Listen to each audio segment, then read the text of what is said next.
Sylvia K. Crosbie. A Tacit Alliance. France and Israel from Suez to the Six-Day War. Preface. When one deals with recent events, especially where national security, the defense establishment, and military industries are concerned, little official documentation is available to confirm circumstantial evidence. This is particularly true of Israel, where severe and wide-ranging censorship prevails on security questions. Thus, in research eyeing this study, I was often forced to glean bits and pieces of information from professional journals in the defense-related aircraft and electronics industries, scientific periodicals, newspapers, and government debates. Despite occasional lapses in accuracy or flights of journalistic fancy, these sources proved generally reliable. In addition, numerous books have appeared which deal with the period of the Suez Crisis. Much of this literature is in the form of personal memoirs, which shed considerable light on the problems I have dealt with. A great deal has also been written on civil-military relations in France and in Israel, and on French nuclear policy. But by far the greatest contribution to this study came from the principal architects of the Tacit Alliance, whom I interviewed in the spring and summer of 1969. A list of those individuals who gave permission for their names to be used appears in the bibliography, along with a brief description of their public careers. In France, former ministers, bureaucrats, and army officers of the Fourth Republic who were no longer in government service were particularly willing to discuss the relationship with Israel and talked with relative freedom about the issues I raised.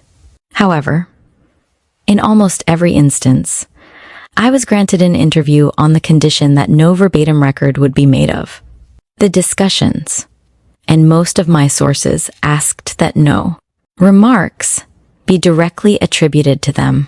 While those interviewed often confirmed certain facts to support my assumptions, in several cases where secrecy was guarded, only the broadest hints could be elicited.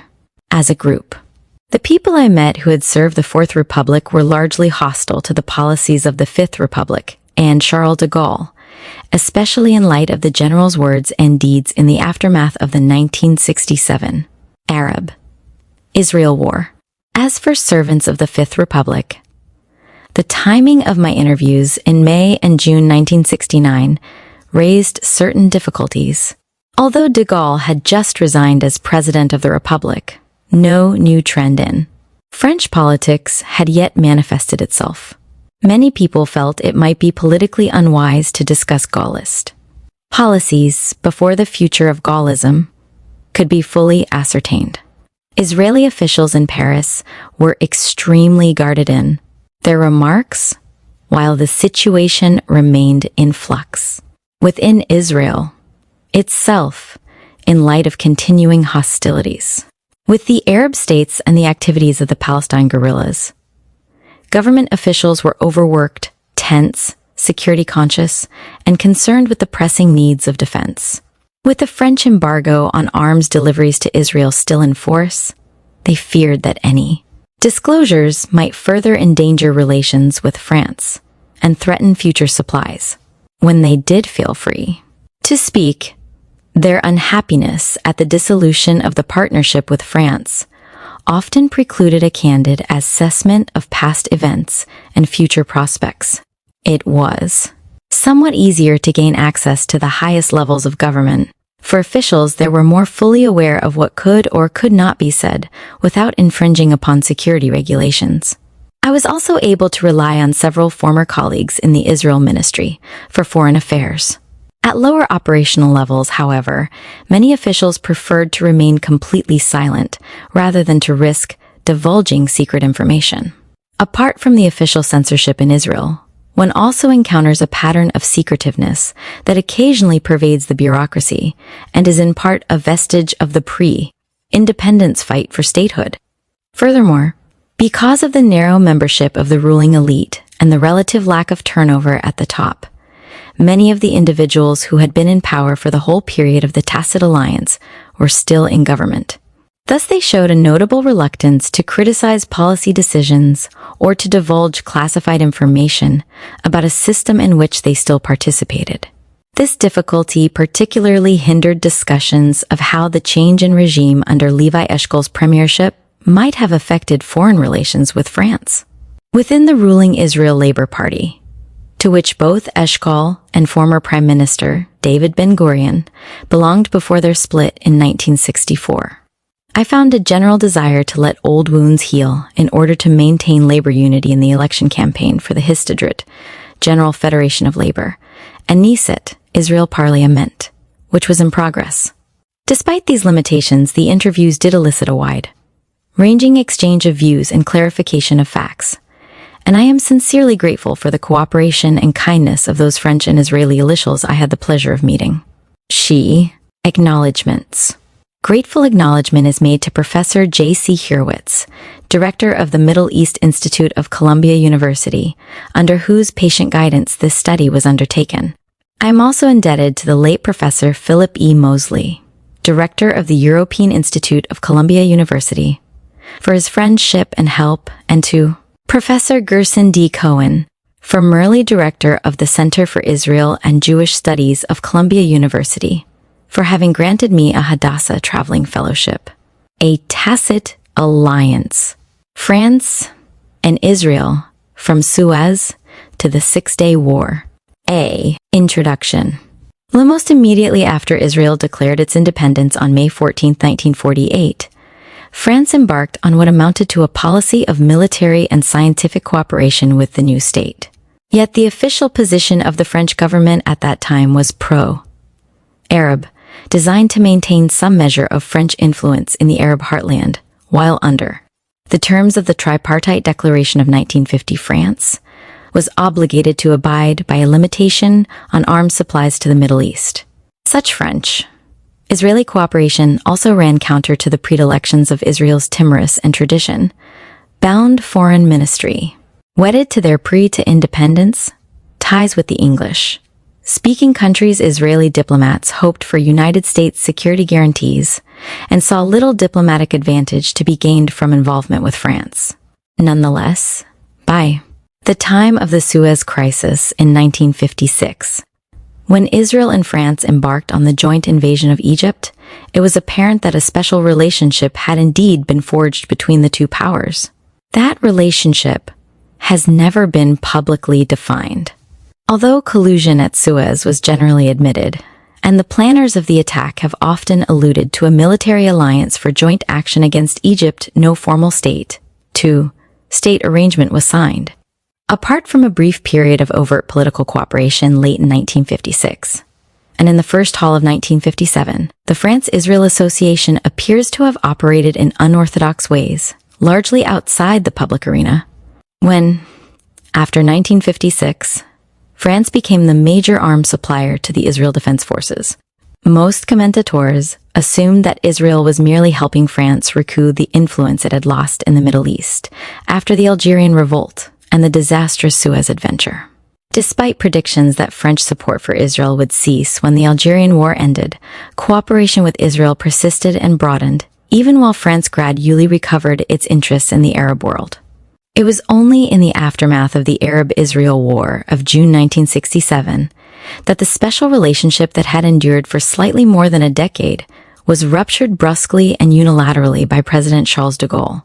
Obviously, this was no ordinary diplomatic relationship, but something which implied more than friendship and less than an official government-to-government contract. One cannot assume that the two countries were impelled only by the Algerian rebellion and mutual hostility to Gamal Abd al-Nasser of Egypt.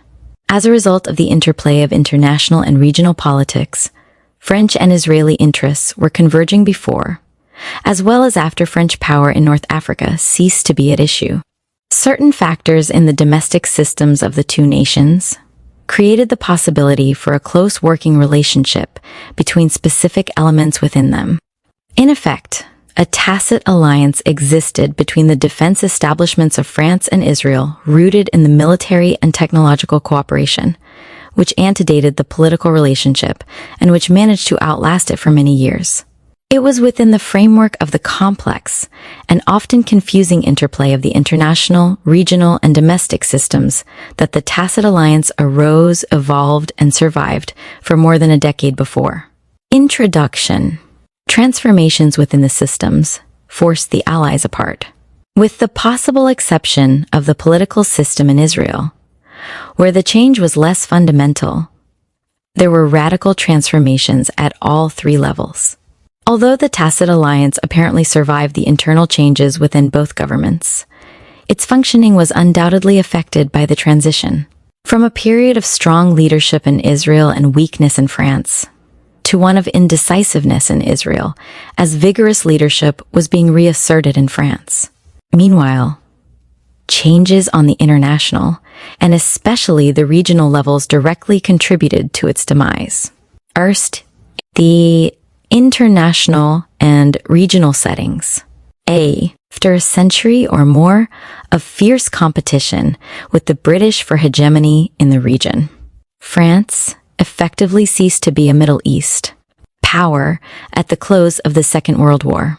In 1946, pressures from Great Britain and the United States forced France's retreat from Syria and Lebanon, where a long tradition of trade and the civilizing mission of its educational and religious ties had created permanent enclaves of French culture.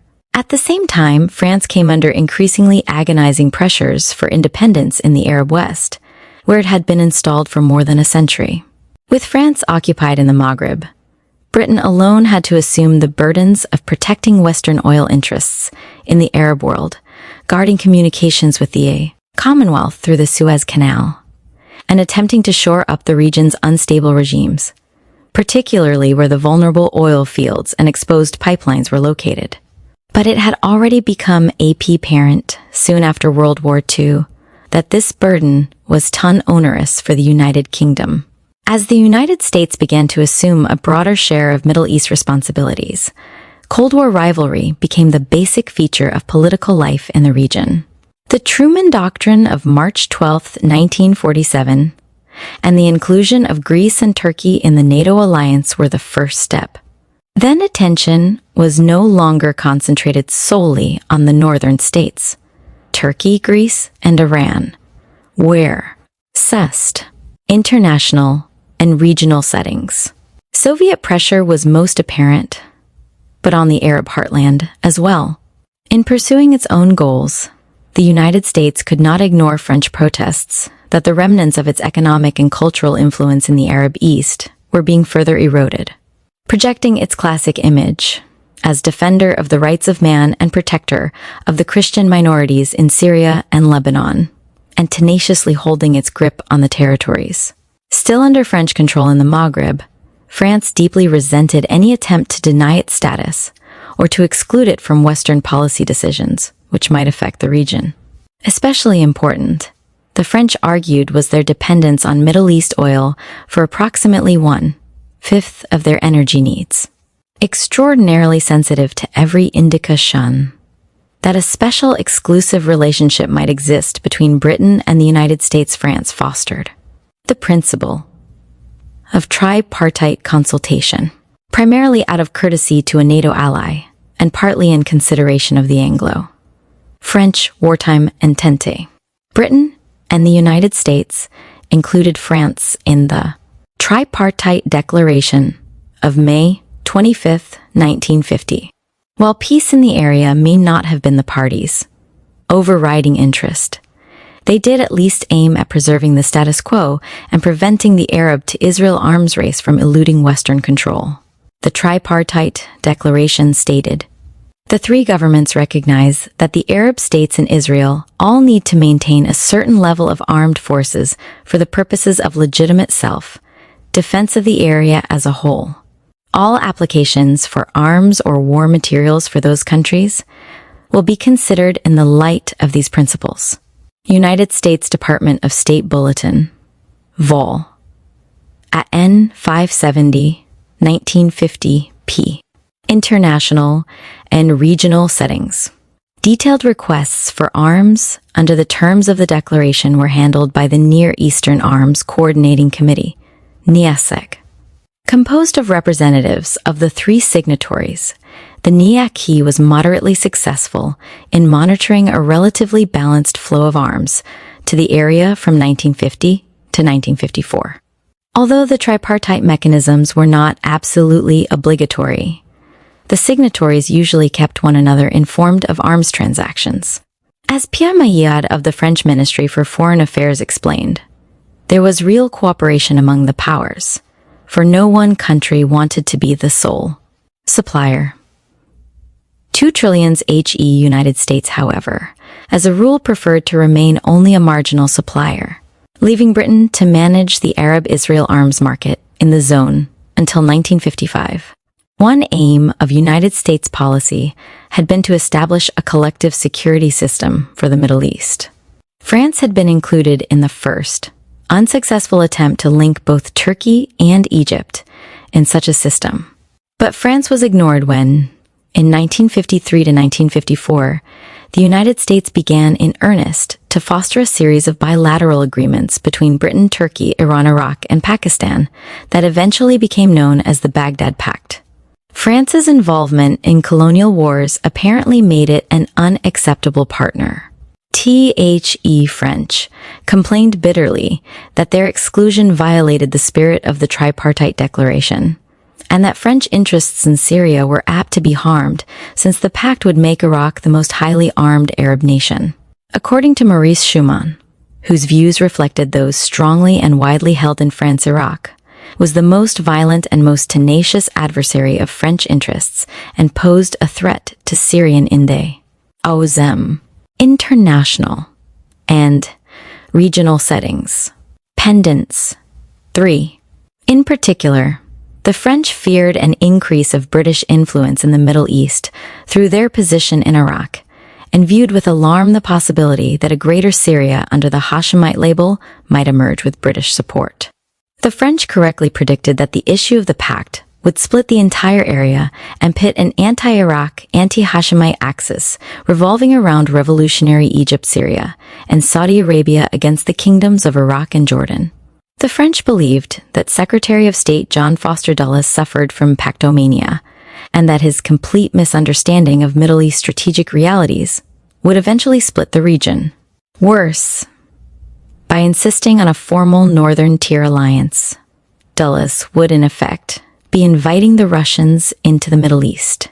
The Israelis tended to concur with the French point of view. 1. At this juncture, France, which had shipped arms to both Lebanon and Syria in 1950, and supported Syria in the United Nations when border fighting erupted over Israel plans to drain the Lakeula swamps, openly began to find a common interest with Syria's enemy, Israel. The notion began to take shape that, in any contest between Iraq and Egypt for influence over Syria-Israel, might effectively serve France as a balancer. As the French had foreseen, the Soviet Union viewed the Baghdad Pact, finally signed in February 1955, as a Trois journal officiel de la République Française, Débats parlementaires, Assemblée nationale, Compte rendu, October, February 16th, 1950, 6. Second Cess, p. 4145, unless otherwise stated. All translations from French and Hebrew sources are the authors. 1. C. Walter Itan, The First 10 Years, A Diplomatic History of Israel, London, Weidenfeld and Nicholson, 1958, p. 141. Pet. C. Guy Wint and Peter Calvocoressi, Middle East Crisis. Harmonsworth, Middlesex, Penguin, 1957, pp.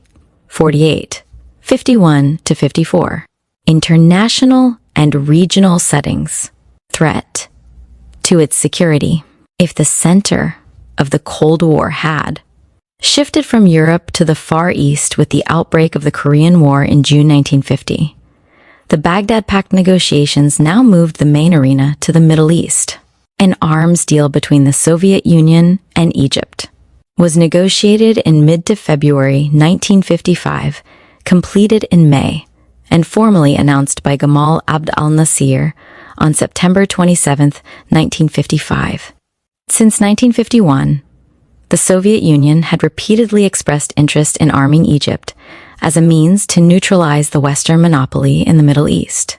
If it could not set up a series of buffer states on the East European order, it could at least jump over the potentially dangerous Northern Tier alliance along its borders. Moreover, on the assumption that Egypt could not absorb vast quantities of sophisticated materiel, the Soviet leadership probably saw arms deliveries to Egypt as the means of indirectly providing weapons for and gaining influence in other Arab states. This policy was reinforced when the 20th Congress of the Communist Party of the Soviet Union, in February 1956, approved support for nationalist leaders, a departure from their dictum that only communists could lead the struggle for national liberation. Egypt found the Soviet offer an attractive alternative to American aid, which, apart from the problem of credits, was subject to the conditions of the tripartite declaration and to congressional restrictions that arms be used only for internal security, legitimate defense, or the following account draws heavily on Yuri Ra'anan, the USSR as the Third World, Case Studies Set Foreign Policy. Cambridge, MIT, 1969. Ra'anan points out that by January 12, 1955, the world knew of the impending signature of the Baghdad Pact, and presents a cogent argument for the timetable outlined above. International and regional settings. In support of regional defense arrangements. These limitations were at odds with Abd al-Nasir's regional objectives. Soviet actions effectively upset the balance of Middle East power by providing some $200 million worth of arms to Egypt. The way was now open for great power competition in feeding the local arms race, since the West could no longer regulate the supply of arms to Arabs and Israelis, whether Washington liked it or not. The era of tripartite diplomacy had ended, and four-power rivalry had begun.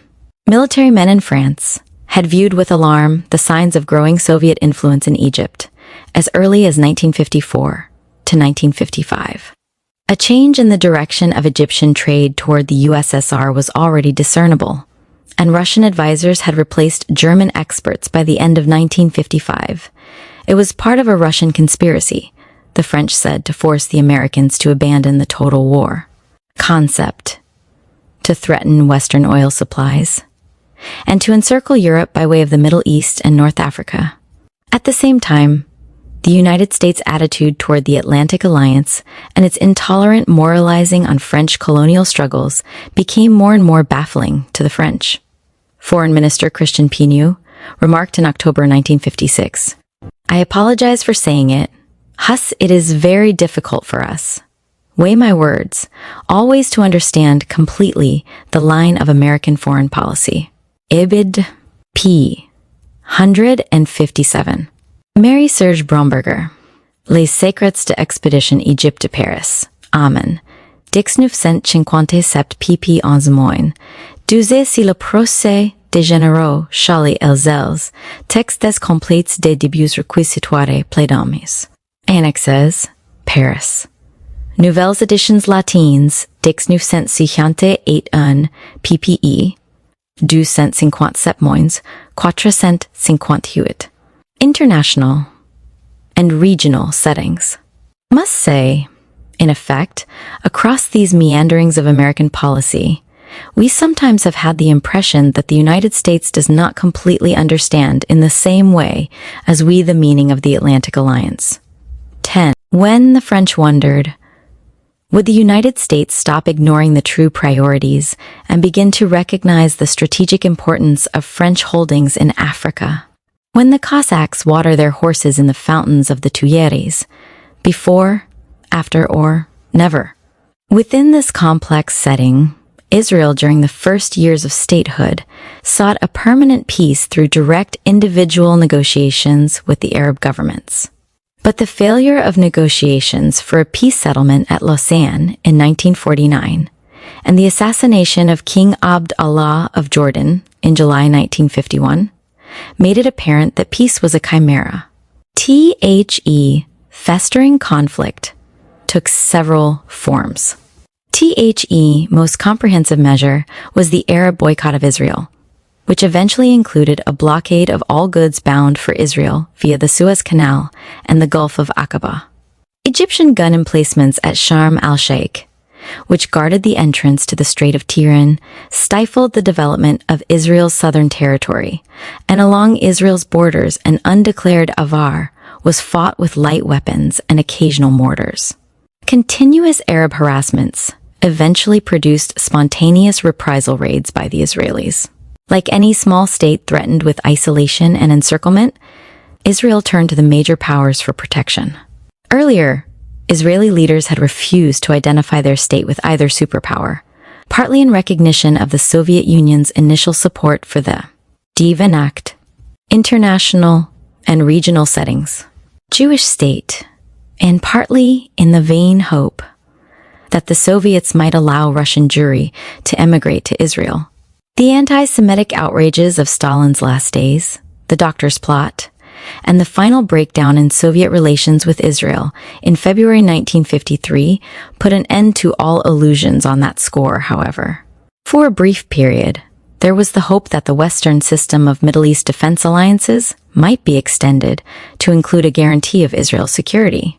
But although Israel may have been convinced of its own value as a possible ally, its hope for membership in such a system was unrealistic. No other state in the Middle East would consider entering an alliance in which Israel was a partner. Moreover, the United States, which might have offered a bilateral treaty, felt that such a guarantee would jeopardize the American position in the Arab world or give formal recognition to the armistice lines as permanent legal boundaries.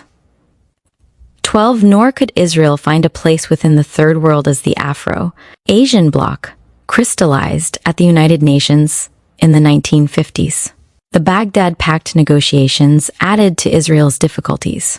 Although Turkey, Iran, and Pakistan were not among Israel's enemies, the arming of Iraq or any other Arab state with expensive ultramodern weapons meant the intensification of the arms race in the area and the threat that the balance of military power might come to favor the Arabs.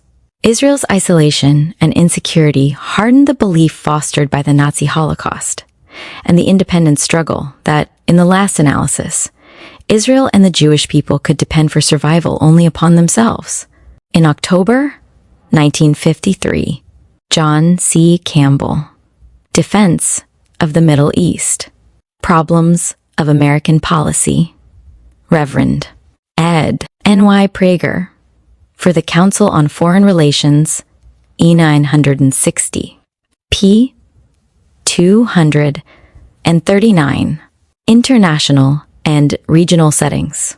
Israel inaugurated a policy of active defense with the bloody Chibia reprisal raid against Jordan, the first major retaliatory operation to involve regular army units. What Israel now needed was more sophisticated equipment, the military means by which it could secure its own future. Arms purchases became Israel's major priority, and the Israelis were ready to ally themselves with whatever power could furnish the needed material. France proved to be that power. France's isolation on the international scene had created a common political purpose with Israel in opposition to big power aims in the Middle East. Mutual enmity to Egypt and Gamal Abdel Nasser now bound the two states together. In the first 2 years after the Egyptian coup d'etat of 1952, there was relative quiet on the Egyptian borders, while the Revolutionary Command Council concentrated on consolidating its position. Although Abd al-Nasser emerged from the power struggles, as the Egyptian leader, his control was still somewhat in doubt, for he had to counter the prestige of the ousted President General Mohammed Naguib to contend with the activities of the Muslim Brotherhood, and above all, to deal with the continued British presence in Egypt. But as a result of the July 27, 1954, agreement, effective October 19, 1954, for the withdrawal of British troops from Suez. Egypt, not Britain, now sat astride the Suez Canal. The balance of power in the Middle East was bound to change. Israel would be faced with the threat of a direct Israel-Egypt confrontation in Sinai. Once the last of the 80,000 British troops was evacuated from Egypt in the fall of 1955, and the British buffer was removed. Tensions mounted as Israel's policy of active defense was increasingly directed against Egypt. An Israeli raid, international and regional settings, against Gaza in February 1955 pointed Egypt's military weakness. 13. Matters reached a fever pitch in August 1955, when the Fedayeen, or Arab Commando Forces, were launched with the official blessings of the Abd al-Nasir government.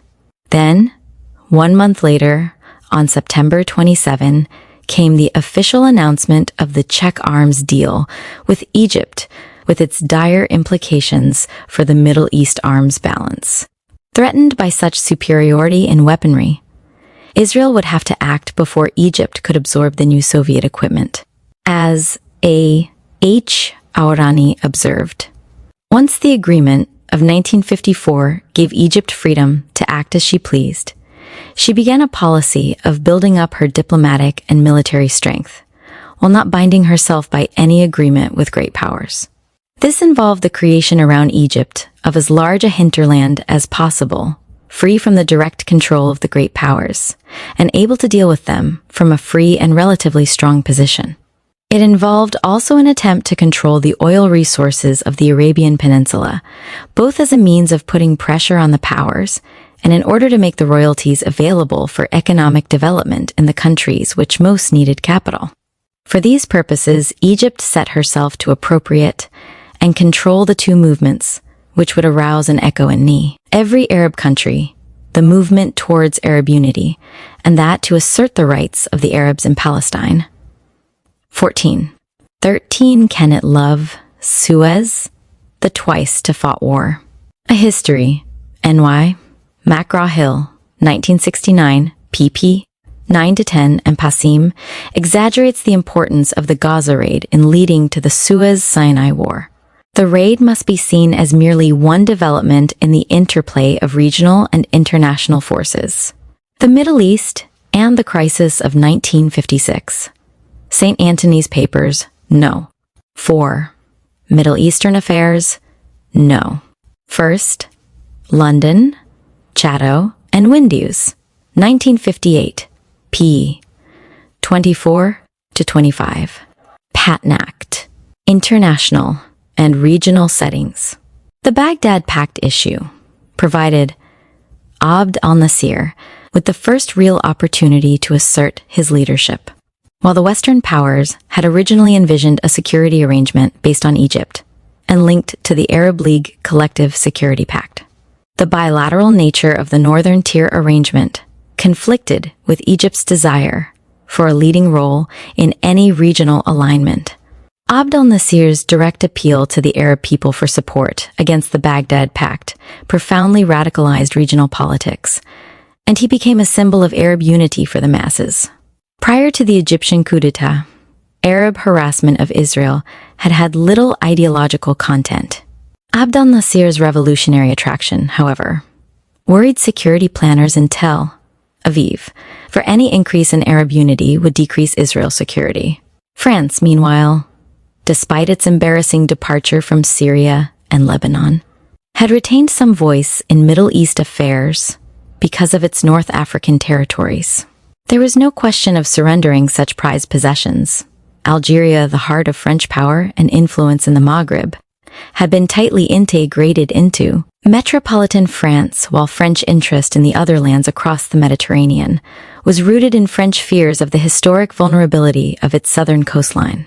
When the Algerian struggle for independence erupted in violence on November 1st, 1954, France was gripped by the fear that the spreading Arab independence movement signaled the end of French presence in the region and would remove once and for all any illusions that France could retain its position as a global power. The remains of French influence in Syria had declined further after February 1954, with the ouster of the pro-Cessnact, international and regional settings. French military dictator, Colonel Adib al-Shishakli, and Syria's drift to the left. French interests in Tunisia and Morocco eroded progressively. Visions of a pan-Islamic danger to French Black Africa rode with the specter of a hostile coalition on France's exposed southern flank. All this was aggravated by American, and particularly John Foster Dulles's moralizing on French colonial troubles. Foreign Minister Christian Pinault, February 1956, May 1958, and other French leaders were later to accuse Abd al-Nasir of actually fomenting the rebellion. Algerian rebel headquarters were established in Cairo, where the Arab League mustered world opinion against France, establishing a permanent service for the North African question on 1 January 16, 1954, and a League for the Independence of the Arab West on April 4. Radio Cairo regularly supported the rebels with inflammatory broadcasts inciting hatred of the French. Arms shipments as well as propaganda emanated from the Egyptian capital, and Algerians at Al-Azhar were regularly required to take military training and induced to join the struggle. 15. Increasingly under the influence of India's Nehru after 1953, Abd al-Nasir had moved from a temporary and tactical non-commitment to a neutrality of principe, but a new, virulent anti-Western neutrality. A Patent Act. See United Nations General Assembly Official Records, UNGOR, 11th Sess. First, CT, 830, First MTG. February 4, 1957, Paris, 18 to 21, 12th Sess. First CT, 913th, MTG. November, February 27th, 1957, Paris, 30th. 33 to 34, Raymond Aron, in Le Figaro, February. February 21st, 1956, and Jacques Sustel, A New Road for France, Trans, by Benjamin Protter, N.Y., Speller, 1965. pp. 69-8, note 6. For Egyptian and Syrian denials, see UNGOR, 12th Sess. First CTT, 913th, MTG. November 27, 957. 557. Horani, Middle East and Crisis of 1956. International and regional settings.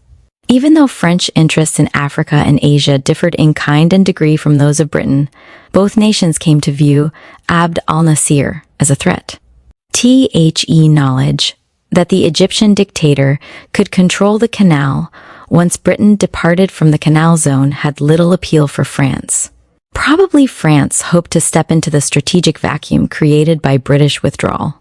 French military circles, convinced that the Suez Canal was strategically vital, from 1954 on had their eyes on Israel, which was located not only atop the Red Sea, and so on a line with Djibouti, but on the other side of the canal. When Abd al-Nasir's philosophy of the revolution appeared in 1955, it was immediately regarded by French strategists as a revised edition of Mein Kampf. Colonel Louis Mangin first made the analogy between Abd al-Nasir and Hitler, which became so popular at the French Ministry of Defense. Assembly Nationale debates are full of illustrations drawn from the interwar period and dire warnings of the fruits of appeasement. If history were allowed to repeat itself, another Munich would lead to global warfare. Egyptian press hardly helped matters with such comments as that of El Tahir on April 10, 1956. Each Egyptian is proud to be a Goebbels. 1 second as AB. Al-Nasir's negotiations with the Americans for a loan to build the Aswan Dam entered a difficult phase in the spring of 1956. The Munich complex grew. In fact, France fully expected some act of. See articles commemorating the 10th anniversary of the Suez invasion in Le Monde, November 4, 1966, for views held by Admiral Barrot, commander of the French fleet. See Henri Azot, Le Pied de Suez, 5 November 1956, Paris, 1964, p. 356. 1 second cited by Maurice Schumann, L.O.K. Cit. On the theme of appeasement, see Pierre de Chevin, Ibid. August 2, 1956, p. 3843, and Hugh Thomas, The Suez Affair, Liverpool, Weidenfeld and Nicholson, 1966, p. 20. Awesome Nacht. International and regional settings.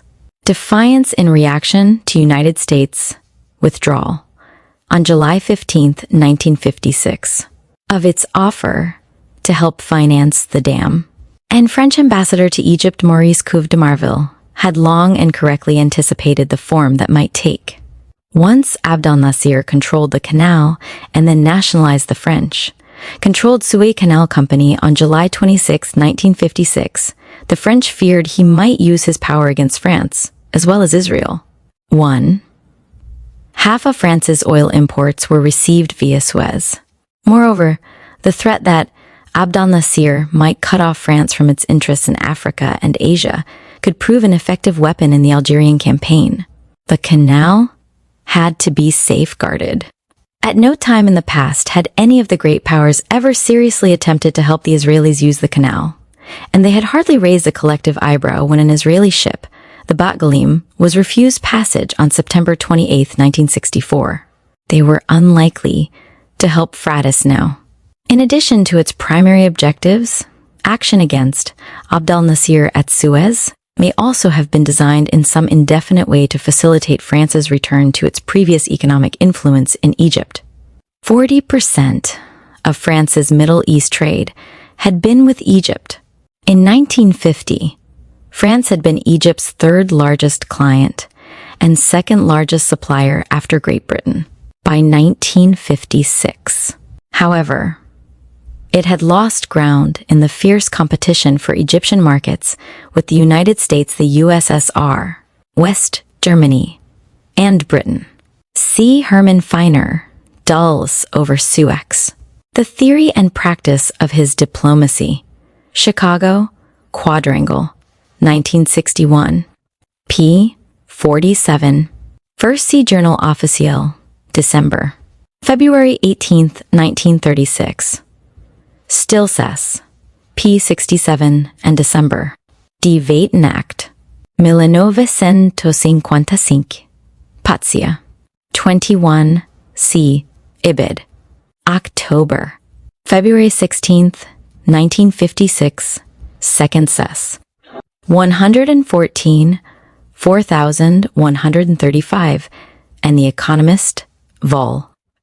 18-0, August 1966, p. 113. International and regional settings. After the humiliation of France and Britain at Suez, the United States had formally assumed responsibility for the Middle East under the Eisenhower Doctrine, enunciated on December 31, 1956. While Britain's sphere of influence was reduced to Aden and the Persian Gulf, France was faced with inevitable defeat in North Africa. If the protection of Israel had originally been little more than a pretext for French involvement at Suez, many French leaders came to realize, as the Suez crisis deepened, that by protecting Israel, they had found a key to influence in the Middle East and Africa. France could threaten to aid Israel in retaliation for aid given to Algeria. Its friendship with Israel could be used as a means by which France would have to be appeased not only by the Arabs, but by the great powers. This latter consideration seems to have been of primary importance during the last years of the Fourth Republic, and especially in the first years of the Fifth Republic under General Charles de Gaulle. Convinced that many of the present conflicts in the area could be settled or reduced if the Western nations coordinated their policies, de Gaulle, like the leaders of the Fourth Republic, insisted upon tripartite consultation. Because of France's profound knowledge of the area and its historical experience in the Arab world, he argued that a French presence was indispensable whenever the future of the Middle East was in question. De Gaulle realized that not only could he influence Middle East developments indirectly, but at the same time he could counter American influence in the region. And he used France's relationship with Israel as a lever in negotiating the French relationship with the United States. Washington's failure to consult with France before the 1958 Anglo to American intervention after. Tacit. International and regional settings. The upheavals in Iraq, Jordan, and Lebanon.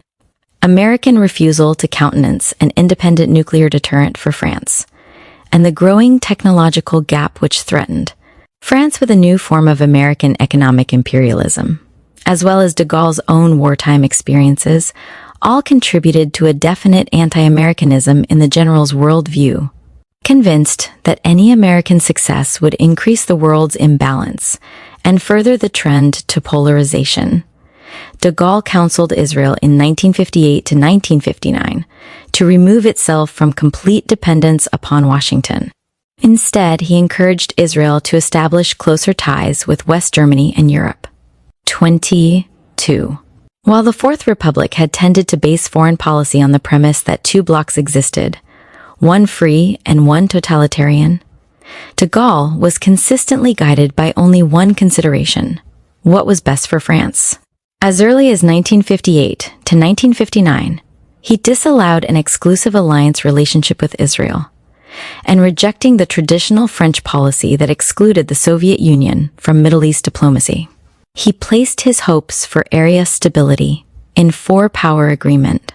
This complicated matters for Israel, however, when the East-West impasse of 1958 failed to mature into a superpower détente, and from 1962 to 1967, superpower rivalry in the Middle East contrived to pull France and Israel apart. After the Cuban Missile Crisis of 1962, the Soviet Union intensified its efforts to establish a continual naval presence in the Mediterranean, with a view to neutralizing the American Sixth Fleet. De Gaulle saw. 22. See Ibid. 192, July 11, 1959, p. 88, vol. 207, June 15, 963, p. 1120, and Errol Jinai, De Gaulle and Israel, New Outlook, vol. 11, January, 1968, p. 15. 2. 1. International and regional settings. In Soviet influence, a potential check on American policy and, to a certain extent, on Nasserist extremism in the region. However, the Russian arms deliveries to the radical military regimes tended to polarize the Arab nations into Soviet and American-sponsored camps.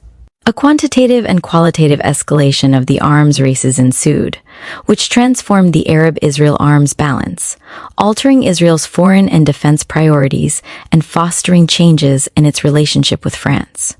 After a new Egyptian arms deal with the USSR in 1962, Israel signed a contract with Washington in 1963 for short-range ground-to-air Hawk missiles, with delivery to begin in 1965-2, by broadening Israel's sources of arms. Premier David Ben-Gurion was able to lessen dependence upon any one country for military hardware and assuage those political opponents who, in criticizing his defense policies, had advocated closer ties with the United States. Friction with France was inevitable once the exclusiveness of France-Israel ties had ended. The French argued that this would be only the initial step in Israel's return to Washington's tutelage since, unlike France, the United States was known to attach political conditions to its arms sales. Moreover, both de Gaulle and the French arms industry resented American competition. Apart from obvious economic and technological implications, there was a political element as well. Once, to Millard, interview cited, and General Paltiel Mekhlef, interviewed at Israel Aircraft Industry near Lydda, Israel, August 14, 1969. 22. International and regional settings. De Gaulle in January 1963 had rejected the possibility of nuclear dependence on the United States, which had offered Polaris missiles. He accelerated his drive for equality in matters of defense within the Atlantic Alliance and on other questions of common interest. An independent arms industry could provide the technological and scientific developments to ensure French independence from Washington. While the United States was attempting to arrive at a common Western policy toward arms dispersals, France tended to display a dispassionate commercial approach to regional arms sales once the Algerian War had ended in 1962, seeking only to gain its fair share of the market. 25.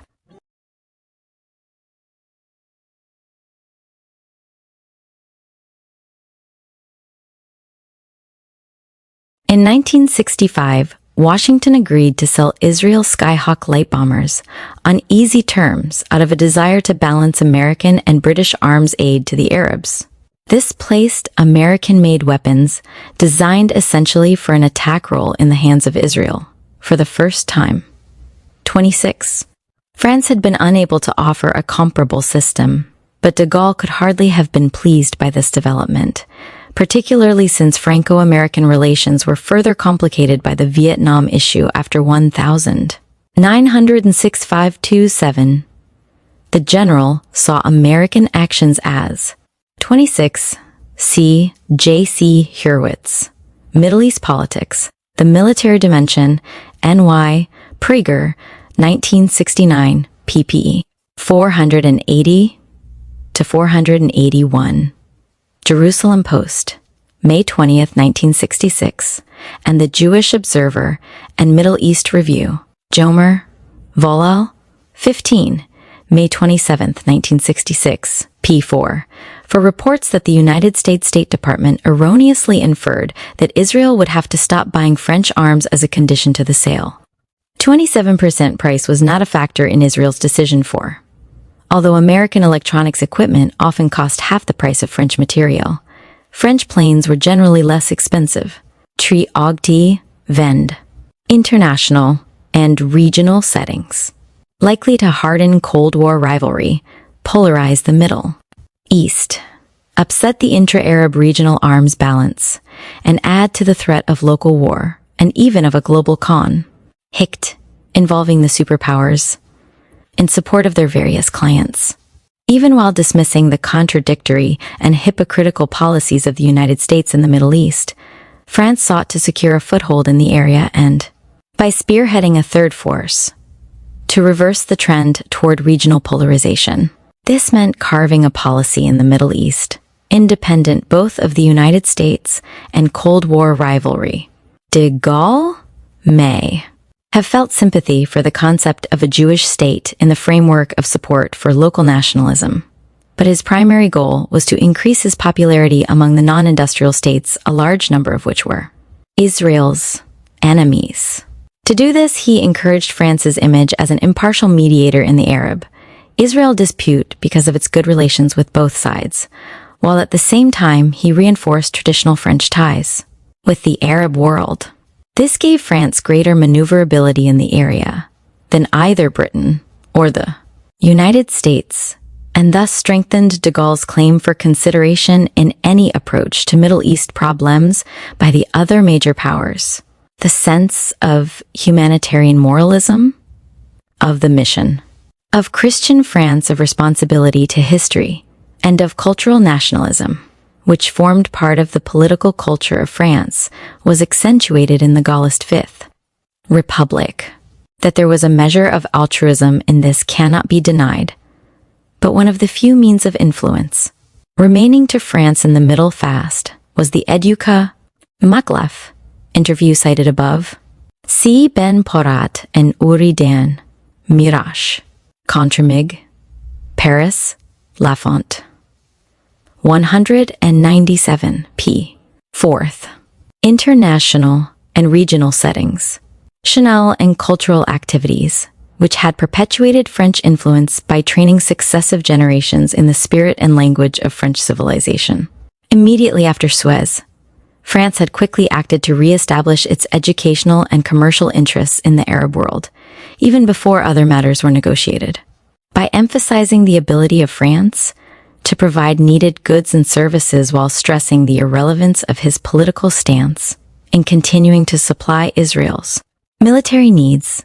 De Gaulle was able to make inroads into countries not traditionally within the French sphere of influence, such as Iraq, Iran, Jordan, and Saudi Arabia. After the Algerian settlement, France resumed normal diplomatic contact with Syria, Jordan, and Saudi Arabia in 1962, and with Iraq and the UAR in 1963. The re-entry of France into the Middle East was signaled by a succession of Arab visitors to Paris, culminating in the 1965 visit of Egyptian Field Marshal Abd al-Hakim Amer. Obviously, the Arab states hoped to weaken the French commitment to Israel, but, according to reports, Egypt, for example, adopted a flexible policy to which France agreed, which asked only that France explain the extent of its ties to Israel. Indeed, some French firms, such as Schneider-Creusot, which was designated to execute specific projects in conjunction with joint French-USSR grants of $30 million over 10 years to Egypt for industrialization, also had substantial dealings with Israel. 2s.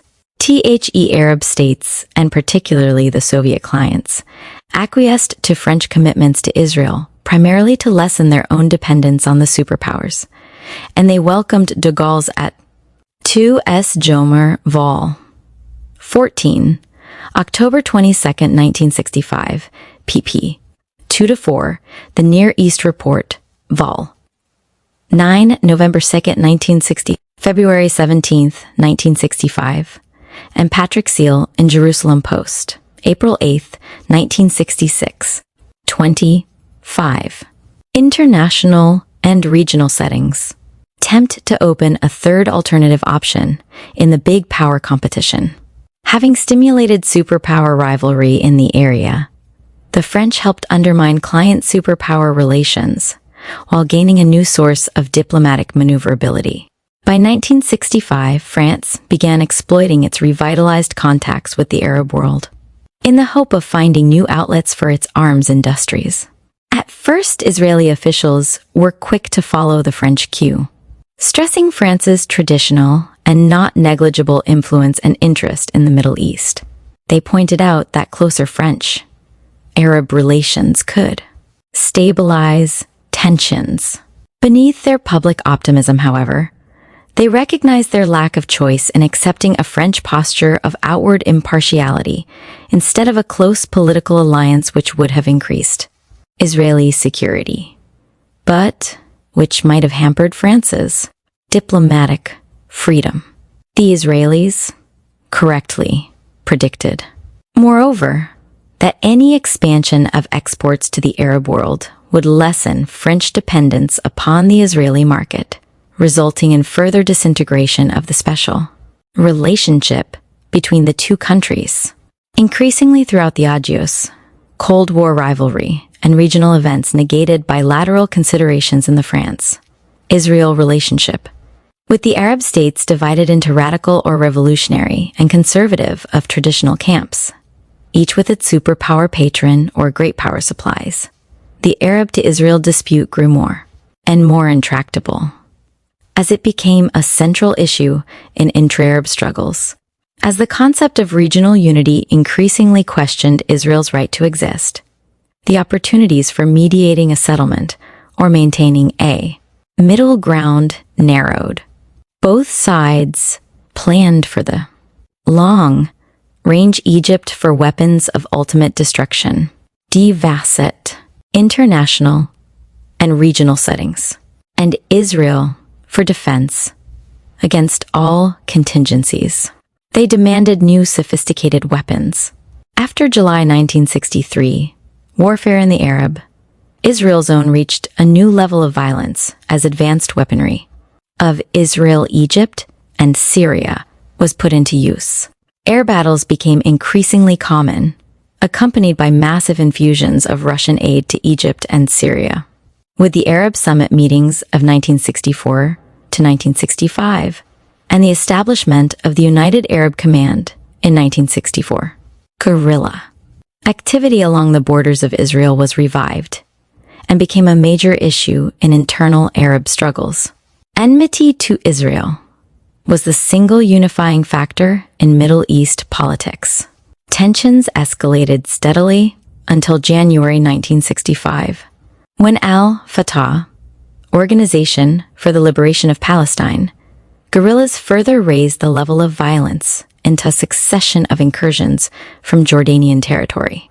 Israeli retaliation against Jordan in May ended the Tacit truce that had existed since the Sinai campaign and precipitated a series of border clashes against Syria in August, Jordan in September, Lebanon in October, and Jordan again in November. The February 1966 left-wing coup d'état in Syria aggravated matters by bringing to power the Ba'athist government of General Salah Jadid, which actively sponsored al-Fatah activities. In November 1966, the signing of a Cairo, Damascus Defense Pact, which was designed to strengthen the Syrian regime in the face of internal unrest, posed a further threat to Israel by raising the possibility of a two-to-front attack. On November 13, Israel staged a major raid against Samo in Jordan, supposedly in reprisal for al-Fatah activities. At the United Nations, all four great powers concurred in condemnation of the Israeli action.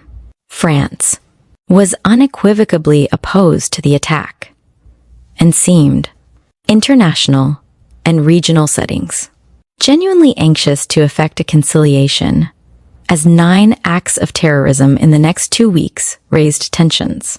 But events outpaced diplomatic efforts. Air battles with Syria raged after al-Samu. On April 7, 1967, Israeli planes struck at Syrian artillery positions, shot down 6 Syrian planes, and nearly flew over Damascus, causing a serious threat to the Syrian regime. At this juncture, the Soviet Union sought to push Egypt into a closer commitment to Syria's security. The opportunity arose in May, when the Russians hinted to the Egyptians that they had reliable knowledge of Israeli contingency plans for attacking Syria. It was this series of events which led to Abd al-Nasir's bellicose threats against Israel, accompanied by his dramatic moves to oust the United Nations emergency forces stationed on Egyptian territory and to reinstate the blockade of the Gulf of Aqaba. Israel, believing itself threatened, responded with a preemptive strike, defeating the Arabs in 6 days in June 1967. Forced at last to make a choice, General de Gaulle chose to pursue France's traditional interests and strengthen the French role in the Arab world. The Tacit alliance between France and Israel collapsed. Unorthodox diplomacy. In the years immediately after World War II, France's relations with the nascent state of Israel were curiously irregular. On an official diplomatic level, the French government was often cool, if not hostile to aspirations for a Jewish state, though many high officials within the government actively supported the Jewish struggle for independence. Powerful links had been forged out of the Nazi occupation, when Frenchmen developed a new knowledge and understanding of the Jewish people and their role in history. Because of their exploits within the resistance and in the Free French forces, large numbers of Jews could count on the support of leading figures in the Rassemblement du Peuple Frangais and the Gaullist government. Ben-Gurion and other Haganah, Jewish underground defense army, leaders had established their headquarters in Paris in 1946, after the British cracked down on their activities in Palestine. The Jewish underground ran training camps, established a radio station, and built an intelligence network, all with the quiet acquiescence of French authorities. Aliyah Gimel, illegal post-war immigration, was also directed from France with the tacit approval of the French government. The French army and police aided the refugees and often kept British agents from interfering with their attempts to reach Palestine. The Ministry of Interior usually provided the refugees with false papers and facilitated unorthodox diplomacy. The transit to the southern ports of some 250,000 East European Jews, permitting another 120,000 to settle permanently in France, 1. When in July 1947, British authorities in Palestine forced the exodus to return to its French port of embarkation, crowded with refugees determined to reach Palestine at all costs. Their plight aroused a great deal of sympathy. The refusal of officials, such as Interior Minister Edouard Depreux, to accede to Bevin's demands that the Jews disembark in France made it easier for many Frenchmen to aid the Jewish cause openly. Immediately after the war, the Haganah had combed France for arms and ammunition. The resistance became a major source of weapons, and as French forces withdrew from Syria, much of their equipment also found its way into Jewish hands. In 1947, due to the intervention of Jules Moch, Minister of Public Works and Transport and Minister of Interior, 1947 to 1950, a heavy traffic in arms flowed toward Palestine.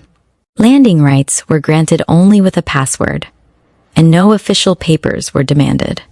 Only Moch's personal staff and the commander of the Ajo airport in Corsica were apprised of the deliveries, although Moch indicated that they did have the approval of the Prime Minister. The Zionist Directory meeting in Paris openly collected money to purchase arms, while the Paris police closed their eyes to the comings and goings of underground leaders. When the police chanced upon an arms cache and surprised 3 Jewish agents, they quickly released not only the conspirators, but the arms. 30. Unorthodox diplomacy. As well, on orders from the Minister of Interior. 3. According to one anecdote, when the French Zionist leader André Blumel flew to Prague to negotiate for arms on behalf of Israel, the plane he used was put at his disposal by the French government. Arms destined for a dissident guerrilla group, the Irgun Zwei Leomi, National Military Organization, were obtained with official concurrence from French arsenals and a French military convoy. Delivered the weapons to the Altalena on June X, 1948. French sources also helped the Haganah purchase airplanes and 20 light aircraft guns, which were used as anti-tank weapons during the independence. 3. Albert Starra of the revisionist organization in France. Interviewed in Paris, June 5, 1969. Presumably, this occurred during 1947. Kiri, Michael Bar Zohar, Gesher Al-Hayam Hatikon, Yahaseh Sarfat Israel 1, 1947 to 1963.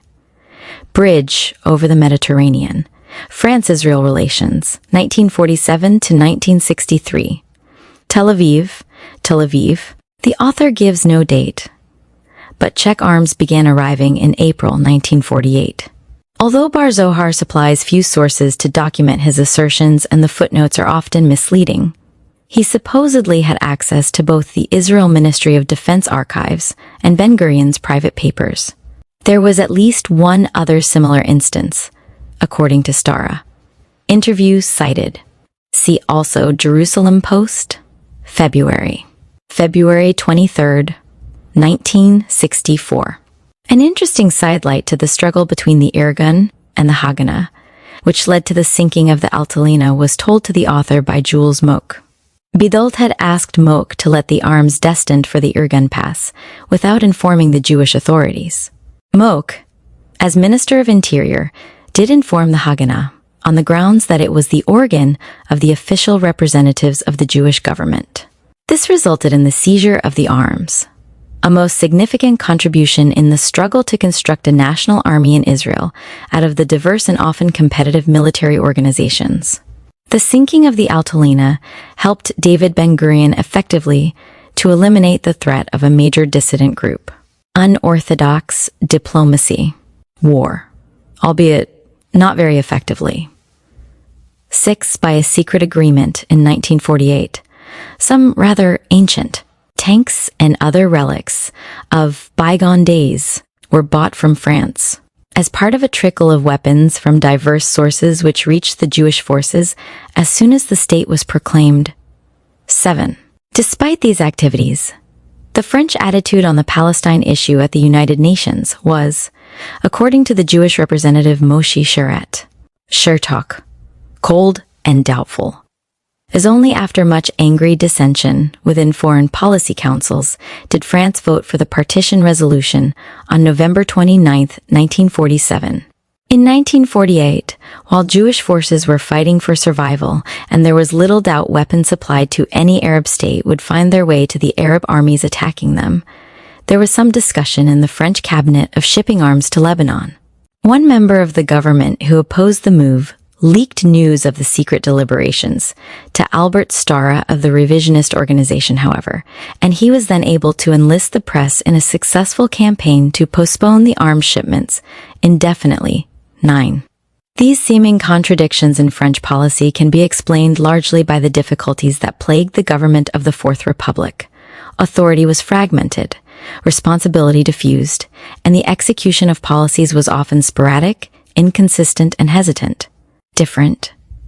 Sometimes contradictory policies were pursued by various branches or levels of the hierarchy. G. Benjamin Kagan. Combat Secret Poor Israel, Paris, Hachette, 1963, pp. 75-204.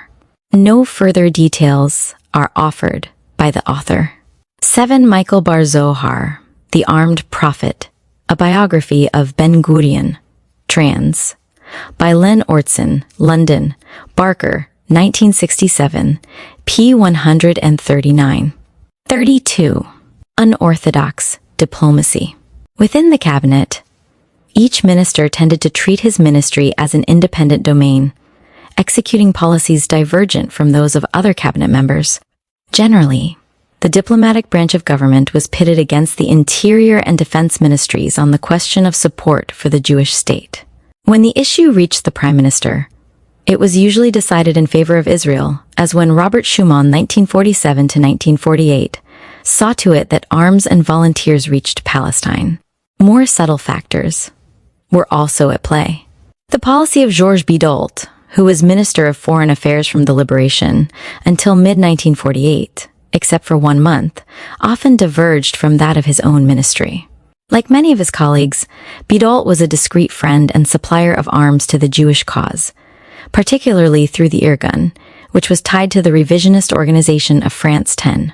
It seems unlikely, as has been suggested by Bar Zohar, that Bidault was seeking only to protect Catholic institutions in Palestine by striking a bargain with the Irgun, a group which represented a secondary element in the Jewish Underground 11. His support of the more extreme terrorists, and hence the more anti-British group, was probably based on his hope of seeing leaders friendly to France and opposed to Britain established in Palestine. But such maneuvers had to be surreptitious and clandestine.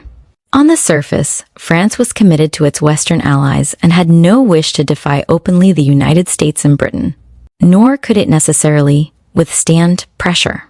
33. Unorthodox diplomacy. From them, the Corsican transit flights, for example, had been stopped at the United States, urging. Once Israel proclaimed its independence, France granted de jure recognition on May 21, 1949, only after Israel agreed to pay reparations for damages suffered by French religious establishments during the war, and granted special status to French educational activities and interests in the holy places. According to a semi-official Israeli view put forward by Bar Zohar, this delay resulted from Roman Catholic pressure. The leaders of the unstable French government were particularly sensitive to the position of the Church, which was alarmed by the destruction and requisitioning of their mission stations in Palestine. It is true that Georges Bidault did vote in the National Assembly against a Foreign Affairs Commission decision to recognize the Jewish state on January 1, 1949. Rather than attributing this to the influence of the Church, however, it is more likely that his attitude was due to the opposition of the North African territories. Bar Zohar alludes to an unwritten agreement between Habib Bourguiba of Tunisia and the Kowitt government, 1948 to 1949. The alleged understanding guaranteed that the Arab countries would not attack France at the United Nations. on the issue of independence for Tunisia and Morocco, so long as France delayed its recognition of Israel. France showed a similar reluctance to admit Israel to the United Nations. It also participated in the Palestine Conciliation Commission, which was generally sus. 12. John and David Kimche, both sides of the hill. Britain and Ike-Palestine War, Landon, Secker and Warburg, SGO, p. 205. The Armed Prophet, pp. 155 to 156. 14. Gesher, pp. 5 to 38. 34. Unorthodox diplomacy. Pected in Israel of a pro-Arab bias. On December 31, 1949, when Premier David Ben-Gurion announced the transfer of the state capital to Jerusalem, France placed a motion of censure before the United Nations. While Vatican influence may have made itself felt, it is more likely that France was merely trying to protect one of its historic interests in calling for the internationalization of Jerusalem. Not until September 1952 did France raise its legation in Israel to the embassy level. Despite early unofficial arms aid in the late 1940s and a French loan to Israel in 1950, there was little willingness to treat Israel as a friend or ally during the years in which tripartite consultation was strongest. In 1952, however, Israel supported France and the United Nations vote on the issue of self-determination for Tunisia and Morocco. It may be that Israel simply feared any worsening of relations with France. More likely, a community of interests was developing between the two countries in opposition to a British-animated Greater Syria and an Anglo-American-managed Baghdad Pact, and in recognition of the mutual isolation of France in international and Israel in regional politics. French arms markets similarly began to open UP to Israel in the early 1950s. After the failure of peace negotiations with the Arabs in 1949 and 1951, fighting along the Jordanian border soon made it obvious to Israelis that relations with London were bound to be troublesome. An association with France, however, presented a more hopeful picture. Accordingly, Premier David Ben-Gurion's aides in the Ministry of Defense began to look for key pressure points in the French. 35. Unorthodox diplomacy, military, political, and scientific establishments. Trillions HE, segmented structure of the French government, and the alienation of the military establishment facilitated their efforts. Inertia, immobilisme, and caution characterized the successive governments of post-war France, partly as a result of proportional representation and a multi-party system based on undisciplined groupings without cohesion or power. Compromise coalitions faced a constant threat of disruption as each party, no one of which could hope to attain a majority or implement a program alone, pursued its own electoral interests in the hopes of a marginal advantage in its bargaining position. Since the perpetual coalitions obscured responsibility, change in government became an end in itself, as ministers sought to further their own careers at their colleagues' expense. Frequent cabinet crises and the ambition for ministerial office stimulated further crises. Cabinet solidarity was thus practically non-existent, and with no basis of agreement among the parties. To stay in power, coalitions avoided any contentious issues. As for the vacillating, indecisive National Assembly, it was rarely involved in actual policy decisions, supreme only in its ability to paralyze the executive and obstruct the government, reducing its power and preventing any strong exercise of authority. Little attention was given to foreign policy debates, and even less to military expenditures, except during occasional moments of crisis and for treaty arrangements. Professor Ernst Bergmann, former chairman of the National Committee for Space Research and head of the Defense Ministry Scientific Department, interviewed in Jerusalem, July 29, 1969. See also Peter Calvo-Carassi, NT, Al, Suez, 10 years after. Broadcasts from the BBC Third Programme, Frome and London, Butler and Tanner, 1967, p. 59. 36. Unorthodox diplomacy. Nor did Parliament fulfill its potential for effective criticism. While debate on budget matters and interpellations were devices for controlling the executive, they were used more to embarrass ministers and to stalemate the government than for positive action. Despite the constitutional provisions that no bill could be debated in the House before being discussed or reported by the committees, the latter were little more than institutional I-8's 3 for interest groups, more often concerned with checking administrative abuses than in drafting legislation.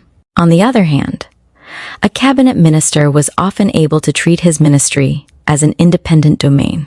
It was not uncommon for a minister to be at odds with his entire ministry, for each was a closed institution possessing a particular historical or partisan outlook. So, Silas Christian Pinu, for example, found little support for his policies among the lower echelons of the Quai d'Orsay during his term as foreign minister from 1956 to 1958, and this was particularly true with regard to relations with Israel. There were also traditional rivalries between ministries, such as the enmity which existed between the high-spending defense ministry and the powerful inspectorate of the finance ministry. These rivalries touched even the fragmented and competitive security services that were attached to the different ministries. The STES, Service de Documentation Extérieure et de Contre-Espionnage, for example, was directly responsible to the Prime Minister. Given parliamentary inertia, immobilisme, obstruction, the rapid succession of ministerial crises, and executive paralysis, technocrats and bureaucrats actually moved France. They not only made the countless daily decisions that gave policy its major direction, but often devised constructive long-range policies which were 37. Unorthodox diplomacy, then passed on to the politicians. Administrators could stop or sabotage laws through delays in drafting the decrees necessary for enforcement, or they would simply not implement a distasteful policy. Bureaucrats would often reopen policy debates after decisions had been reached by judicious leakages of privileged information. In the case of the army and the overseas bureaucracies, policies were effectively imposed on the metropolitan government. The immensely powerful civil service was by no means monolithic. Like other French institutions, the bureaucracy was fragmented by internal divisions and traditional rivalries among the competitive Grands Corps of the prestigious civil services. Since the Grands Corps drew their personnel from one of the Grands Écoles directly controlled by the different ministries, old-school ties further fragmented the bureaucracy. Many members of the Grands Corps were promoted or seconded to senior diplomatic posts or other public duties, or, through the system of pantouflage, found their way into executive business positions. Their influence was considerable. In addition to being attached to parliamentary committees, high civil servants increasingly staffed ministerial cabinets. Although designed to coordinate liaison among the directorates of the various ministries, the cabinets, whose members often pursued their ministers' career goals, assumed tremendous importance by making ad hoc policy decisions. The head of a ministerial cabinet, who followed his minister through various portfolios, might acquire a great deal of power. For example, Abel Thomas, director of Maurice Bourges-Monnery's cabinet in the Defense and Interior Ministries, was a key man in the Fourth Republic. It was at this level of the bureaucracy that pressure could be most effectively. 38. Unorthodox diplomacy. Exerted for the consideration of special interests, and Israeli leaders took the fullest advantage of openings for unorthodox diplomacy. Many naval officers and members of the French Interior and Defense Ministries were anti-British and violently anti-Arab, especially those with Free French or resistance backgrounds. They were sympathetic to the Israeli army, which had defeated both Arabs and British, and felt that the Israeli victory at Fallujah had delayed the North African rebellion for almost 10 years. Among Israel's friends were such highly regarded national leaders as Generals Pierre Koenig and Diomede Quetrue, Jules Moch, who during his term as Defense Minister had helped Israel acquire 75mm guns. Edouard Depreux, Maurice Fischer, Pierre Gilbert, the French ambassador to Israel from 1953 to 1959, and Paul Reynaud, who in 1954 helped overcome Quai d'Orsay opposition to the sale of 155mm guns to Israel. Among lower-level officers, one colonel, acting in an unofficial capacity, arranged for the transfer to Israel of 100 reconditioned, obsolete Sherman tanks in February 18, 1955. Other friendships were painstakingly cultivated as Israeli officers attended French staff schools, French officers lectured in Tel Aviv, and naval ships exchanged courtesy calls. André Montiel recalled that in 1950 to 1951, the first French war material was sold to Israel, consisting of a few PT boats. 19. In 1950, when Colonel Benjamin Kagan sought jet. 1969. 39. Unorthodox diplomacy. Planes to shore up the Israel Air Force. His mission received unofficial cooperation and assistance from the French Air Force, Nord Aviation, and the Ministry of Defense, where Jules Moch was Minister. 20. French Mosquitoes originally acquired from Great Britain, and a variety of old Messerschmitts were reconditioned and transferred to Israel. 21. Jacques Piet laughingly recalled that, in order to avoid difficulties with its tripartite allies, France concocted the unlikely story that the planes had been shipped from Israel to France for repairs. In acquiring new jets, however, Israel encountered numerous difficulties. Although initially hesitant to buy French planes, the Israelis had few options. The Sud Aviation Mistral, a French variation of the Vampire, was eliminated because it was produced under British license and export was dependent upon British approval. The French Air Minister Diomede Couture was willing to help, and at first offered the Triton, so 6,000. When that model was taken out of production, Couture showed Kagan the Dassault Oregon fighter bomber in June 1950. With certain instrument changes, the Oregon satisfied the Israel Air Force. The Israelis reasoned that the French planes would be cheaper than an American equivalent designed for greater distances, that they would be sold without political strings attached, and that it would be simpler to deal. 40. Unorthodox diplomacy with the French bureaucracy. Moreover, the French offered complete instruction for pilots and maintenance crews. Couture hoped that the sale of the Oregon would inject fresh orders into the French aviation industry, which had been floundering since World War II, and was then working at only about 35% of capacity. 23. The Air Ministry's orders were too small to support the industry, and, because of government instability, too subject to revision, postponement, and cancellation. France's colonial troubles limited both the markets and finances available, while the failure of the European defense community wrecked hopes for a European-scale industry or French-German integration. Overseas sales not only would prove the superiority of French wares to NATO members and offer an alternative to United States equipment, providing a source of needed dollar revenue, but might open up markets throughout Europe. 24. The French military establishment, once its continuing need for conventional weapons became apparent, actively promoted arms sales as a means of supporting domestic, military industries and easing the balance of payments. Economies of scales were especially vital to the impoverished French military establishment, aspiring to independence after the war. This is not to suggest that economic arguments superseded political motives. As General Pierre Bellot pointed out, since the United States was aiding the reconstruction of the European aircraft and armored industries through NATO, money was no object. 2S independence was, and an overseas client would be able to in. 41. Unorthodox diplomacy.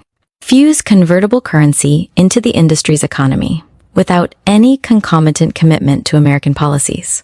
In June 1952, a protocol with Israel was signed which covered 3 Nord-2,500 transports and 25 Oregons, costing between of $2 to $3 million each, roughly $50,000 to $70,000.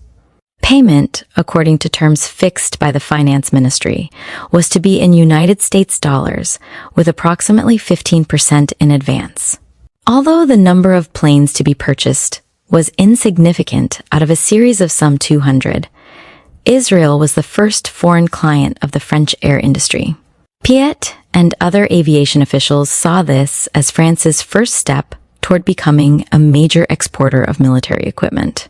Despite Defense Ministry interest in the sale, the French government officially refused to honor the June 1952 protocol and, on July 29, 1952, acquiesced to a negative tripartite decision. However, under the guise of the mutual defense system, Britain had already upset the Middle East arms balance of 1950 by lucrative sales of jets and other modern weapons to Egypt, Syria, Lebanon, Iraq, and Jordan. When the United Kingdom proceeded to offer Israel Gloster meteors for 1953 to 1954 delivery, the French were rankled and intensified their efforts to sell military equipment to Israel. With Israel spending between $50 million and $100 million a year from 1950 to 1955, France was losing an important arms market and possible source of hard currency for its struggling industries. General Paul Stalin has out two interview cited Kagan Combat Secret Port Israel PPE 36 to 7 Shimon Peres, Director General of the Ministry of Defense until 1959, Deputy Minister of Defense 1959 to 1965, interviewed. 42. Unorthodox diplomacy lined the new initiatives taken by the Export Office in 1953. The aircraft builders turned to the government to eliminate customs duties on machines and materials used in building airplanes, to grant long-term credits to foreign purchasers of aircraft, and to simplify export regulations. Israeli initiatives began to meet with increasing success. In order to overcome the Quai d'Orsay's reluctance to approve the purchases under the 1952 protocol without tripartite agreement, and to placate Pierre Maillard of the Levant desk, there was some juridical juggling. With the support of the defense establishment, Maurice Schumann, Secretary or Minister of State for Foreign Affairs, and Paul Reynaud, President of the Finance Commission, brought pressure to bear until the Quai d'Orsay agreed that if the tripartite powers did not specifically express their disagreement with the sale, France could deliver the planes. After more than 2 years of negotiations, the Argons, by then retired from the French inventory, finally made their way to Israel. At the end of 1952, talks were underway for the sale of AMX-13 light tanks from the nationally owned Atelier d'Issy, Les Moulineaux, and, according to Anne, in Tel Aviv, July 31, 1969, put the figure at about ston million a year. Nadav Safran, From War to War, The Aval to Israeli Confrontation, 1948 to 1967, and Why, Pegasus, 1967, pp. 157 to 158, suggests $87 million, Tsor, interview cited above, and General Pierre.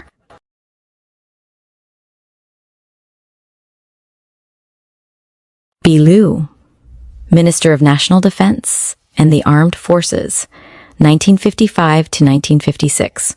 Place the amount at between CO and SU million. Interview cited Paul Suchlin, Chief of the General Staff for the Air Force, 1963, a 1963, and Vice President of the Superior Council for the Air Force, 1962 to 1963, interviewed in Paris, June 28, 1969, SEC, also Aviation Week and Space Technology, a WST, Vol. 59. November 13, 1955, p. 34. 30 Piet. Interview cited. Trinact. Unorthodox diplomacy. Agreement signed in 1953. Israel began to receive howitzers and light arms at a cost of approximately $1 million. 31. Continued pressure was necessary to ensure actual deliveries, however, until the tanks began arriving in 1954. 32. Almost immediately upon his accreditation as ambassador to Israel late in 1952, Pierre Gilbert had suggested to the Israel Ministry for Foreign Affairs that it base its foreign policy on cooperation with France against pan-Arabism. He received little encouragement from Israeli diplomats, however. Moshe Sharett, in particular, could not envision France playing any role in defense of Israel. The Israel Foreign Office was largely Anglo-Saxon in orientation as a result of pre-independence experience. French diplomats complained of the typical British coolness and snobbery of Israeli officials, most of whom were either of British background or education, or had served in the British administration of Palestine. Diplomatic relations with France, meanwhile, were hampered by Israeli actions against French missions, the transfer of the capital to Jerusalem, Arab pressures, a lack of Israeli interest in French culture, and limited scope for a French economic presence. Undaunted, Gilbert turned instead to the Israeli Defense Ministry, where officials, needing a source of weapons supply, listened closely. 33. Gilbert pointed out that regular diplomatic channels were likely to be closed to Israel, and suggested instead that Israel. 31. Shimon Peres. David Sling. The Arming of Israel, London, Weidenfeld, and Nicholson, 1970, p. 51, and Bar Zohar Gesher, p. 59. 32. Sir. Interview cited. French Ambassador to Israel, Pierre Gilbert, 1953 to 1959. Interviewed in Paris, June 11, 1969. 44. Unorthodox diplomacy. Pursue relations with the French defense establishment directly. Shimon Peres, Director General of the Defense Ministry, championed this idea, despite Foreign Office reluctance to engage in unorthodox diplomacy. 34. It was largely because of Peres' insistence that Israel opted for French weapons rather than following the tortuous path of endless negotiations for American arms. After seeking Ben-Gurion's approval, although he was in retirement, and apparently with little reference to Defense Minister Pinhas Lavon, Peres and Gilbert met and planned General Moshe Dayan's 1954 visit to Paris. In late July 1954, Israel Chief of Staff Dayan was invited to Paris on an official visit by General Augustin Guillaume, French Chief of Staff, 1954 to 1956. Overriding the opposition from the Quai d'Orsay, Guillaume promised Dayan bazookas and introduced him to Generals Pierre Koenig and André Zeller, who were later to figure prominently in the Israel alliance. 30. After lengthy secret talks, a formal agreement in principle was signed early in August by Air Minister Diomede Coutrou and Shimon Peres, with the full accord of Premier Mendes France, June 1954 to February 1955. Israel was to purchase Aragon fighters, Mystir HS, with an option on 12 Mystir 4S, AMX tanks, radar equipment, 75 millimeters, cannon, anti-tank missiles, and other weapons. The arms purchases were kept secret. Coranti Sink, unorthodox diplomacy. Until April 1956. 37. Although Ben-Gurion instructed Peres always to inform the foreign minister of his actions, there is evidence that the Foreign Office increasingly was left in complete ignorance of the arms mission's activities. Its officials were often irritated to see the Defense Ministry's representatives engaging in direct diplomacy as they negotiated with the French for the purchase of equipment. Relatively little material actually passed into Israel's hands before 1954. Some tanks, cannon and surplus World War II planes worth a total of no more than about $5 million, according to Peres 39. Yet, in 1954, the French attitude changed. Many French officials later justified their willingness to arm Israel by referring to the Algerian rebellion. General Guillaume, for example, said that the decision to arm Israel in 1954 was taken as part of the fight against Abd al-Nasir and the Algerian rebels. Yet, given the fact that France had agreed to open negotiations between 1 and 2 years before the Algerian rebellion began, Algeria alone could not have been the sole rationale. Moreover, most French leaders at first were relatively unconcerned about the revolt. "We thought it would be quickly suppressed, like the Constantine Rebellion of 1945, said former Estes Director General Paul Grossin. It was only 1969 to 46 unorthodox diplomacy toward the end of 1955 that we realized it could not be put down by local authorities. 41. In all likelihood, a whole range of emotional factors, including shame at France's decreasing role in post-war regional and international developments, were at play in the defense establishment's willingness to supply Israel with arms. Ever since the debacle of Vichy during World War II, the command structure and almost the entire armed forces of France had felt themselves at variance with the civilian leadership and alienated from political and social institutions. In order to save France, they had been led to rebel against the system in 1940, and were to rebel against it again in 1958, and in 960. Often directly opposed to the foreign policy of the Quai d'Orsay, and increasingly disillusioned by the civilian leadership, they worked for a European defense community and the rearmament of France within that wider framework, only to see the diplomats nullify their efforts. They won France's colonial wars on the battlefield, only to see their victories frittered away at the conference table by diplomatic defeats. With other like-minded individuals, this group defended the interests of the armed forces whenever they were challenged. Eventually, they developed the Guerre Revolutionnaire school of thought, the official doctrine of the French army and the pattern of action for Algeria, which had grown out of the defeat in Indochina. They would see Middle East developments as a communist phenomenon, assumed that Arab nationalism was 47 unorthodox diplomacy, Munich subversion in another guise, and believed that the Algerian War, the Suez invasion, and support for Israel were integral to a global crusade against communism. Some were Gaullists, while almost all tended to be activists, and as such, were particularly in tune with Israel's philosophy of political behavior and active military defense. Most important, the military were the first to recognize Israel's potential as a balancer of power in the Middle East, and to regard the military establishment of Israel as a future ally, an instrument for remote control in the area. It should not be forgotten that at this juncture, practically all the weapons sold, Israel would have had to come from the French army's own stockpile.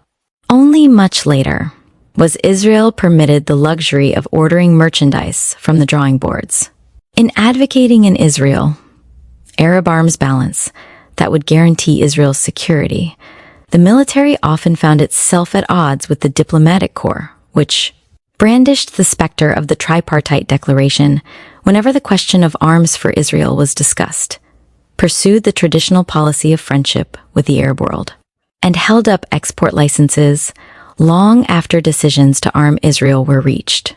The diplomatic branch of government was slower to realize the possibilities inherent in such a relationship and slower to relinquish traditional ideas in favor of this uncommon diplomacy. Their main concern was to preserve French ties with the Arab world, especially with Syria. Bar Zohar describes French insistence that AMX tanks sent to Israel be used only in the Negev, that is against Egypt and not against Syria. General Paul Ely, Chief of Staff, President of the Committee of Chicals of Stahl, 1954 to 1955, interviewed in Paris, June 5, 19. Bar Zohar, Gesher, p. 45. Unorthodox diplomacy. After 1953, Quai d'Orsay acceptance of Israel eased as Egypt, not Syria, became Israel's main enemy. Arms questions were decided by an interministerial committee composed of at most 4 or 5 key ministers and the chiefs of staff. Where there was conflict or disagreement, the rival ministers, with the aid of the bureaucrats, could circumvent the dissenters often without recourse to a decision at the prime minister's level. Maurice Borges Monnery wielded considerable influence on the committee as Minister of Interior in 1955 and was able not only to supply Israel with arms, but to divert a shipment of tanks destined for Egypt. It is hardly a coincidence that Borges Monnery and his chef de cabinet, Abel Thomas, were the two men who did most to arm and otherwise support Israel within the French government.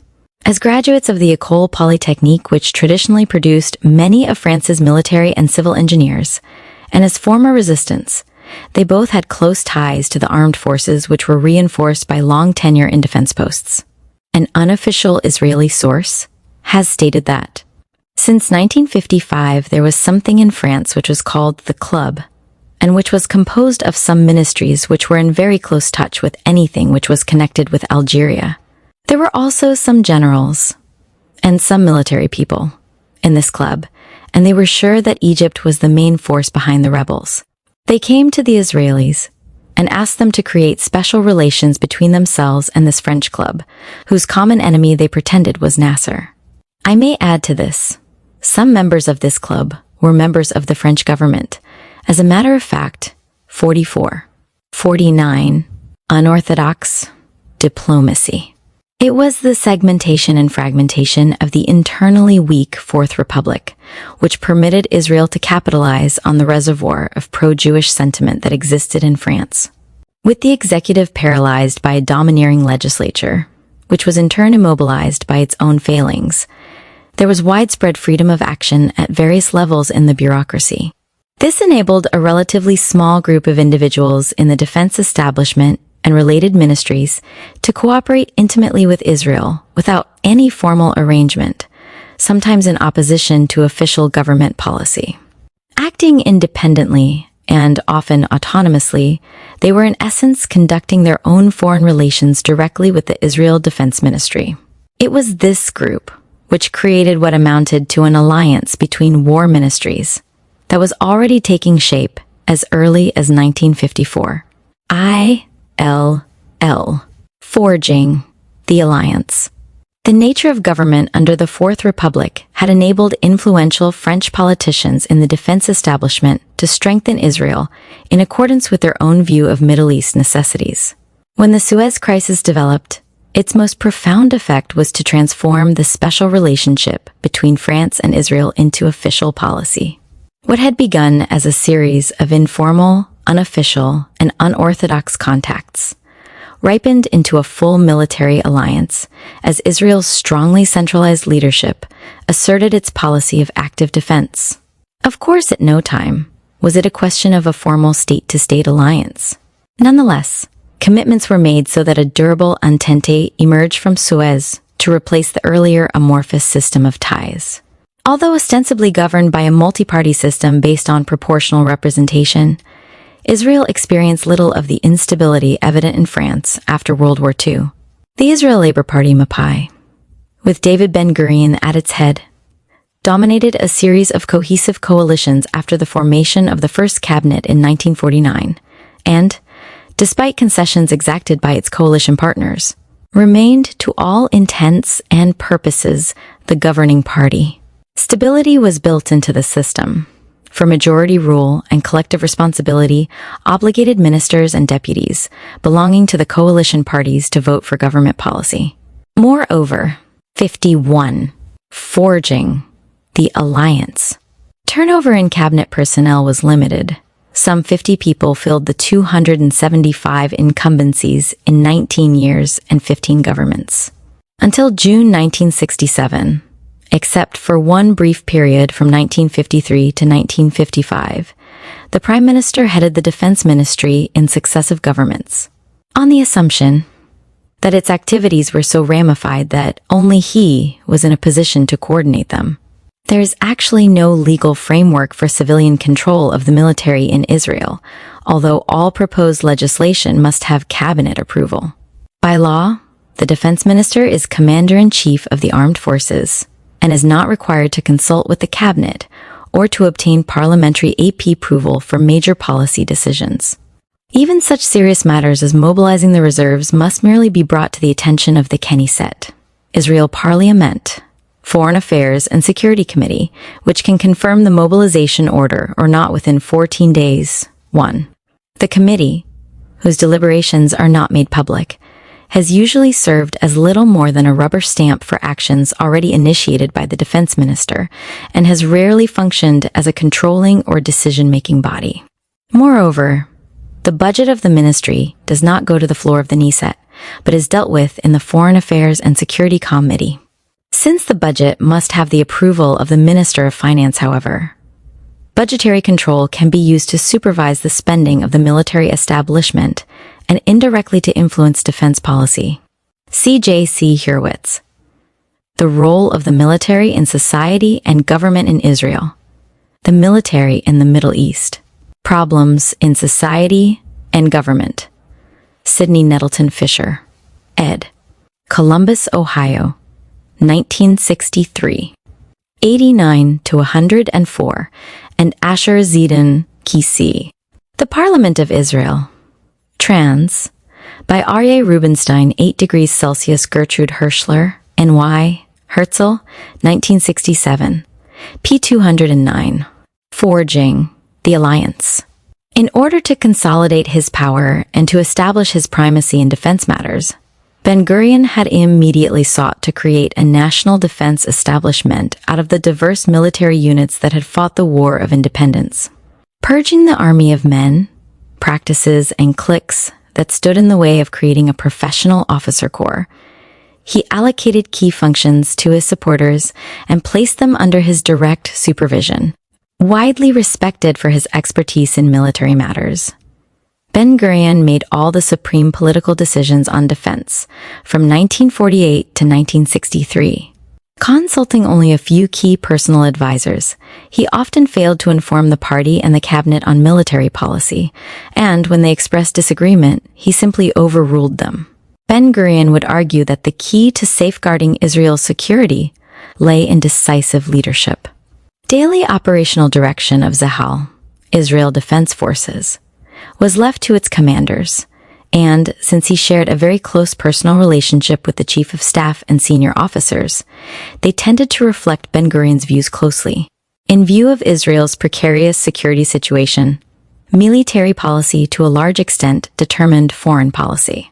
By the early 1950s, when peace negotiations had failed and strategic thinking was forced to cope with the reality of Arab encirclement, Ben-Gurion had become the undisputed champion of the reprisal policy advocated by the young, chauvinistic, tough-minded Sabra, native-born, leadership in the army, foremost among those who called for relentless activism in dealing with Arab guerrilla attacks.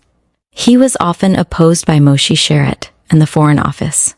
Sharett tended to conceive of Israel diplomacy as a passive, powerless diplomacy, and rejecting force, he sought security through great power guarantees. Forging the alliance. Aware that he was losing his struggle for control of defense policy, when the Chibia reprisal raid of October 1953 evoked bitter debate, Ben-Gurion retired in December. First, however, he assured cabinet approval for his security program. Pinchas Lavon became Minister of Defense, Moshe Dayan was Chief of Staff, and Shimon Peres, Director General of the Ministry of Defense. Dayan and Peres often acted independently of Lavon, partly as a result of habits acquired during Ben-Gurion's tenure, and partly in order to fend off reforms that threatened the division of labor Ben-Gurion had established between the army and the defense ministry. Although the relationship between the army and the ministry had been ill-defined in the first years of statehood, General Dayan had relieved the army of administrative and logistical duties and separated it from the armament industries in order to strengthen its role as a swift and highly mobile strike force. The ministry assumed control over supply and manufacture of armaments, and, except for highest policy decisions, Ben-Gurion generally had left its administration to the Director General. Undoubtedly, Peres and Dayan were also concerned about the deteriorating security situation. Lavon often moved independently of the cabinet in his attempts to follow Ben-Gurion's example and to assume full responsibility for military policymaking. His pride in being more activist than Ben-Gurion led to the naive attempt to secure passage for the Bat Galim through the Suez Canal and the disastrous plot to blow up the American Information Office in Cairo, which resulted in the discovery and capture of an Israeli spy network in Egypt on October 1st, 1954. Both events upset the unofficial balance of functions between army and ministry. 54. Forging the alliance, and stirred up a hornet's nest that later rocked the Israel government as the Lavon affair, as Lavan, Dayan, Perez, and the army struggled for power. Prime Minister Moshe Sharett and Walter Eitan of the Foreign Ministry exercised less and less control over foreign policy. 3. Lavan suddenly resigned, and Ben-Gurion returned to the Defense Ministry on February 17, 1955. While retaliation continued to be the major approach to the military situation, strict supervision by senior officers was imposed on all operations, curtailing responsibility previously held by middle and junior FEVEL officers. This enabled Ben-Gurion to coordinate reprisals such as the February 28 raid against Gaza within the framework of larger policy goals. Ben-Gurion immediately began to strengthen the army in preparation for a second round with the Arabs by acquiring desperately needed armored and aerial equipment. To fend off any motorized breakthrough across Israel's narrow neck would require a strategy based on an anticipatory attack or a counteroffensive by mobile armored columns. Speed and mobility on the ground would require air power, and to control the skies, Israel would have to acquire planes capable of preemptive strikes at Arab airfields. Ben-Gurion also decided to expand the Defense Ministry's scientific efforts and armament industries and to develop a nuclear. On this period and the Lavin affair, see my MA thesis, Columbia University, 1961, The Influence of the Military Establishment on Israeli Politics, and Amos Perlmutter, The Institutionalization of Civil Military Relations in Israel, The Ben-Gurion Legacy and Its Challengers, 1953 to 1967. The Middle Fast Journal, Vol. 22, Number 4, 1968, pp. 415 to 452. See also John Kimche, La politique extérieure d'Israël Evidences, Vol. 6. Mo. 45. 1955. pp. 3. 55. Option. As a deterrent to Arab aggression. The ministry acquired enormous influence as it came to control production of military equipment for Zahal, as well as the scientific research conducted by the Atomic Energy Commission. Ben-Gurion deliberately set out to consolidate ties with France, heretofore Israel's only major supplier of modern weaponry, and the Center for Scientific Training for Israel's nuclear researchers. As early as January 1955, there had been signs that the pace of the rapprochement between the two states was accelerating. Secretary of State for Air Diomede Quatreau confirmed French willingness to sell the Mystère 4 to Israel, despite British arguments that the transonic jet was more advanced than any plane in the inventories of Israel's immediate neighbors. Preliminary accords were also to be signed for the Wouter bomber, plans for which were entering the final stages. Toward the end of the month, European press reports of a growing military alliance between France and Israel were lent credence by Israel's denunciation of the Baghdad Pact and the mild French reaction to Israel's offensive in Gaza. The French argued that the Baghdad Pact had upset the military balance in the region, forcing Israel to adopt a policy of aggressive defense. Upon his return to the Defense Ministry in February, Ben-Gurion wrote directly to General Pierre Koenig, Edgar Faur's Minister of Defense, explaining his decision to adopt French equipment in the armed forces and outlining Israel's weapons needs. In April 1955, see Yaakov Sur, Prélude à Suez, Journal d'une ambassade, 1953 to 1956, Paris, Site, 1966, p. 150. 4 State of Israel Government Yearbook, 5J16, 1955, p9 feet An, I. Michael Bar Zohar, Gesher al-Ha-Yam Hatikon, Yahase Sarfat. Forging the alliance. The sale of the misters was approved. 5. When Shimon Peres arrived in Paris in May with new requests for arms, he found that Yosef Nachmias of the Arms Purchasing Mission had already made friendly contacts with Abel Thomas and Louis Manguin of Interior Minister Borges Monnery's cabinet, probably as a result of their considerable pressure. In June, the Council of Ministers decided to accede to Israel's requests. The fact that negotiations were simultaneously underway for a considerable arms sale to Egypt undoubtedly strengthened Israel's bargaining position. Abel Thomas has explained that Borges was not alone among Frenchmen in fearing that any arms shipped Egypt would eventually find their way to the Algerian rebels. A consignment of 100 AMX tanks and 75 millimeters guns due to leave Marseille in September. As part of a larger Egyptian order awaited certificates of embarkation from the local prefect. Under Borges' orders, the prefect, who was responsible to the Ministry of Interior, returned the tanks to Paris. When Foreign Minister Antoine Pinet strenuously objected to the Interior Ministry's actions, Prime Minister Edgar Faure, February 1955 to February 1956, left it to his ministers to find a just solution. With the collaboration of Minister of Defense General Pierre Koenig, Borges Monnery informed the Council of Ministers that if Egypt was to be armed, arms would have to be sent to Israel as well. Faure acquiesced, finding this solution relatively just. 6. Israel, 1947 to 196. Bridge over the Mediterranean. France-Israel relations, 1947 to 1963.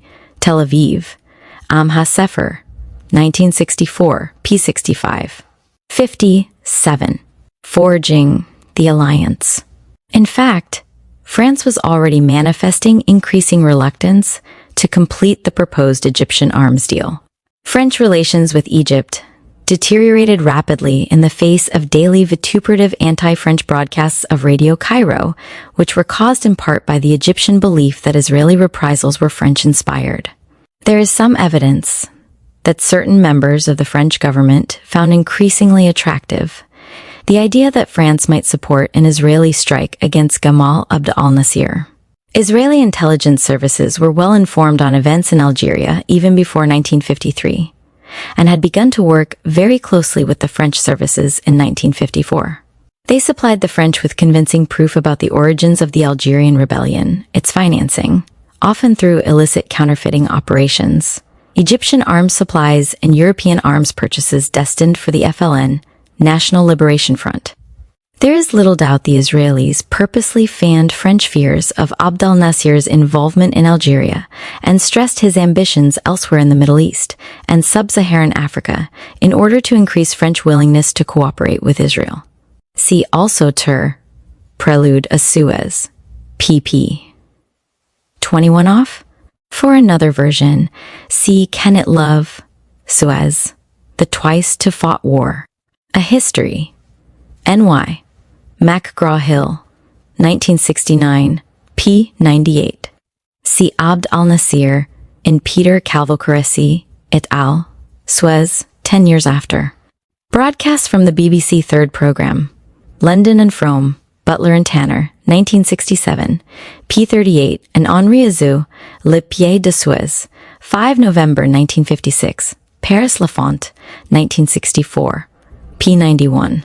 8 General Paul Grossin, attached to Prime Minister Guy Mollet, 1956 to 1957, Director General of the Service de Documentation, Extérieur et de Contre-Espionnage, Steets, 1957 to 1962, member of the Superior War Council, 1957, interviewed in Paris, June 25, 1969, and Zvi Dar of the Israel Defense Ministry, interviewed in New York City, May 2, 1969, Cinquanta e oito.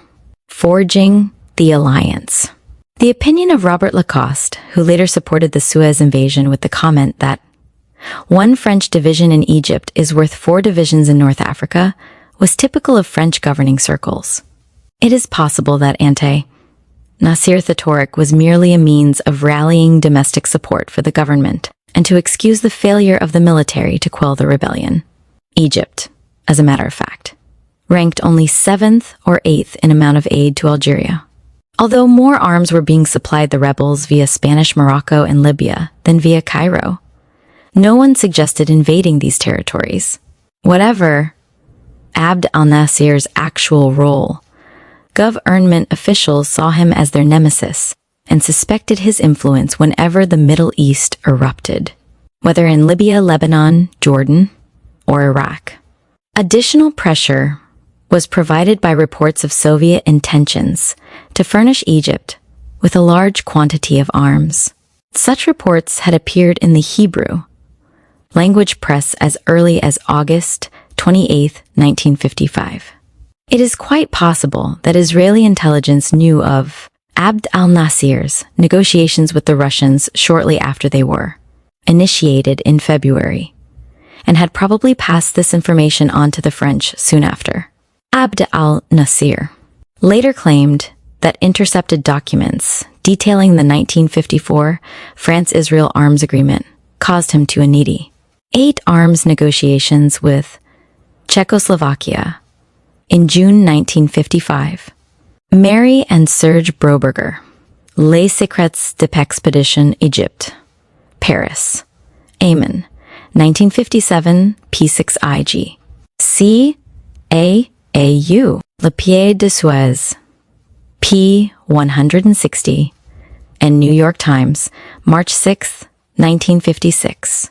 Siha Arias and Maario, August 28 to 31st, 1955, and Sima Flapan, Swords Across the Star, Atlas, Vol. 8, Sept.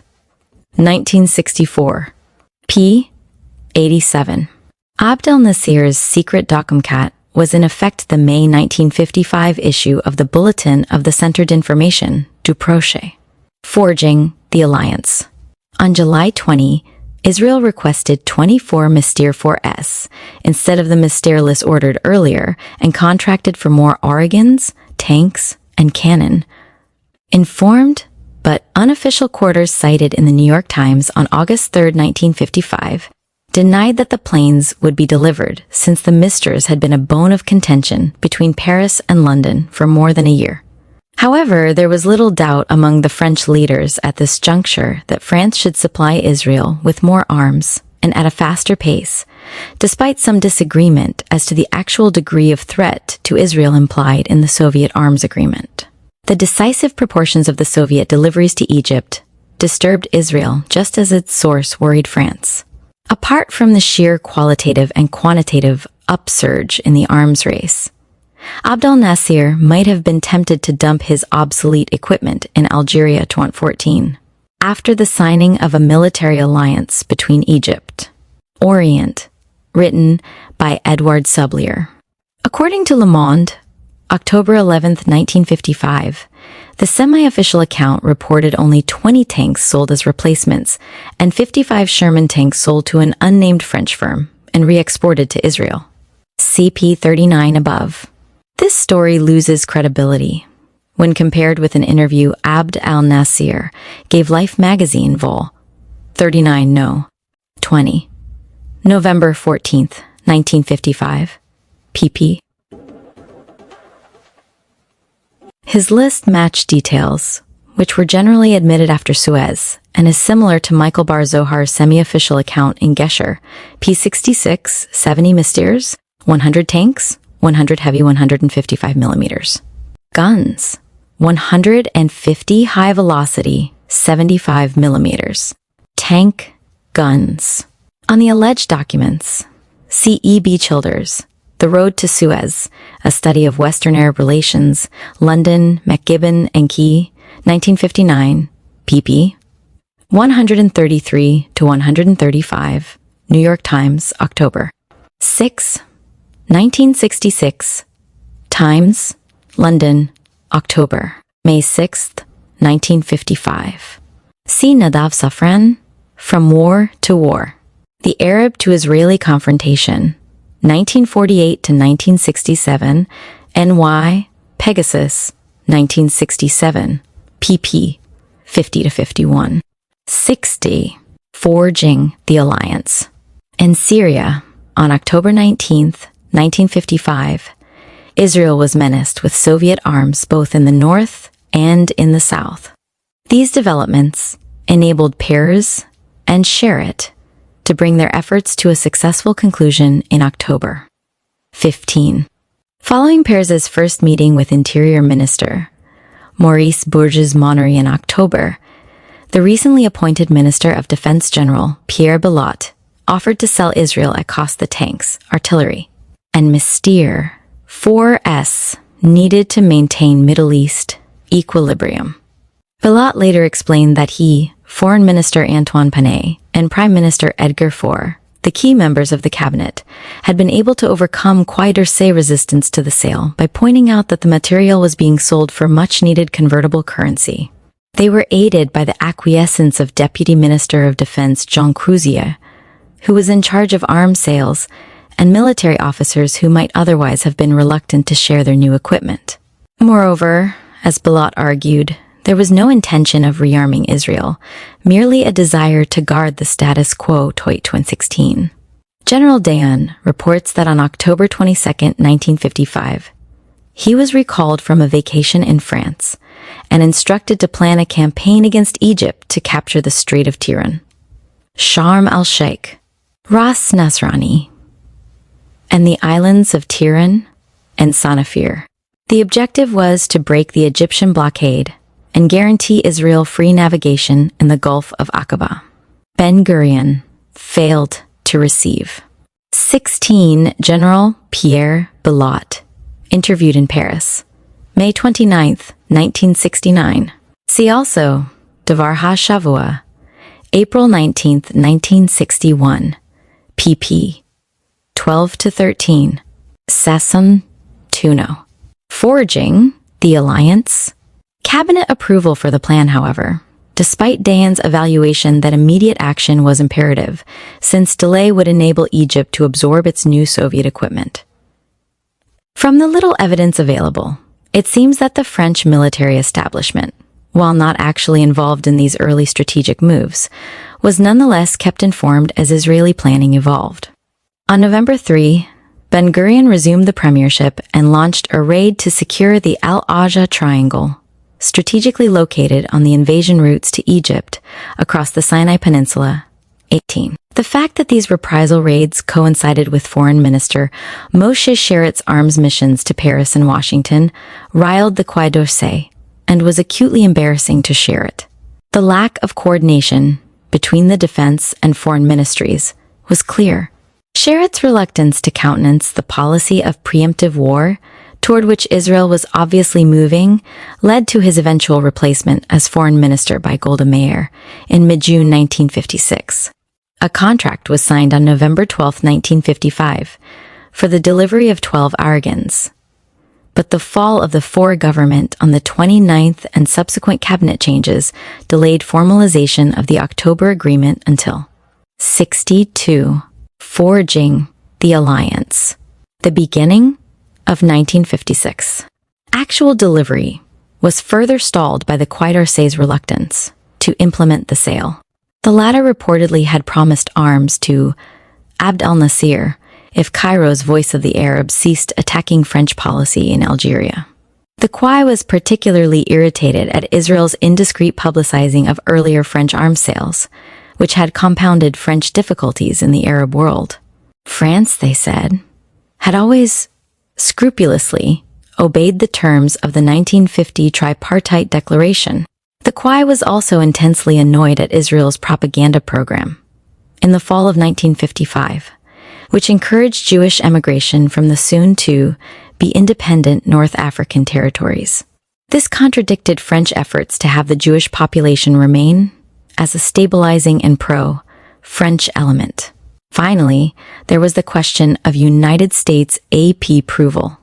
Since the Mystere was being manufactured for NATO under offshore procurement agreements, France would theoretically not be free to sell it elsewhere until July 1956, when NATO production was scheduled for completion.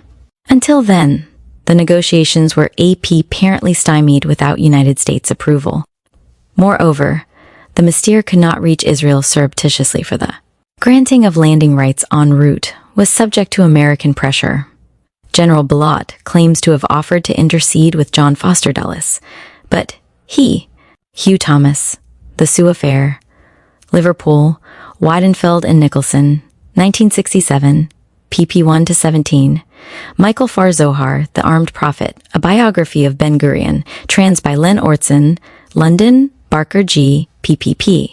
204-205, and Daily Telegraph, November 12, 195,520, Le Monde, October 11, 195,521, bid, sept.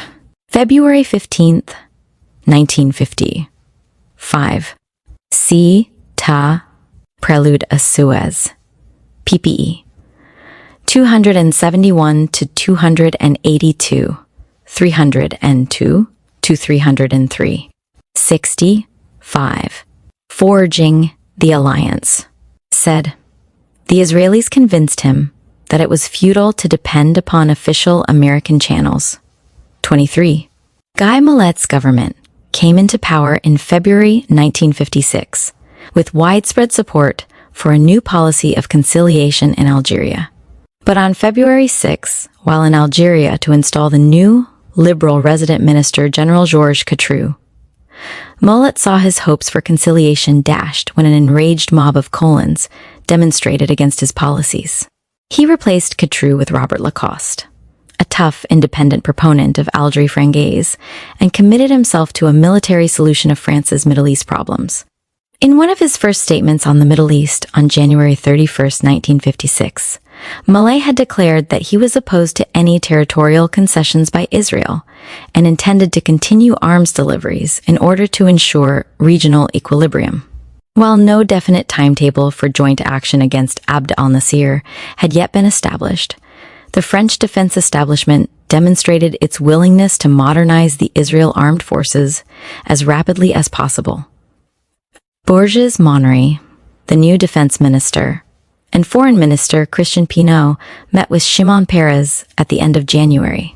As a result of that meeting, during the February tripartite sessions in Washington, Pineau tried to obtain American agreement for the transfer to Israel of 24.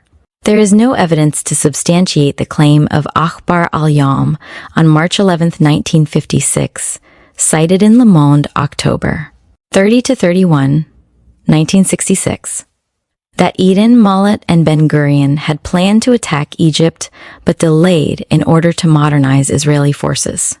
The idea of acting in concert did not crystallize for several months. See below, pp. 66 FF. 64. Forging the Alliance. Misters manufactured under the offshore procurement financing arrangements. On March 7, 1956, the New York Times reported that Israel had ordered Nord anti-tank-guided missiles from France, in addition to some 200 radio guidance devices for anti-tank shells.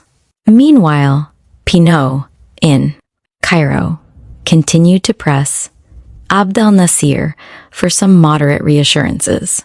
Unless Pineau was totally unaware of the Defense Ministry's growing commitment to Israel, his actions can only be interpreted as a final attempt at conciliation. Any hopes for moderation were soon dispelled, however, when violent anti-French outbursts from Egypt attended the arrival in Israel on April 11, 1956, of the first 8 Mystere 4S, which had been sold with Washington's approval. 4 more were expected shortly. In May, at the Paris NATO Council meeting, the Americans approved the further diversion of Mystars from NATO production and urged Canada to accede to Israel's arms requests. Israel was simultaneously negotiating for 40 jets and 30 Centurion tanks from Great Britain. Throughout the spring, there were several secret meetings among Dayan, Peres, Thomas, Mangin, and Borges.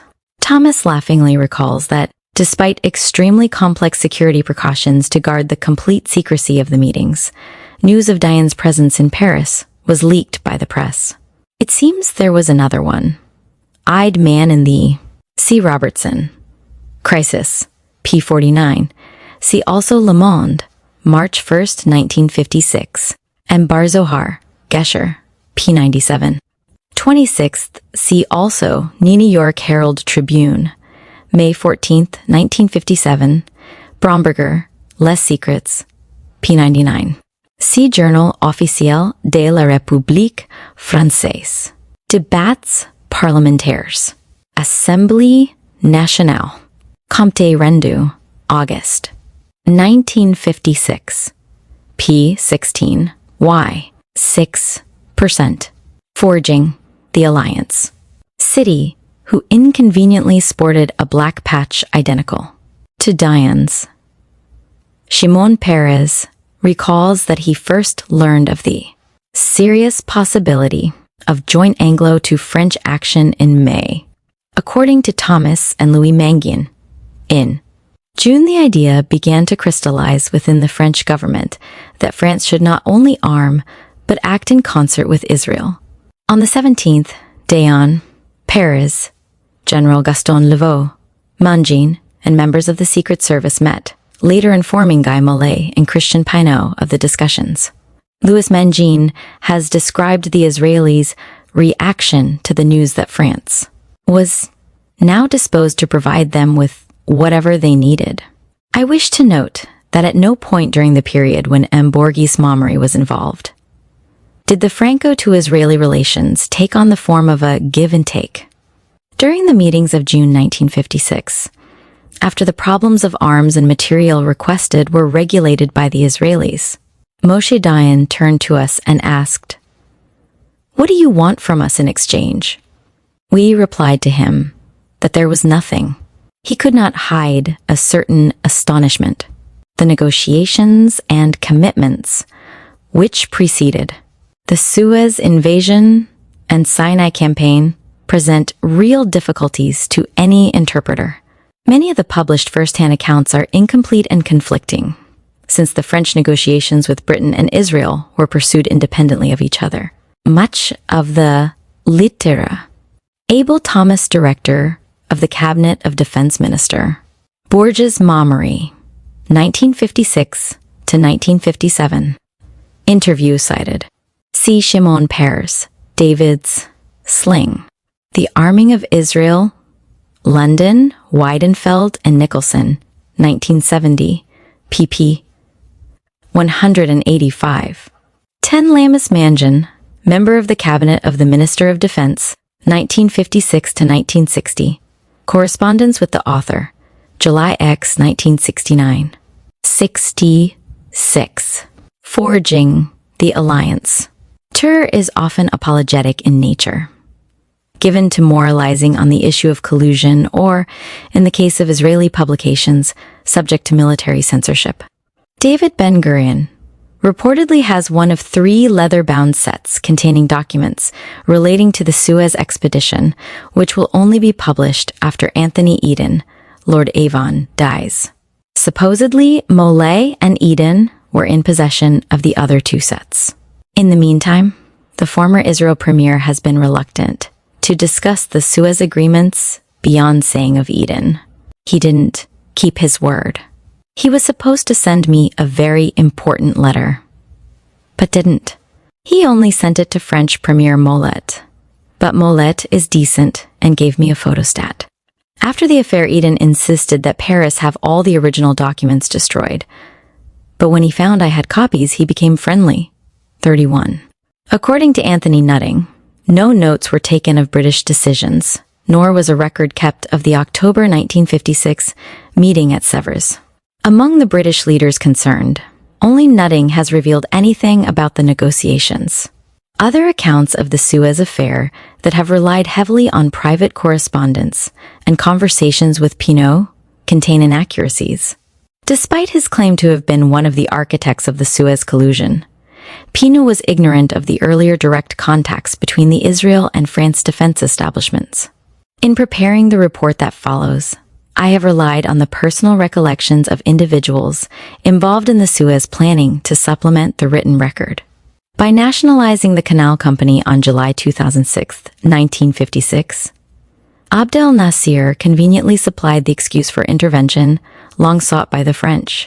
Malet Tele, 67, forging the alliance, phoned Eden on the 27th to suggest that the Egyptian threat to Israel's security might be the pretext for military action against Abd al-Nasir that both nations had sought.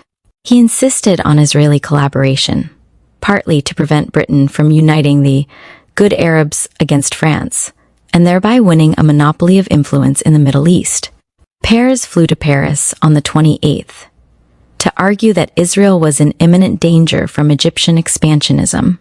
He asked for French help in the event of an Egyptian attack, and particularly for a French aerial umbrella to protect Israel's cities. The French cautioned him not to act hastily, but did not disclose to him the nature of their negotiations with the British. Abel Thomas, Chief of Staff General Paul Ely, President of the Committee of Chiefs of Staff, interviewed in Paris, June 5, 1969, and Air Force General André Martin, interviewed in Paris, June 12, 1969, supplied most of the details of the events that followed.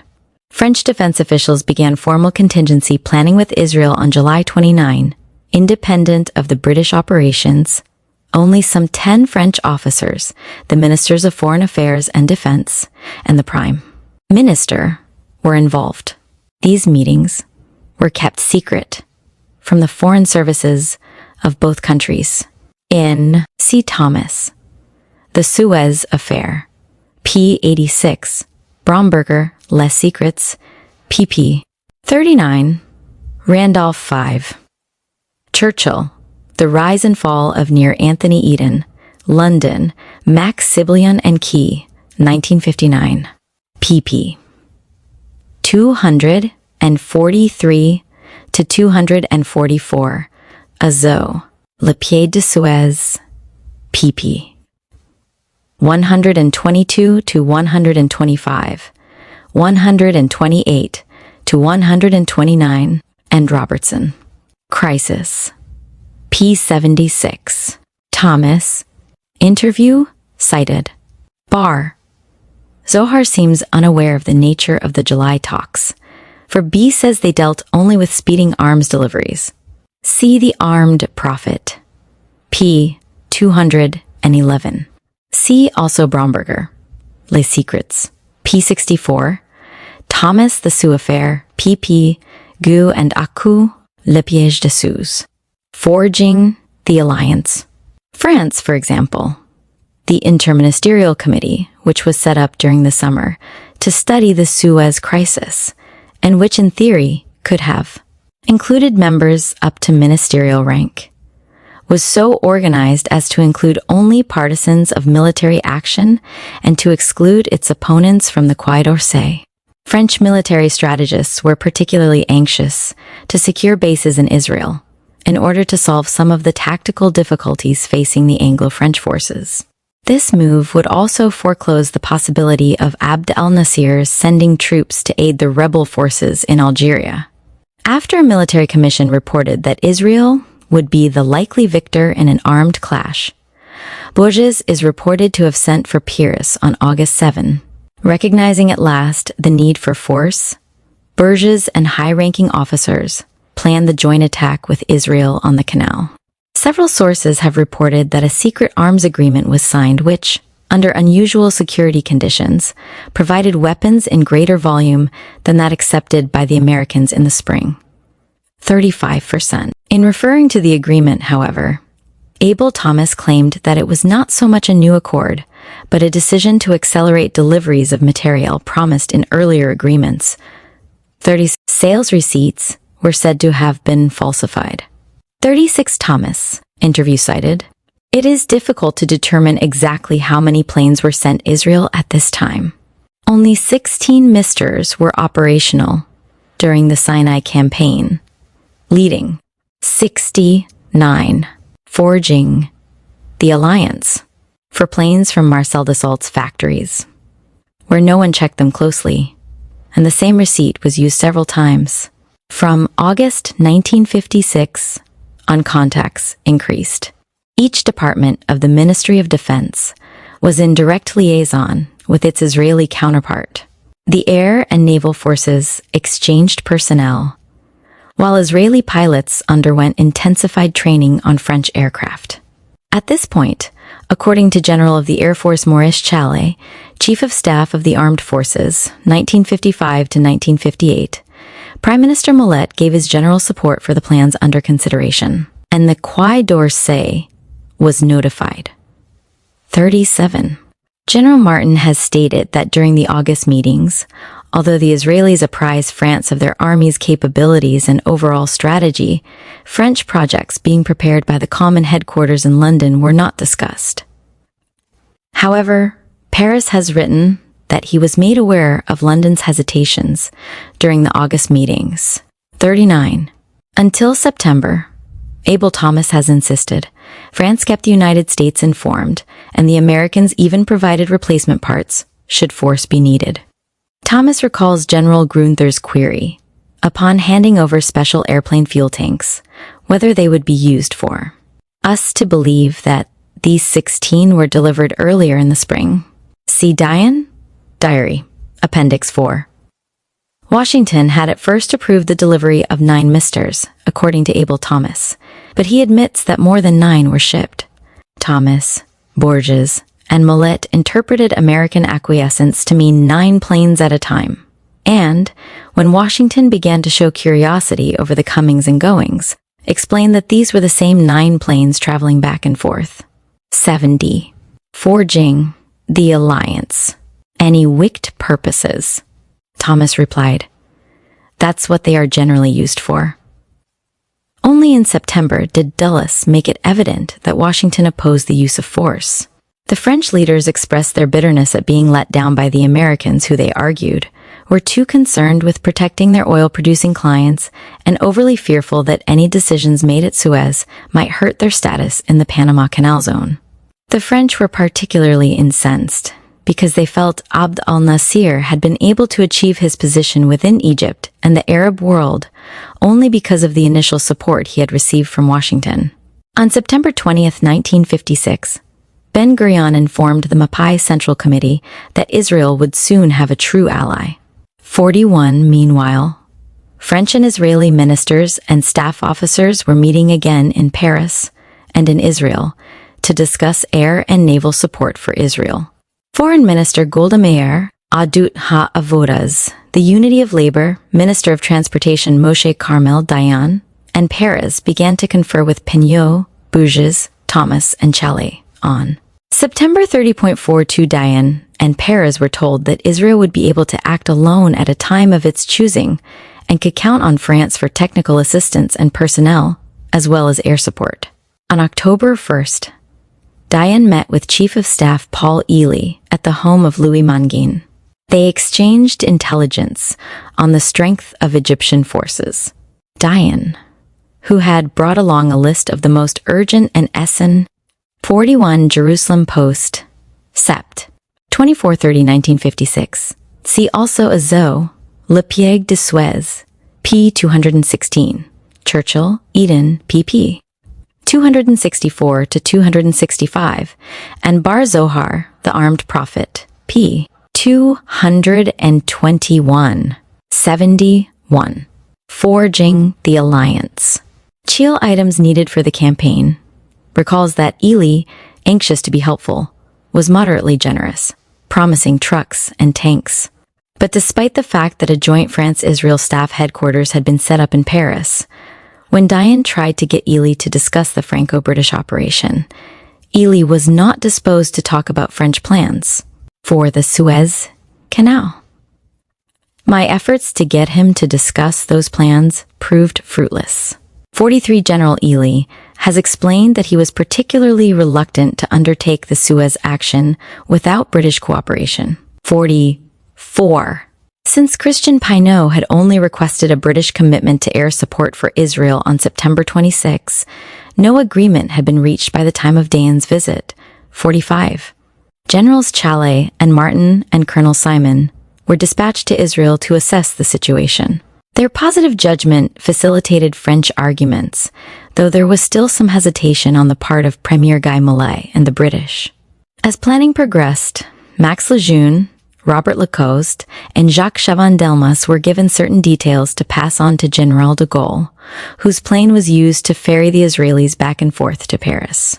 According to Hugh Thomas, General de Gaulle was very unhappy that the Allied command was integrated under the British, even though the French were contributing the greater share of manpower and equipment. 46. Israeli Operations Planning Order No. 1, dated October 5, 1956, indicates that Israel had reevaluated its 72. Forging the alliance. Original objectives in the planned strike against Egypt, and in contrast to the 1955 plans centering on the Strait of Tiran, at the entrance to the Gulf of Aqaba, now proposed to enter Sinai and strike at the Suez Canal in support of French aims. To 47. Since without air support, the Israel Air Force would have been limited in its ability to protect Israel's skies and to cover troop movements at the same time, Egyptian planes would have to be destroyed while on the ground. The entire peninsula, moreover, had to be captured quickly to avoid outside intervention, including the possible arrival of communist volunteers. On October 10, Shimon Peres and Abel Thomas reached an agreement on these points, with France promising Israel air cover, further arms deliveries, the participation of French soldiers as volunteers, planes and repair services, naval protection, and airdrops from the forces that had reached Cyprus in August. Finally, France promised to exercise its veto in the Security Council to protect Israel against any Russian threat. 48. Meanwhile, relations between Britain and Israel could only be described as chilly.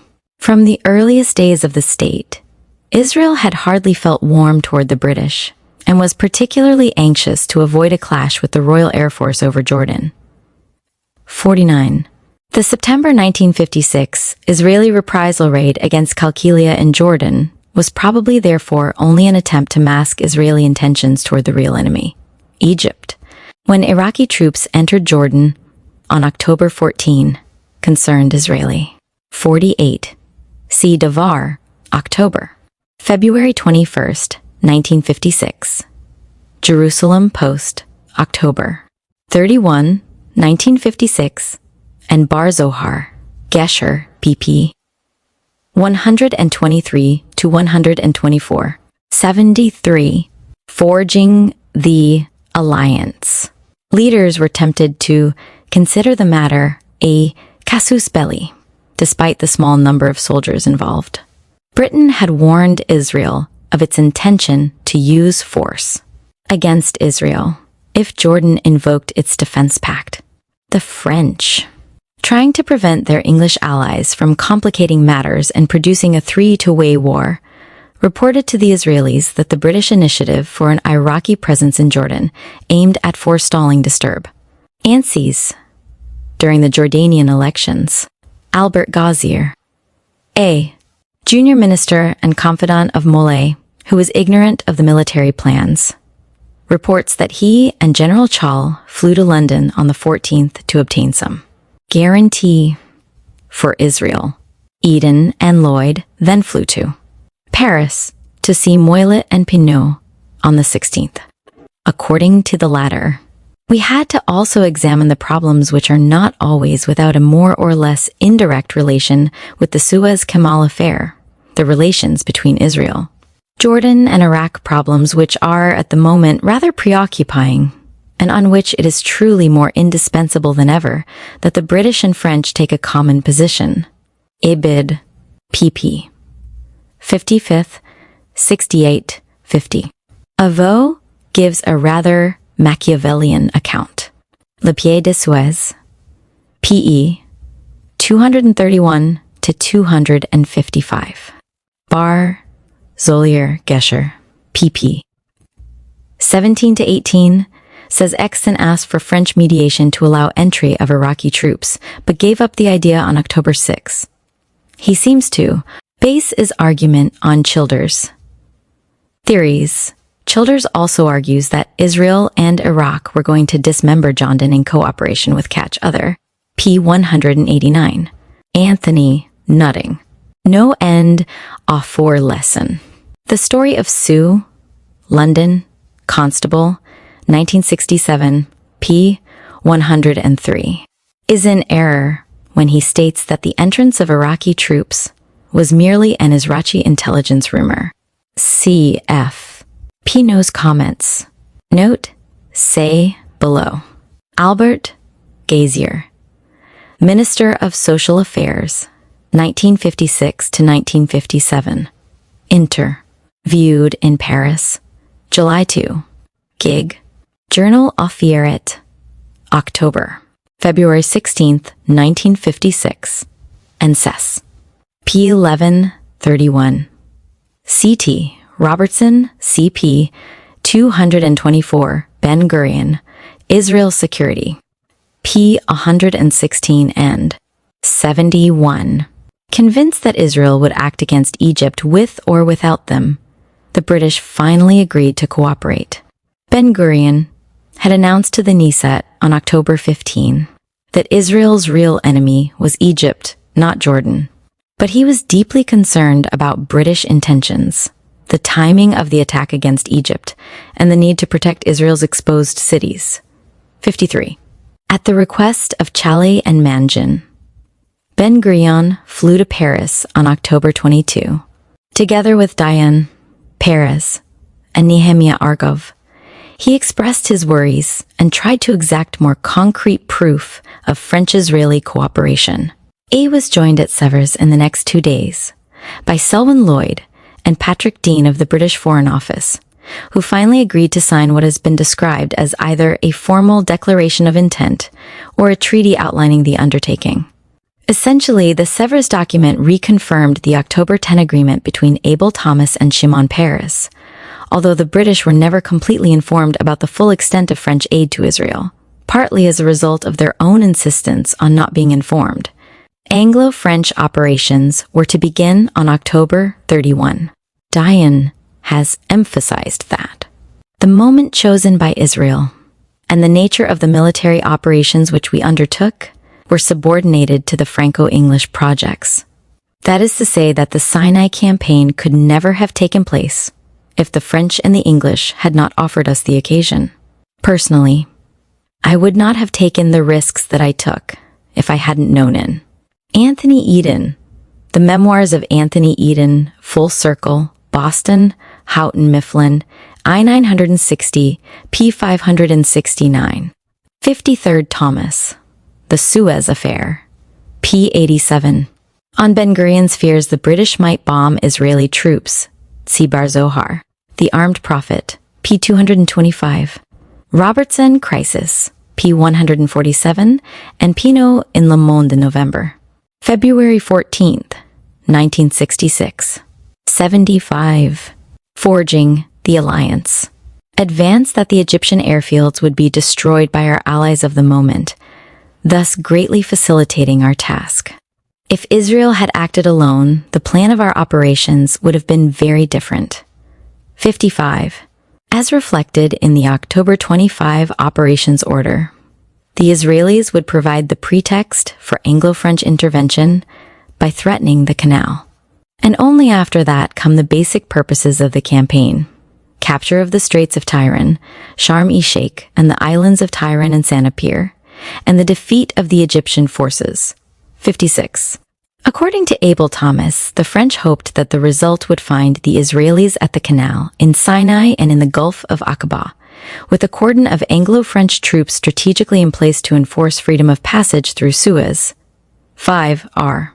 55 Dayan, cited Le Monde, May 12 to February 18th, 1966.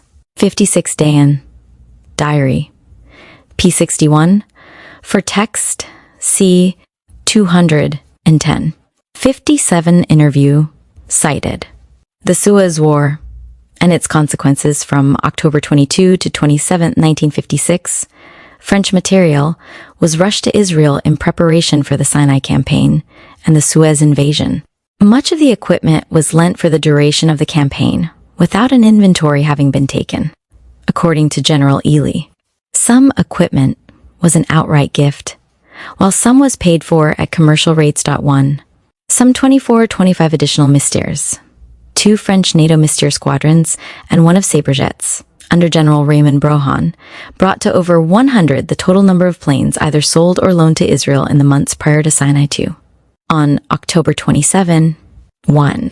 Chief of Staff General Paul Ely, President of the Committee of Chiefs of Staff, interviewed in Paris, June 5, 1969.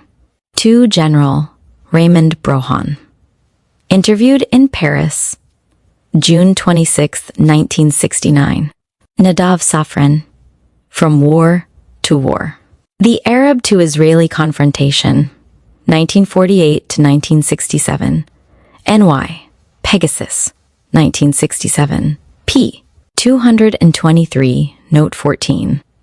Bases his figure of 60 planes on President Dwight D. Eisenhower's count, obtained from high-altitude reconnaissance planes. But this does not consider the possibility of underground hangars. Safran cites General Moshe Dayan's statement that Israel could put 5 jet squadrons into the air during the campaign, including 37 Misters. 5 squadrons would be approximately 120 planes. Safran is probably not including the 3 French squadrons in his tally, although since the size of Israeli squadrons varies, the confusion is understandable. 37 Misters, 16 operational, including 12 sent in the spring. The rest probably flown by French pilots. 48 Dijon Squadron, Mystiers, 24 F-86 Sabrejets. The Suez War, 206 X-6 trucks with front-wheel drive arrived, and as Dayan has asserted, saved the situation. Gen. Errol Ely recalls that 200 tanks were also shipped. Meanwhile, members of the French Secret Service were stationed in Israel to oversee security arrangements.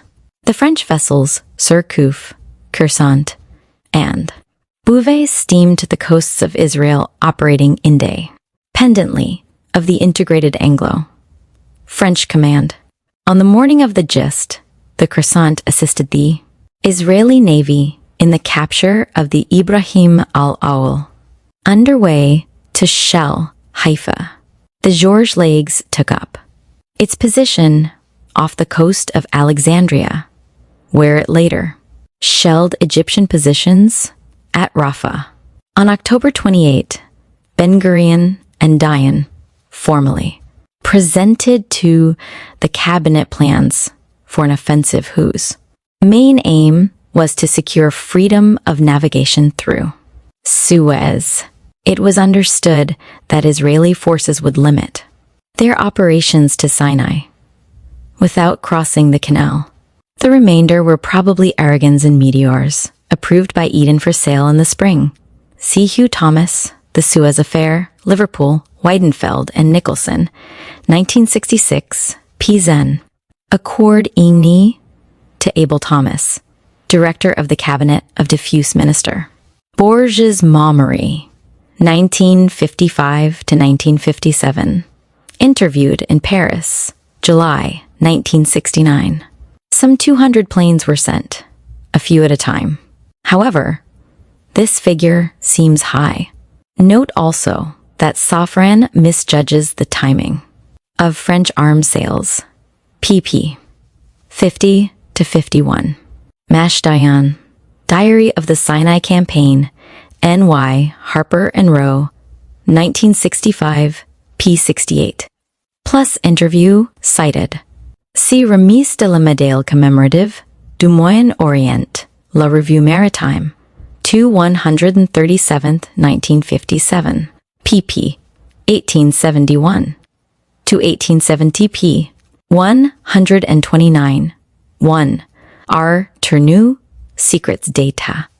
Paris, Plon 1, p. 138. And Mary and Serge Bromberger, Les Secrets de l'Expédition d'Égypte, Paris, Aymon, 1957, pp. 5-8. 2778. The Suez War. Only a few ministers from Mapai and Adut Ha-Avoda had known of the plans before this time.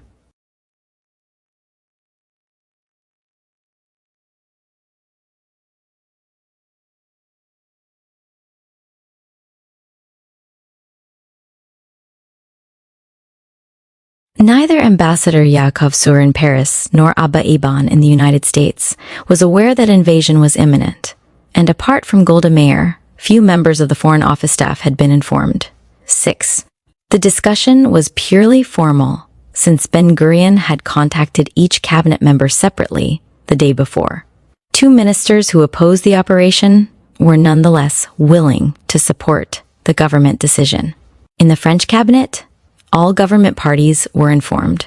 According to Hugh Thomas, the sole criticism came from the right, on the grounds that action was proceeding too slowly, and from 1 or 2 radicals who opposed Moulet's decision in principle. The 7. Israel launched its attack on the 29th. French planes from Cyprus dropped supplies to the advancing troops, while General Brohan's command bombed the airfields at Luxor. Other French aircraft, based in Israel, immediately began patrolling the skies and engaging the Egyptian MiGs in combat. According to the original timetable, the landing of Anglo-French airborne units had been scheduled for November 6.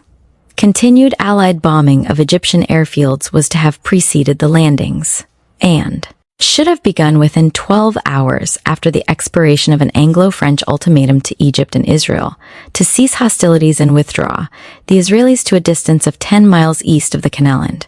7 pesos p. 69, 74, 79 Egyptians from its neighborhood. Aid Israel as planned, agreed to the terms while Egypt refused BUT. The 2 allies waited 25 hours, beginning to bomb only on the 31st. British commanders, overestimating the strength of Egyptian forces and particularly anxious to prevent Abdel Nasser from blocking the canal, had argued for a cumbersome and complicated plan of action with 10 to 14 days of air raids to precede the landings. 9 Trillions HE French military attaché's office reported to Diane that the British obstinately refused to move forward the landing date, despite the speed with which Israeli forces had advanced. The French wanted to proceed without them. Matters were complicated by a United Nations resolution of November 2, demanding a ceasefire. Israel was reluctant to acquiesce, since another day or 2 was needed to capture Sharm el-Sheikh. But Ben-Gurion doubted whether his British and French allies would resist increasing international pressure and would carry out the invasion as planned. He also wanted to remain aloof from the struggle for control over Suez. I see no point in joining a coalition on an issue which is opposed by the entire world, he is quoted as saying. 10. For these reasons, Israel decided to accept the ceasefire on November 3, with the proviso that Egypt do the same. However, as Diane noted in his diary, a ceasefire would have removed Britain's elaborately structured justification for intervention. Britain therefore asked France to use the full weight of her influence to persuade us to retract OUR announce. For text, see Thomas, The Suez Affair, Appendix 8, PPP. 93-94. 9. See Anthony Eden, The Memoirs of Anthony Eden, Full Circle, Boston, Houghton Mifflin, I-960, PP5, G6FF. 10 Dayan Diary, p. 159. 80. The Suez War. Mint. France has done this, begging us to do nothing which might shake the tottering foundations underlying Eden's position on Suez. As our friends, the French explained it, if we did not accede to Britain's request, Eden would be compelled to abandon completely his military plan on Suez Door 11. Submitting to French entreaties, Israel stalled for time, qualifying its acceptance of the ceasefire by posing 5 questions. Having thus cooperated with the Allies, however, Ben-Gurion was enraged and embarrassed by a subsequent Anglo-French note to the United Nations, which proposed an international force to secure the canal and included a phrase calling for prompt withdrawal of the Israeli forces. 12 Tio Ben-Gurion, this formula, although later modified by France, meant that France had sacrificed Israeli interests in hopes of ending further British hesitation. By November 5, the Israel army had achieved its war aims. Ground fighting ended, just as the first Allied paratroops dropped into the canal zone. Seaborne forces from Malta finally arrived on the 6th, the day Eden, under pressure from the United States and from within his own government, decided to abandon the Suez War. Mollett acquiesced in the British decision despite fierce opposition from Bourges, Monnery, Pinault, Lejeune, and others in his government who wanted to continue hostilities with Israeli assistance. 13. Immediately after the Sinai Campaign and Suez, in 81, invasion, French support for Israel was no longer an almost clandestine arrangement between the two defense ministries, but shifted instead to the public arena as official government policy. In a state of euphoria, the Israel press optimistically hailed its new champion. Often minute developments in tone and emphasis were headlined, and token gestures of normal diplomatic courtesy were sometimes magnified out of all proportion to any concrete political meaning they may have had. France and French activities received daily coverage in the Jerusalem Post, Haaretz, and Ma'arid far more, often than did Israel in Le Monde or Le Figaro. Israel did not always distinguish between internally oriented and externally oriented information, and the disclosures that followed the course of the France-Israel relationship were probably directed at a local audience to convince the Israeli public, and perhaps the French as well, that the new rapprochement would endure. In France, despite some conservative hesitation and condemnation by 17 socialists, the Suez expedition had been backed by a united cabinet and received wide public acclaim. Lack of support for Israel came only from the extreme left, which couched its opposition in terms of anti-colonialism. Although French collusion with Israel had been generally suspected, it became public knowledge in spring 1957 with the publication of Les Secrets de l'Expédition d'Égypte by Mary and Serge Bromberger.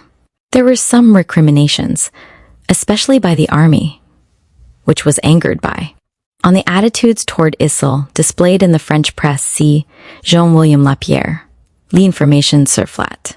Laurel dans les grands quotidiens français en 1958, Paris. Centre National de la Recherche Scientifique, 1909.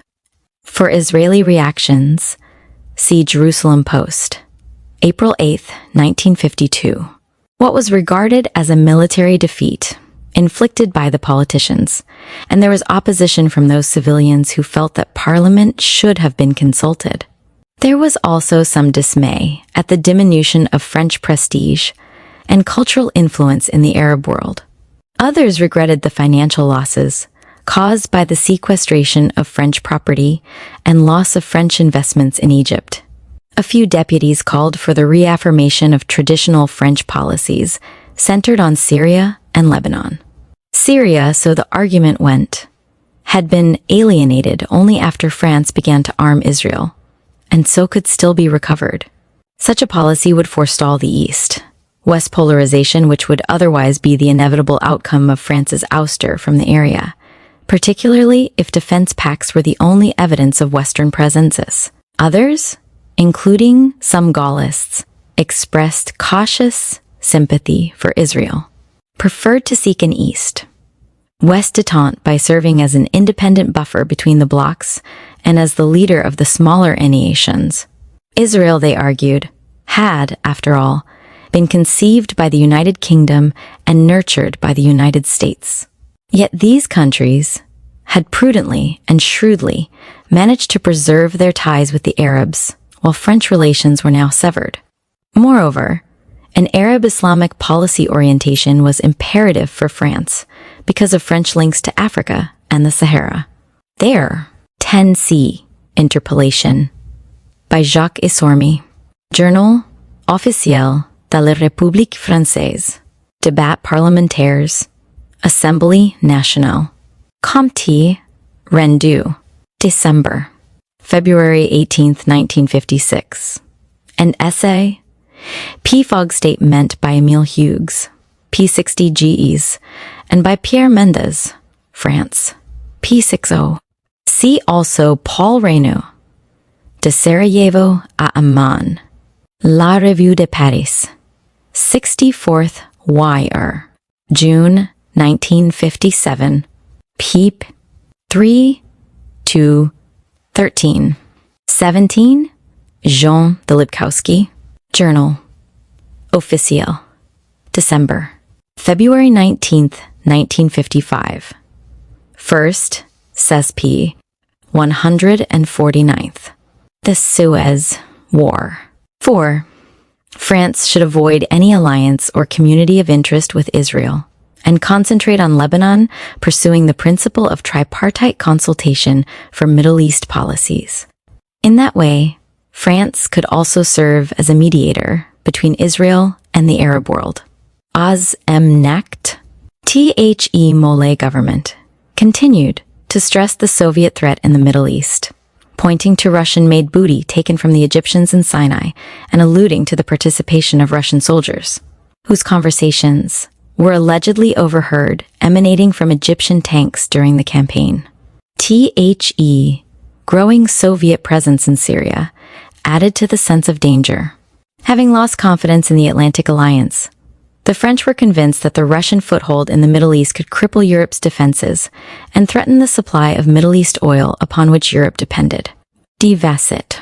This was one area in which Israel aroused particular French concern. Even before the Suez invasion, France had been interested in Israeli plans to build an oil pipeline from Eilat to Ashkelon or Haifa. With the blockage of the Suez Canal, France feared a major economic crisis.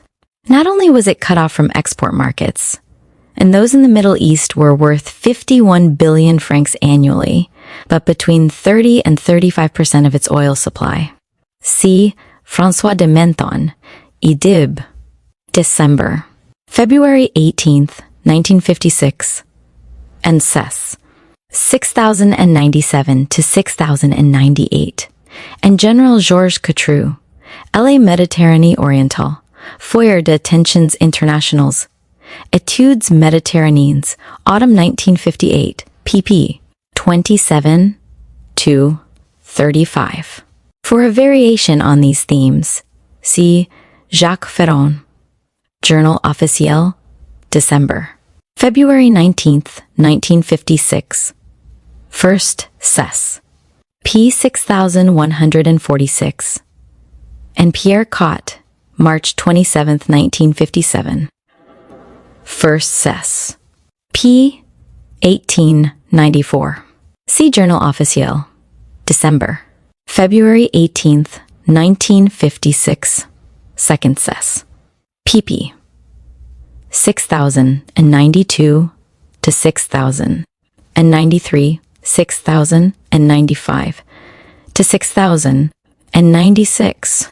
20. See Marshall Juin and Henri Massey, The Choice Before Europe, London, Air, and Spottiswoode, 1958. 84. The Suez War was automatically stopped. Many enterprises were completely closed. The fragile auto industry was suffering, and workers in other fields were being laid off by the thousands. 21. There was no reason why Iranian oil could not reach France, since Iran had remained favorable to unobtrusive but close relations with Israel. The Gulf of Aqaba was now open, and a pipeline could be built from Eilat to the Mediterranean coast. France had begun to seek United States approval for the project in November 1956, and hoped that Washington would guarantee the sea path, oil fields, and operation of the line. Italy and Belgium agreed to participate, and the United Kingdom was reported ready to support the project. French and American oil companies reacted negatively, however, the latter holding out with the British for a line across Turkey. After meetings among Lévy Eshkol, Mollet, Pinot, and Bourges, official French backing for the pipe was announced. 22. France would contribute $15 million and buy one half of the 16-inch line's 5 to 8 million ton annual capacity. 23. Some $24 million was invested in a 413-kilometer 16-inch pipeline, begun early in 1959 to replace the 8-inch link finished in. French investment via the Rothschild Group's Swiss interests accounted for only 1/3, while the United States and Israel provided 1/3 each, 25. In the end, although Greece and Italy used some of the oil, most of it went. 85. For local consumption and official French interest, diminished with the reopening of the canal. Israel was ultimately allowed to purchase the pipeline from the concessionaires in 1967, although not without some ill will over the price and manner. 26. With collective responsibility for the defense of Western interests in the Middle East at an end, Israel was the logical and only means by which France could preserve some influence in the area. At the same time, Israel was the most certain and most solid bastion of the West in the Near East, except perhaps for Turkey. 27. Moreover, France felt frustration at the role of the United Nations, where control seemed to have passed to powerless non-states, whose weakness and inaction had failed Hungary and ruined the Suez Plan. Although these states had been quick to condemn France in the World Forum, they had been unable and unwilling to protect Israel. France, guarding its traditional image as protector of the weak, considered it a moral responsibility to place Israel under its wing. 28. It is in this context that one must consider French claims after Suez that the Mollet government had acted to save Israel. Bulganin's threat to wipe Israel off the map added to the sense of menace. 29. Mollet did not deny a link between Algeria and the Suez invasion, but argued that his primary cause for action had been an anti-Munich reflex provoked by the obvious encirclement of Israel. If we had 4. 27th. Jean Gottman, Études sur l'état d'Israël et Moyen-Orient. Paris, Colin, 1959, p. 171. 2 C. For example, Edouard Boniface, Journal Officiel, December. February 18th, 1956. 2nd Cess. p. 6104. 86. The Suez War. Our part allowed Israel to be crushed by a coalition mounted against us. With what reproaches would we berate ourselves today? The government would be pro-Israel, as none of the preceding governments had been. 30. France sought an Arab-Israel peace treaty, notably between Egypt and Israel, the demilitarization of Gaza, and guarantees for Israel of freedom of navigation in the Gulf of Aqaba and the Suez Canal. Former Premier Edgar Faure admitted that concern for Israel's use of the canal was a major and welcome change in French policy. Batten's tous notre culpe. It must be recognized that, until these most recent events, this question did not interest world opinion very much. 32. A government motion, passed December 20th, 1956, by a solid majority, called for the bringing about of a general peace settlement in the Middle East and the establishment of a system of international control for the Suez Canal or any other system giving all the users the same guarantees. This motion was not as strong in support of Israel as the MRP, Mouvement Républicain Populaire, Ordre du Jour, which had been withdrawn in favor of the government's proposal. Nor did it go as far as the position championed by Mendes France, who hoped that by constructive action, France could force the two superpowers responsible for world peace to deal with it on the major issues. Mendes France called for 1. Settlement of the Jordan River problem, 2. cultural and scientific cooperation, which had already begun most efficaciously in the atomic field. 3. Support for free passage in the Canal and Gulf. 87. The Suez War of Aqaba. 4. Action to assure the security of Israel, especially by neutralizing a band of territory in Sinai. 5. Reciprocal disarmament in the Middle East. And 6. Cessation of arms shipments. 34. The final foreign policy debate of the Kowitt government in March 1957 reaffirmed French support for a security guarantee for Israel and its borders, free navigation through the canal and in the Gulf of Aqaba, and regularization of the canal affair according to the principles of the London Conference. France generally approved of the United Nations Emergency Force, UNF, but agreed with Israel that provisions would have to be made to prevent Gaza from ever again becoming the staging area for Fedayeen raids. France, however, rejected the Secretary General's interpretation that the UNIF's presence depended upon Egyptian sufferance. 35%. During Kowitt's tenure, January 1956 to May 1957, France did appear to uphold Israel's interests in discrete negotiations and often voted along with Israel as a minority of two in the General Assembly. However, despite the warmth and integrity of socialist intentions, Kowitt was severely hampered by the relative impotence of France. Militarily and economically, there was simply very little France could actually do for Israel. Diplomacy was just about the only avenue open for effective action on those issues which were raised in the United Nations as a direct result of the Suez invasion. France did speak in Israel's behalf, and it may even be said that a political alliance operated, at least throughout the first half of 88. Dix 1957. But where other Israeli interests were concerned, such as freedom of passage through the Suez Canal or NATO guarantees, Kowitt and his successors were limited to offering good offices and lukewarm support. As soon as the Suez issue was placed before the United Nations, France honored its commitment to protect Israel at the emergency session, and votes on the establishment of the emergency force, and later resolutions in January and February 1957 calling for Israeli withdrawal from Sinai, Gaza, and Sharm el-Sheikh. France and Israel were among the 19 nations abstaining in the November 3, 1956, vote of the first emergency special session, in which 57 nations called for the establishment of UNEF. France later voted for the November 26, 1956, resolution establishing UNEF and allocating contributions, while Israel abstained, 52-9-13. France was assessed 5 to 7% for 1957, and its contributions to UNF from 1957 to 1962 totaled $400,000.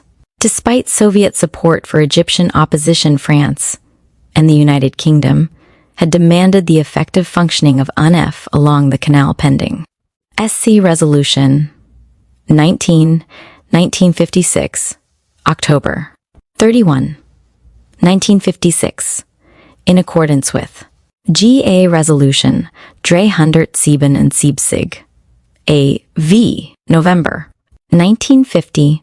See also GA Resolutions 1120 X1, November 21 février 1956, She, November 24, 1956, 1125, She, Januar, de Weten Act, 1927, 11, She, Februar, 26. Februar, 1957, 1125, She, Februar, 2, 1957, 1126, She, Februar, 28, 1957, 2.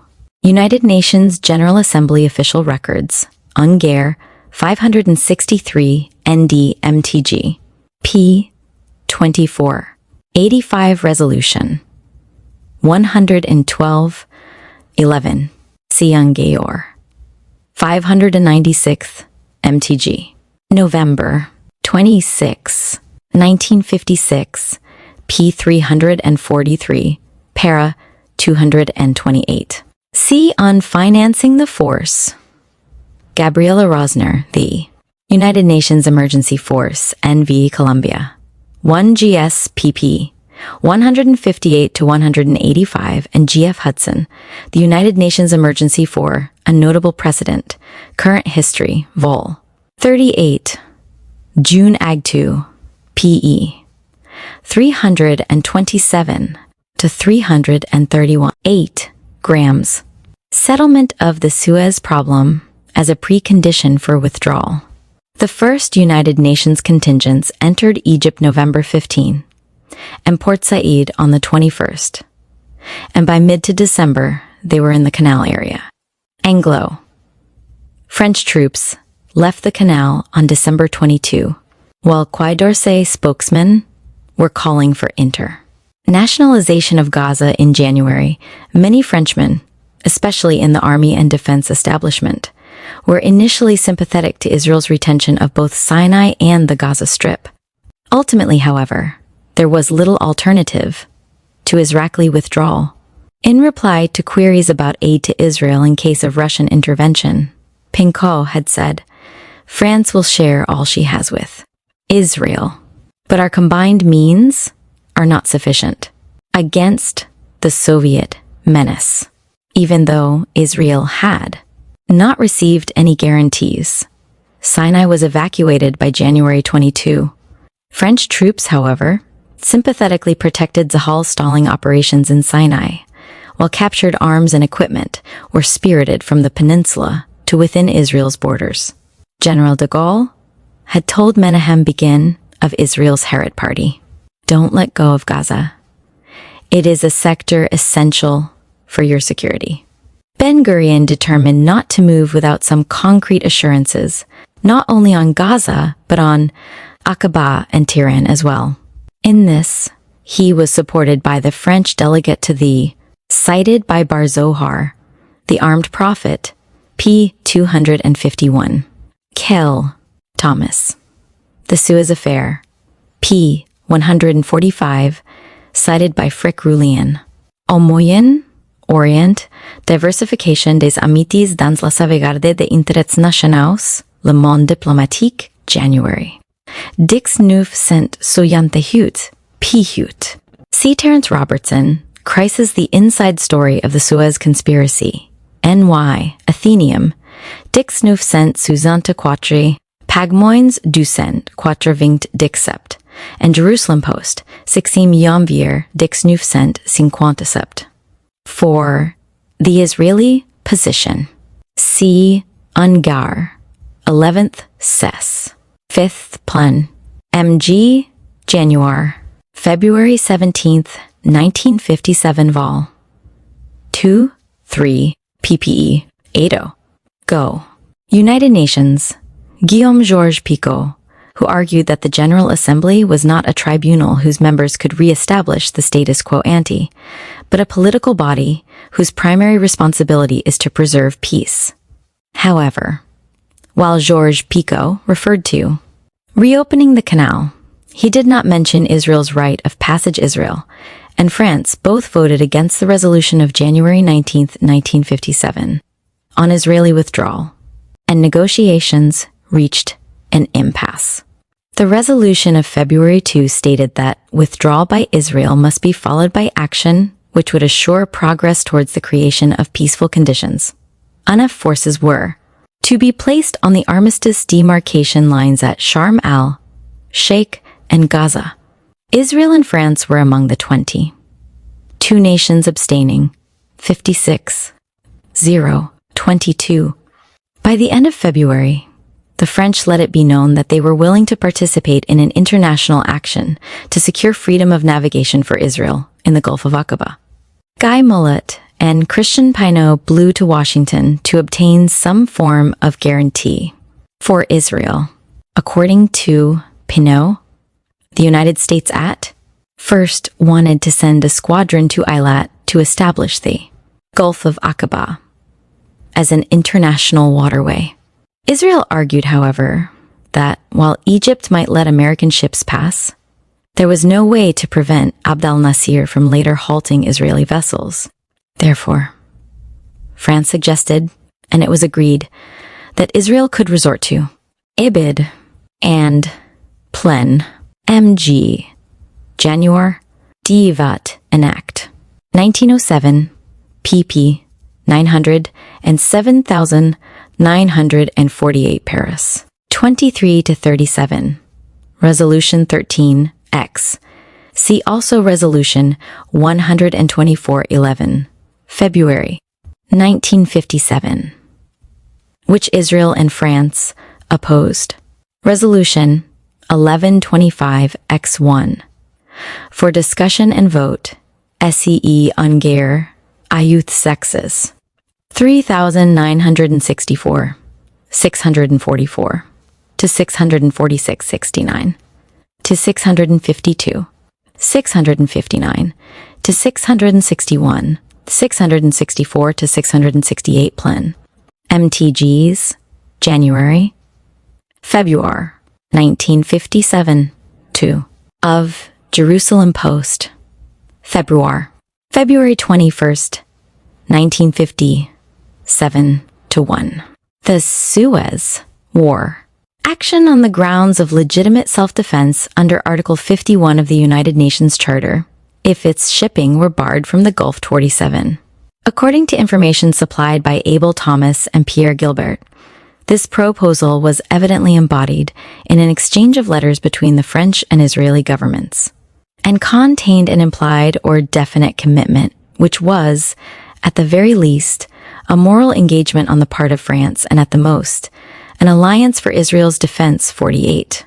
As for Gaza, military occupation and administration were to continue until such time as a peace treaty was signed, but UNIF forces would not be allowed on Israeli soil. Pinot admitted the limitations of this formula for Israel's security. That is why France did not exert the least pressure on the Israel government, so that the latter would accept or refuse the compromise in question. 49. 17. Article 51 states, "Nothing in the present charter shall impair the inherent right of individual or collective self-defense if an armed attack occurs against a member of the United Nations, until the Security Council has taken the measures necessary to maintain international peace and security.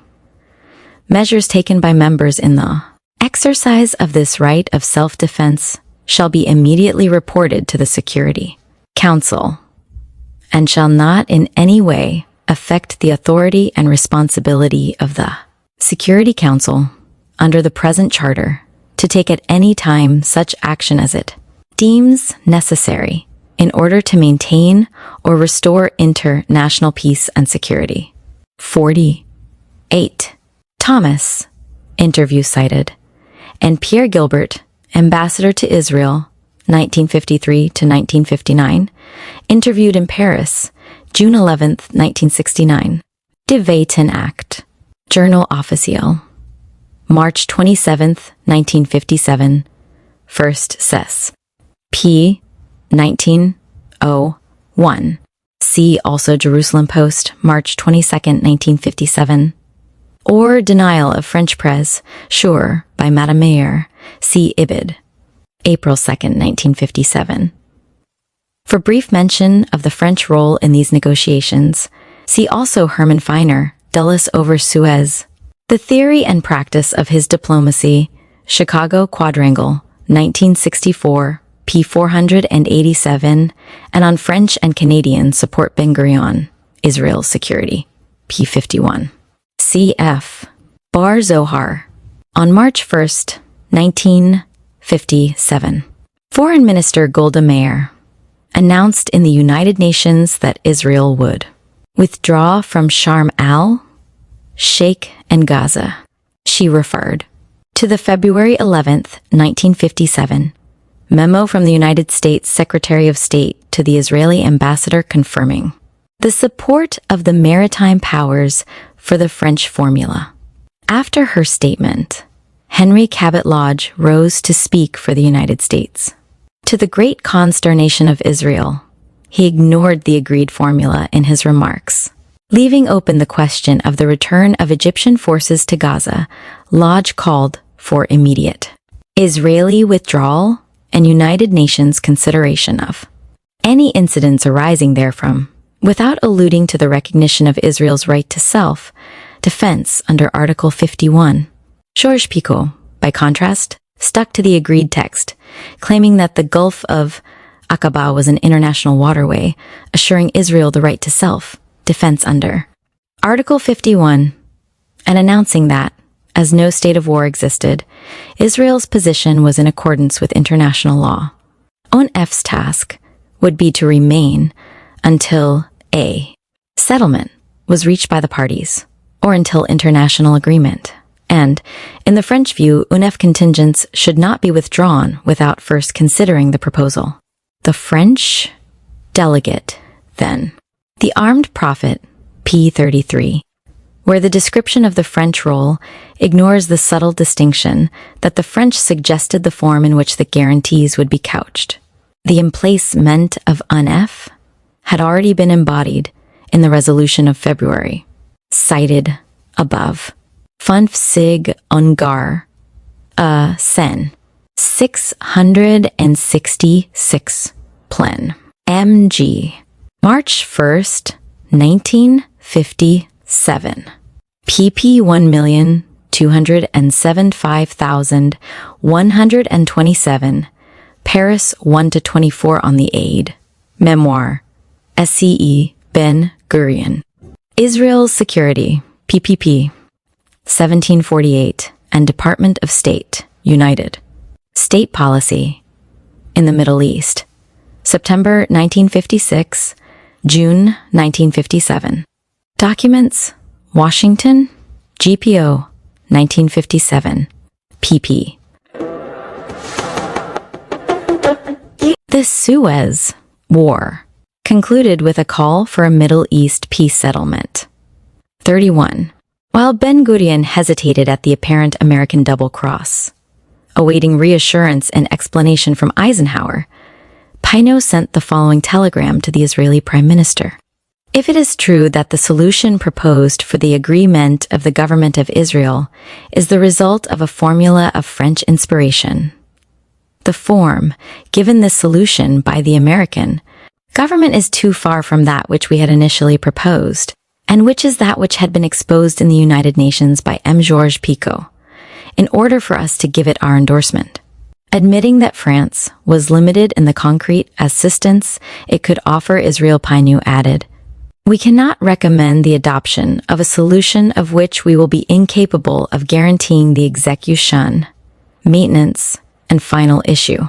While there was to be no military alliance with Israel, Pino promised that France would work with the United States on the problems of Gaza, Tiran, and Aqaba in an attempt to internationalize them.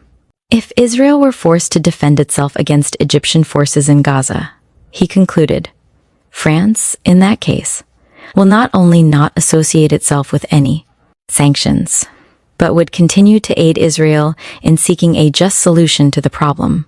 52 Israel evacuated Gaza, and UNEF began functioning there on March 7, 1957.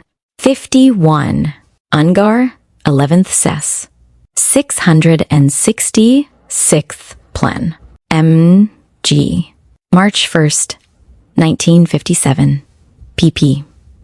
1277 to 1278 1280 Paris 25 to 44, 57D, 7. 5, 2. Journal Officiel. March 27, 1957. First Ses. 1901 to 1902. Evidently, American reassurance took the form of a special letter from President Eisenhower to Ben-Gurion. C. Shimon Peres. While United States friendly persuasion, as well as a hazily defined commitment, was a major factor in Israel's retreat, it must be recognized that France had the primary role. The American economic pressure that many observers thought could be brought to bear was limited. From 1948 to 1956, official government aid to Israel amounted to less than 16% of the total net capital imports from the United States, and most of this came from contributions of the Jewish community.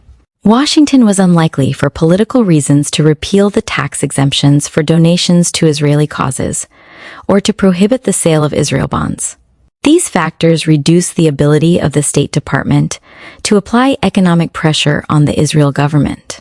Nor was Israel exclusively dependent on American trade. 53.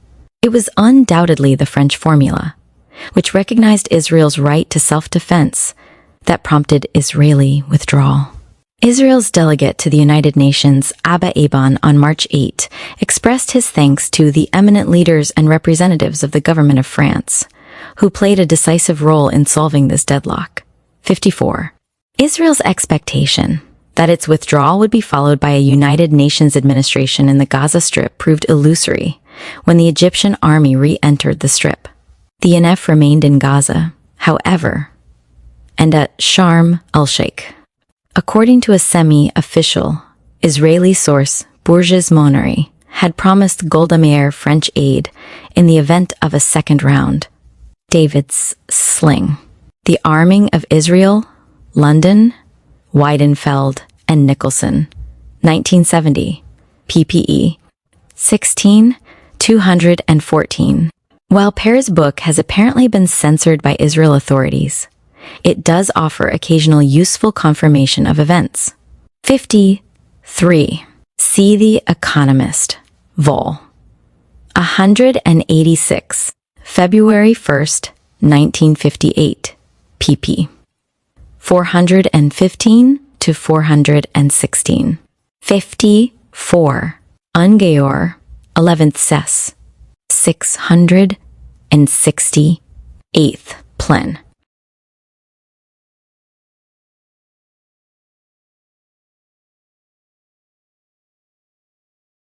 MT, March 8th, 1957. Peso, 1,325. Para, 256. The Suez War, yet on June 11th, 1957. In reply to a Soviet note of April 19th, 1957, France explicitly denied having promised economic or military aid to Israel in the event of an Egyptian attack. While it is not quite certain just what commitments were made and what Israel might reasonably have expected, France, the United States, and other maritime powers had unquestionably assumed a strong moral commitment to support Israel's right of innocent passage through the Strait of Tiran and to prevent Gaza from being again used as a base for guerrilla attacks against Israel. The right of passage for Israeli ships through the Suez Canal remained unresolved, however. Israel delayed dispatching a test ship through the canal pending the outcome of international pressure on Egypt, and perhaps in hopes that France would take the issue to the United Nations. In May, a French naval squadron was reported hovering around the Red Sea approaches to the canal as protective cover for an Israeli test ship, to prevent its being stopped, as the Bat Galim had been, while still south of the canal's southern entrance. Nothing more was heard of the matter, as Israeli goods on non-Israeli ships were generally allowed to pass through the canal in 1957 and 1958. It is reasonable to assume that international and possibly French pressure made itself felt in Israel's favor during those years. French diplomacy, moreover, did serve Israel's interests at the NATO Council of Ministers meeting in December 1957. Ben-Gurion, supported by Reuven Shiloah of the Foreign Ministry, and Shimon Peres, had Sibar, Zohar Gesher, P-180, and Walter Eitan, the first 10 years. A Diplomatic History of Israel, London, Weidenfeld and Nicholson, 1958, p. 12. 1c. Jerusalem Post, April 2, May 15, 17, 19, 1957. 96. The Suez War made it one of his foreign policy aims for 1957 to carve a military alliance or to obtain security guarantees from the United States and NATO. Yaakov Sur recalls that Israel's European ambassadors were generally pessimistic about his chances for success, since Turkey and Greece were likely to resist Israel's inclusion in NATO, while the Scandinavians were generally unenthusiastic about new responsibilities. 57. Even France was not wholeheartedly in favor of the idea. Not wishing to disappoint our Israeli friend's French foreign minister, Christian Pinault says he presented the Israeli requests to the Council of Ministers fully expecting its rejection. A series of moves and countermoves ensued, which saw Turkey as spokesman for the Muslim Baghdad Pact members, appeal for Israel's return to its 1947 borders, primarily in order to forestall the extension of NATO guarantees to Israel. 59. The French pressed Israel to establish individual ties with Atlantic Pact nations. France was, of course, more than willing to give a moral guarantee, declaring its resolute hostility to any modification of frontiers, notably of Israel's frontiers, and categorical opposition to any return to the 1947 demarcation lines. p. 258. 59. See Paul Janieski. Israel Devant, Afrique AAC, Paris, Derlacher, 1958, pp. 8, and Le Monde, December. February 27th, 1957. Pinault, cited in Jerusalem Post, January. February 23rd, 1958. See also December. 15, 16, 18 to 20, 1957. Immediately after the socialists' defeat in France. Broadening the alliance. On May 22, 1957, the overt political and diplomatic alliance with Israel seemed to wither. In Israel, the unwritten alliance was now rarely mentioned in the press, while in France the political instability which followed the demise of the Birth Mullah government was bound to increase the freedom with which the Quai d'Orsay's traditionally pro-Arab diplomats discharged day-to-day foreign policy. Support for Israel was confined to relatively ineffectual pro-Israel pressure groups such as the Alliance France-Israel, which had been organized in November 1956 under the presidency of Jacques Soustelle. Many prominent political figures were included among its approximately 100 members. 1. Within the National Assembly, supporters of Israel formed a parliamentary group led by Edouard Depreux. The membership represented a wide range of political. For example, Pierre André, Arthur Conté, Alfred Coste-Floret, former Defense Minister Jean Crouzier, Michel Debré, Georges Duhamel, André Marie, Maurice Faure, Secretary of State for Foreign Affairs, Maurice Schumann, Chairman of the Foreign Affairs Committee, Pierre Montel, Chairman of the National Defense Committee, François Mitterrand, Edmond Michelet, Émile Roche, Generals Bilot, Couture and Laurent, Jacques Piet, Pierre Lazareff, Managing Director of Frenisoir, Guy Desson, Chairman of the Press Committee, Guy Oupfer, Chairman of the Committee on Justice, and Jules Nining, Chairman of the Committee on Overseas Territories. Broadening the alliance, loyalties, and by 1958 numbered over 100 deputies, at least 50 senators, and 5 ministers of the Félix Gaillard government. Their only real contribution was the publication in January 1958 of a manifesto calling for a guarantee of Israel's borders.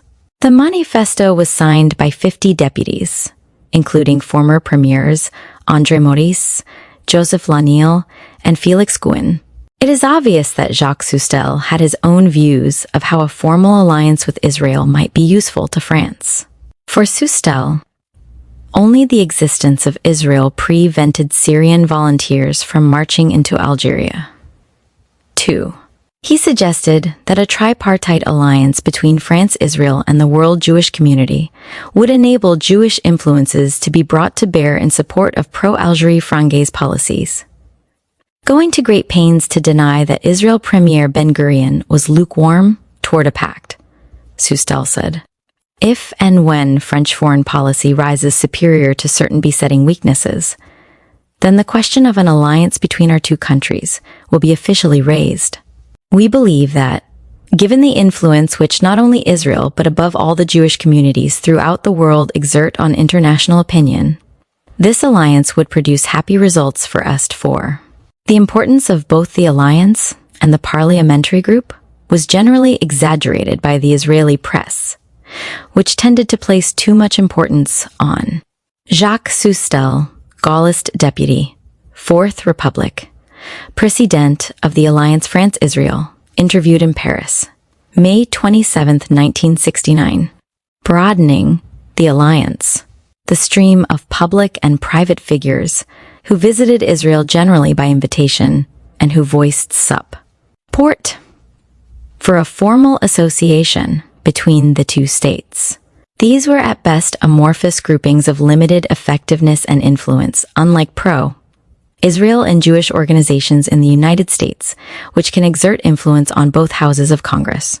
The absence in France of any crystallized Jewish vote was partly responsible for their ineffectuality, but the nature and locus of the Fourth Republic decision-to-making process, it must be remembered, left great power to the bureaucracy while denying it to Parliament.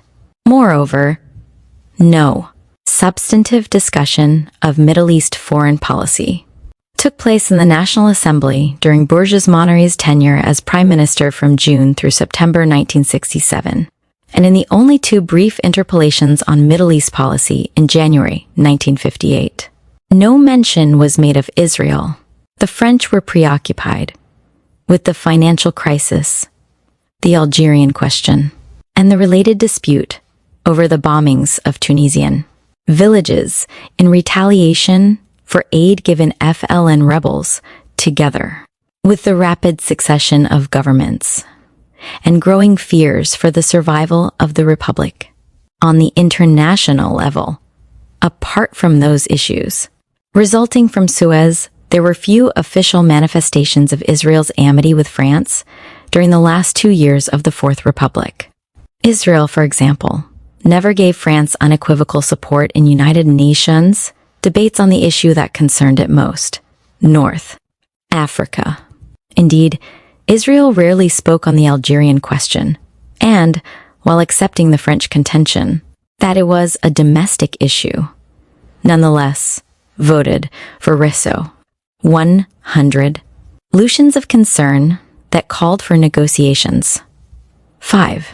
Yet Israel was apparently guided by its relationship with France in other areas, particularly with regard to Germany and the decision to opt for European orientation in foreign affairs.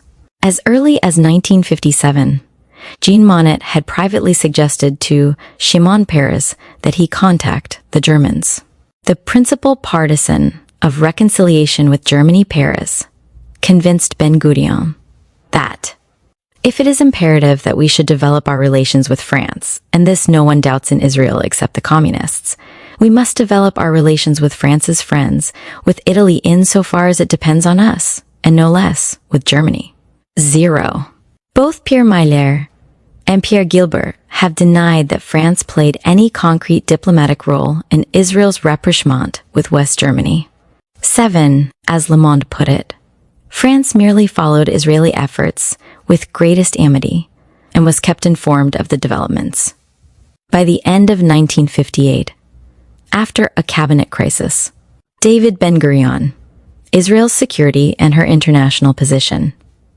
Before and after the Sinai Campaign, State of Israel Government Yearbook 5720, 1959, I-960, P81.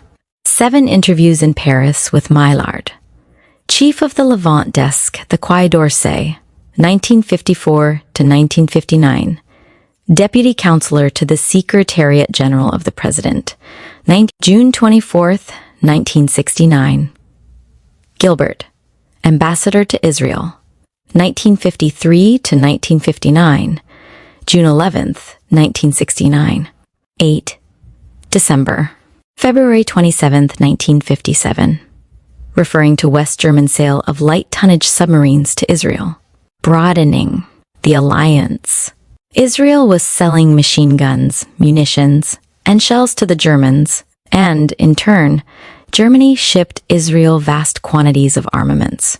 General of the Air Force André Martin recalls that the French army actively assisted in delivering the arms to Israel. 9. Maillard, Gilbert, and Perez have hinted that in dealing with the Arab world, Israel was guided by an understanding that it was to avoid conflict with Syria and Lebanon, which might prejudice French attempts to re-establish influence there. At the same time, France apparently served Israel as a go-between with Lebanon, presumably until 1000. 967.1 Paris had been consulted before a diplomatic offensive in Africa was launched in 1957 by visits to that continent of Ambassador Yaakov Sur and Foreign Minister Golda Meir. Apart from a few isolated instances, French colonial authorities at the local level were rarely cooperative and generally hostile to Israel's plans. French residents in Djibouti asked the French government to veto an Israeli presence there, fearing that complications with the Muslim population would follow. While France-Israel cooperation on African affairs was much more intimate at the central government level, throughout the late 1950s, the Quai d'Orsay delayed in granting Israel permission to open consulates in French territories. This was particularly onerous to Israel, in view of increasing Arab efforts south of the Sahara. No doubt, France was reluctant to see Arabs. The above is based on interviews cited with Gilbert and Martin, and with General Pierre Bellot in Paris, May SG, 1969. 1. 2. Broadening the alliance. Israelis compete for influence in its overseas territories, but France's role as a Muslim power, commercial rivalry, and local jealousies also contributed to its hesitations. Such France-Israel cooperation as did exist in Africa tapered off in the early 1960s, once Israel's program of technical cooperation with developing nations was underway. By then, Israel had established its own representatives in almost every major African capital and had less need of France's good offices. While overt political cooperation was limited and problematical, the tacit relationship continued unabated in those quasi-governmental spheres controlled by the defense establishment. Friendship for Israel was expressed primarily through the sale of arms and aircraft, direct collaboration between the armed forces of the two states, including the shadowy areas of intelligence, and cooperation on atomic research. In part, this was possible because the authors of the Tacit Alliance still held key posts in the defense and interior ministries, despite rapid changes of government. 10 of Bourges' 14 cabinet ministers had served in the Mollet government. Lacoste and Pinault had remained in office, while André Maurice took over the defense portfolio until the government fell and Bourges returned to the Interior Ministry. Under Félix Gaillard, November 1957 to April 1958, Shaban Delmas was defense minister. In anticipation of an eventual third round between Israel and the Arabs, joint strategic planning continued after Suez, with a view to the protection of mutual interests in the Arab world, the Mediterranean basin. 103. Broadening the alliance and the Red Sea. 13. All branches of the French armed forces considered Israel as the strategic key to Middle East stability. Military planners were particularly interested in Israel's location with regard to the Sinai Peninsula and as a protection for the 53% of France's oil supplies, which came from the Middle East. The Air Force considered the possibility of using Israel as an air platform because of its location vis-a-vis the Red Sea, Djibouti Reunion, and Madagascar, where French interests were based, and the Navy, also thinking of potential bases, wanted to develop a common strategy for the Red Sea, reasoning that As long as the Algerian War continued, Israel had the same enemies and same friends, as France military planners could see no problems arising between the two in the Mediterranean or other regional waters. In addition to joint exercises involving the debarkation of commando forces, the French Navy invited Israel in January 1958 to participate in joint maneuvers, during which the French taught their Israeli counterparts anti-submarine warfare techniques recently evolved. The Israeli destroyers were the first foreign warships let in on the secrets by the French. 15. It was also the following is based on interviews in Paris with Generals Bilot and Martin, cited above, a confidential source who served under General Paul Ely, 1957 to 1958, June 14th, 1969, June 4th, Maurice Chollet, June 2nd, 1969, General Gaston Jean Lavaux, attached to the Ministry of Defense, June 12, 1969, and Admiral Maurice Amon, Director of the Cabinet of the Naval General Staff, 1955 to 1959, June 26, 1969. 14. On naval strategies, see Capitaine de Corvette H. Labrousse. Les menaces sur les territoires français et anglais du Moyen-Orient. Revue de Défense Nationale Vol. June 1958, 934 to 944. Fun Santé, Jerusalem Post, January, G. 1958. For confirmation of naval cooperation, including the training of Israeli seamen, see Com. 104. Broadening the alliance. First time Israel's Navy had participated in joint maneuvers as an integral part of a foreign task force. In order to appreciate the timing of these exercises, it should be noted that Egypt had just previously acquired Russian-made submarines, and a Soviet note to the tripartite powers on September 4, 1957, had protested against the, essentially, military Israeli alliance with France. Cest Nacht. On the basis of information supplied by Generals Ely, Grossen, and Jacquier, Jacques Piet, Yaakov Sur, and Louis Mangin, it is possible to confirm the general outlines of military cooperation. 17 trillions. HE Air Forces exchanged information and shared equipment as well as new ideas for battle tactics. Israeli pilots continued to be trained by the French Air Force, despite the expenses involved. Israeli officers and technicians attended French military academies and specialist schools, while French observers were sent to Israel and regular exchanges of personnel were organized. Although technology usually passed from France to Israel, in several instances, French ground forces equipments by Admiral Georges Aubinière, Chief of Staff of the French Navy, 1960 to 1968, in the Israel Digest, Vol. 24, June 11th, 1971. 16, Le Monde, Sept. 6, 1957. See also Walter Eitan, The First 10 Years, A Diplomatic History of Israel, London, Weidenfeld and Nicholson, 1958, p. 174. 17 interviews in Paris with General Paul Ely, Chief of Staff and President of Chiefs of Staff, 1954 to 19 million, 1954, June 5th, 1969. Jacques Piet, a confidant of Guy Mollet, June 6th, 1969.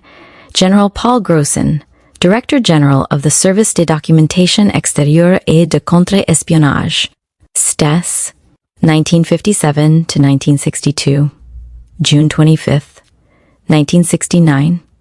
General Paul Jacquier, Director General of STES, 1962 to 1966, June 25th, 1969. Israel Ambassador to France Yaakov Sur, 1953 to 1959.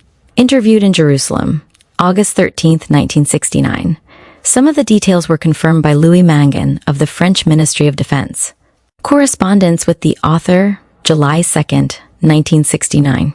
105. Broadening the alliance. meant was modified on the basis of Israeli suggestions.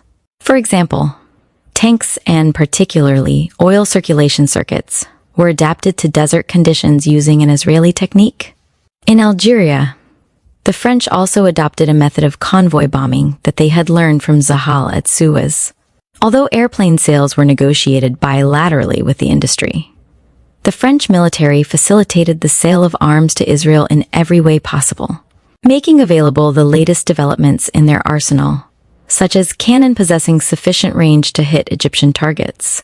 Requests for arms went directly from one defense ministry to the other, bypassing the Israel Foreign Office and the ambassador in Paris.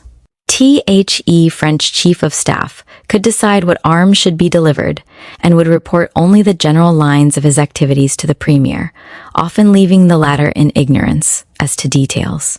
The defense minister had the credits at his disposal, and therefore the final say, but he usually followed the inclination of the Chief of Staff. In several other spheres, cooperation was very close. The intelligence services of the two countries had been working closely for years, and there was widespread suspicion at the time that the French were involved in the Israeli spy ring uncovered in Egypt in 1954. TWO of the accused spies held French citizenship, and several of them had received training in France, according to Egyptian Interior Minister Zakaria Mohiedin. Since the French service was not involved in actions until 1957, the earlier contacts consisted mostly of an exchange of information and documents, usually in Paris. General Mohiedin was interviewed by Kenneth Love on August 19, 1954. See Suez, the twice-fought war. A History, N.Y., McGraw-Hill, 1969, p. 106. Broadening the alliance. Ely confirmed that the chiefs of staff also met at least twice a year after Suez, once in Paris and once in Tel Aviv, to exchange intelligence data, primarily on the Arab world and occasionally on the USSR. The2 services cooperated closely in Africa, particularly in East Africa, according to several knowledgeable sources, and Israeli contacts there were utilized by the French. The French secret services also assisted Israel with recruiting and supplied false papers to facilitate Jewish emigration from Morocco and Romania. 19. Algeria was another arena for cooperative effort in the last years of the Fourth Republic. Many French officers felt they could learn new techniques of psychological warfare from the Israelis.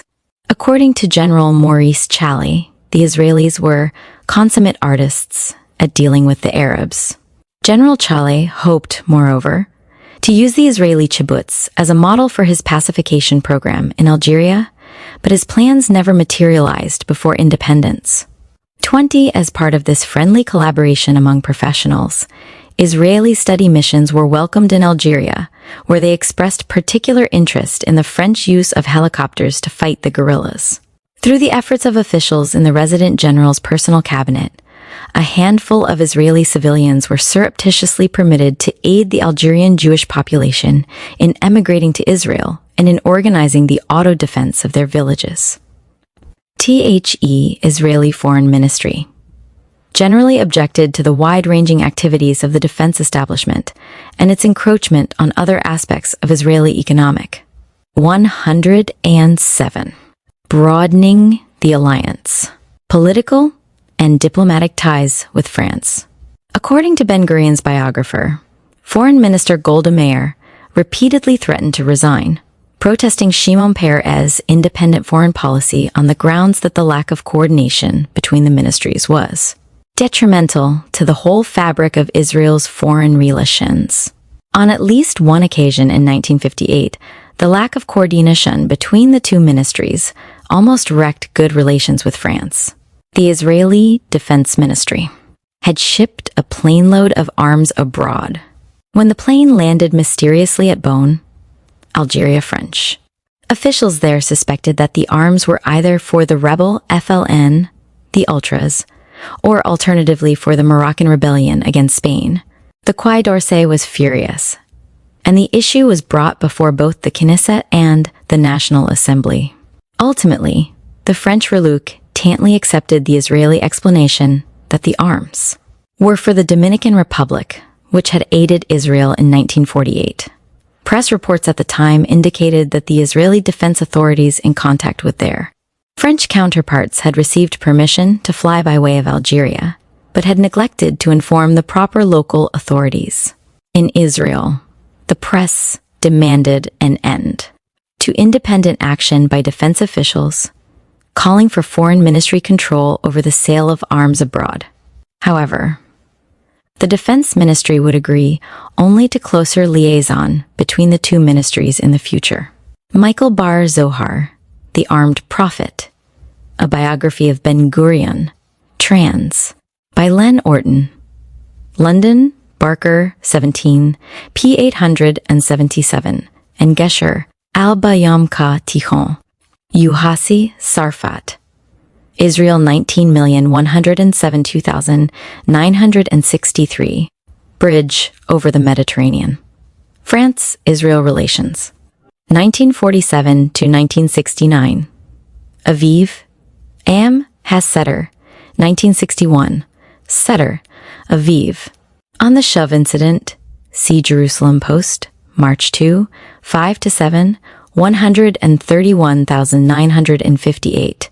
Le Monde, March 1, 1-6, 1958, and France, Serre, March 2, 1958. Broadening the alliance. Israel's preemptive strike against Egypt in 1956 had been aimed at eliminating, at least temporarily, the danger imposed by Abd al-Nasir's massing of weapons along the Sinai frontier. That and the securing of free navigation in the Gulf of Aqaba were the major achievements of Suez from the Israeli point of view. But even more important for its long-range security, arms supplies had ceased finally and utterly to be conditional upon prior agreement among the three major powers.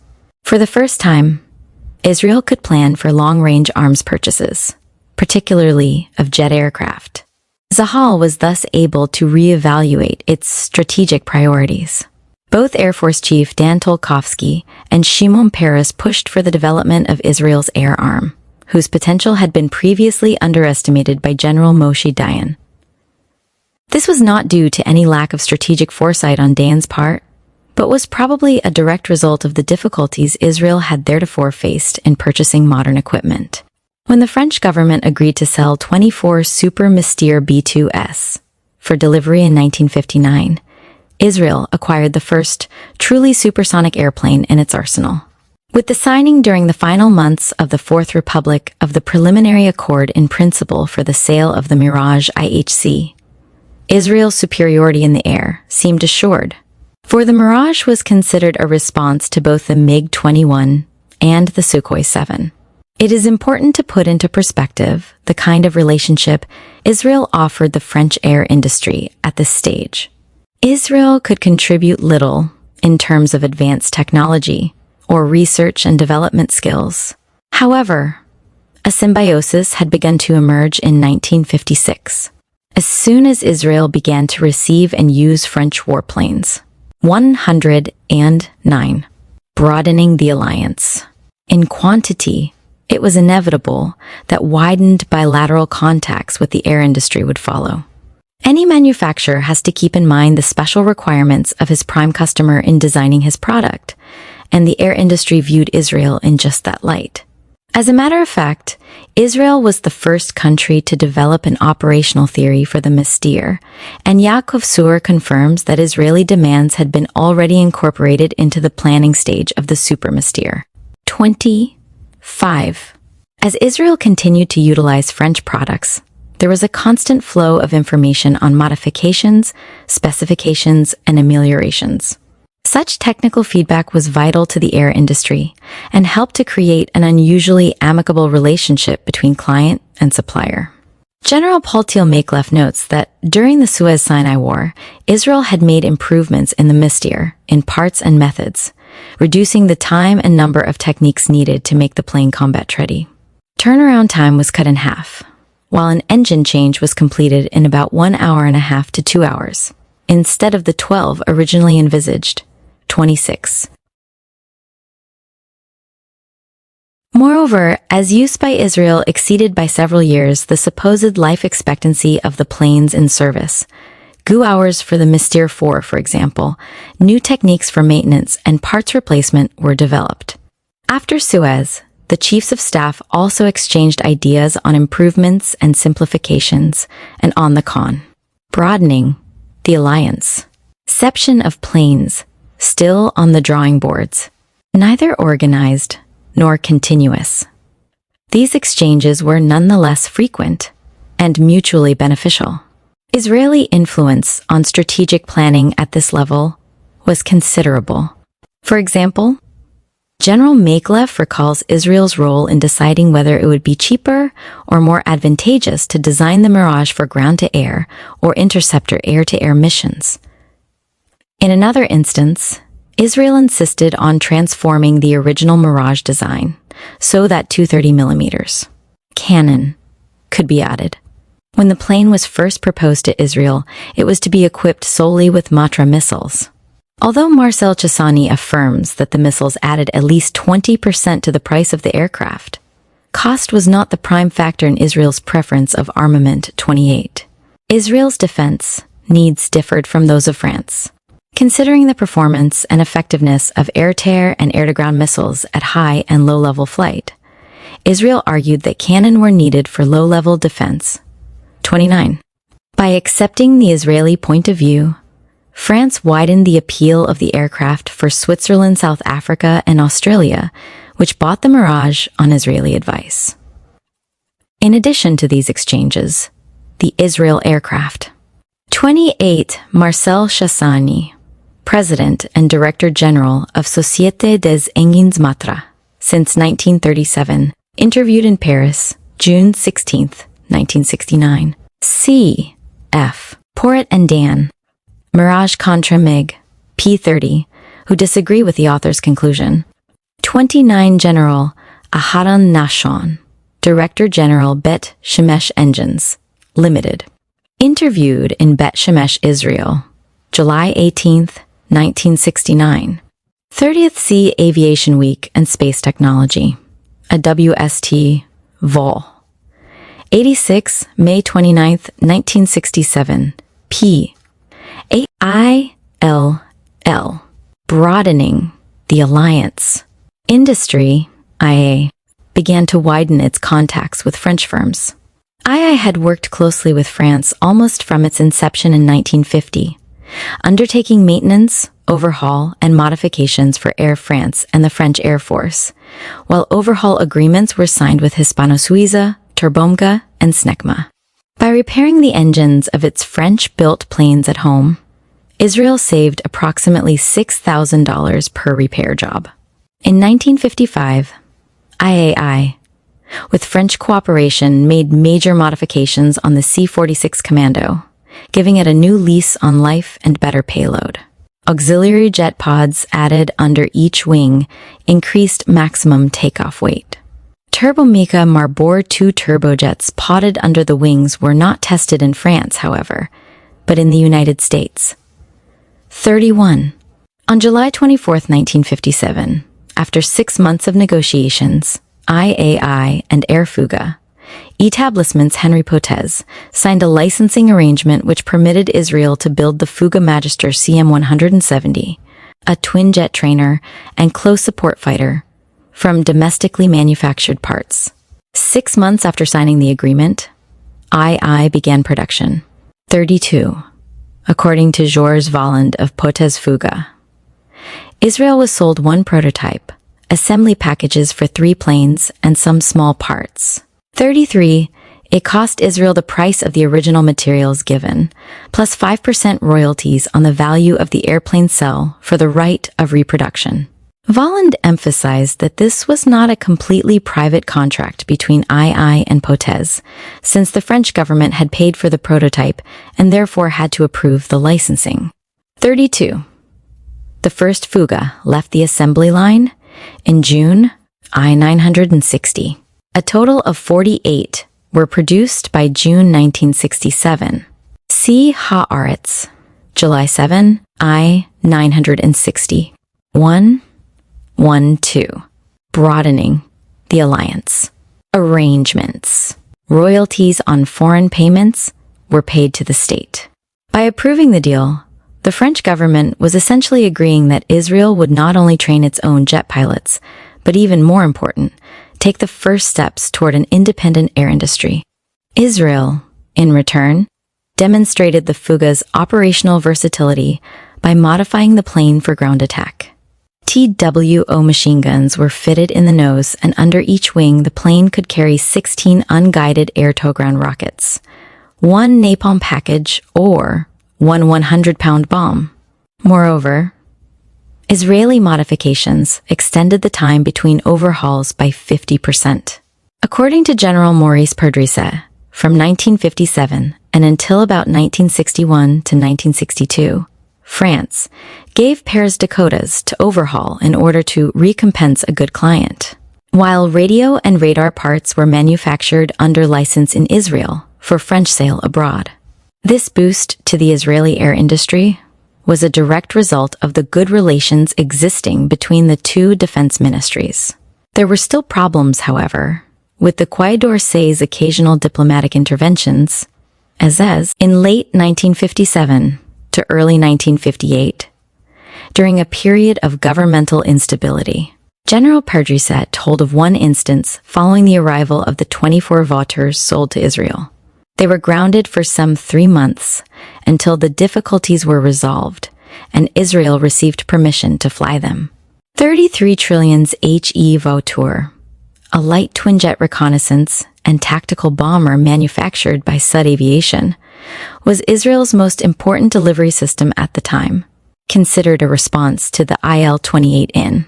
34 General Maurice Perdrisse, former representative in Israel of l'Office Français d'Exportation de Matériel Aéronautique, l'OFIMA, interviewed in Paris, June 18, 1969. Broadening the alliance. The Egyptian inventory, it could carry a 6,000 to 8,000 pound bomb load and had a sufficient combat radius to threaten most Egyptian targets. Cooperation between France and Israel on nuclear research had first been publicized by French delegate to the United Nations Jules Moch in 1954, when he enthusiastically described an Israeli process for the production of heavy water, which France had received. 36. THE Israel Government Yearbook for 1955 states. Especially close contact between scientific institutions in both countries was reached in the field of nuclear research. France was unable to make use of the process discovered in Israel for the extraction of heavy water, while young Israel scientists are doing postgraduate work in French laboratories. 37. Pierre Mendès France was the first officially to acknowledge earlier discreet collaboration when he addressed the National Assembly in the post-Suez period. 38. François Bénard, former Minister of Atomic Affairs and a member of a parliamentary delegation which visited Israel in 1958, admitted in an interview with the Jerusalem Post that France was supplying uranium to Israel, which in turn made its advances in peaceful uses of atomic energy available to France. 39%. Apart from these isolated statements, however, public officials have declined to elaborate on the existing connections. In 1949, Israeli leaders had decided at the highest political level to look to France for assistance on. 36. Moch, interviewed in Paris, June 2, 1969. Tres RP 190. Trois Duximes Journal Officiel de la République Française. Débats parlementaires. Assemblée nationale. Compte rendu. December. February 18th, 1956. Second Sess. P. 6114. 114. Broadening the alliance. Nuclear research. Professor Ernst Bergman explained, "We felt that Israel could not develop such a program on its own, but needed to collaborate with a country close to its own technical level. First, it was important to train Israeli experts. Then, we would decide." Exactly what sort of collaboration to seek and what kind of contribution could be made in a joint endeavor, considering Israel's capacities and resources. Every effort was to be made to keep cooperation from being entirely one-directional.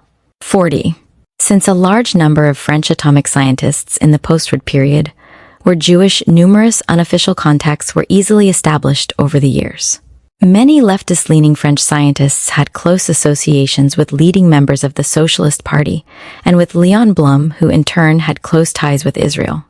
Others, like Frédéric Joliot-Curie, the High Commissioner, had played an important role in the resistance, where many of the French connections with Israel were forged.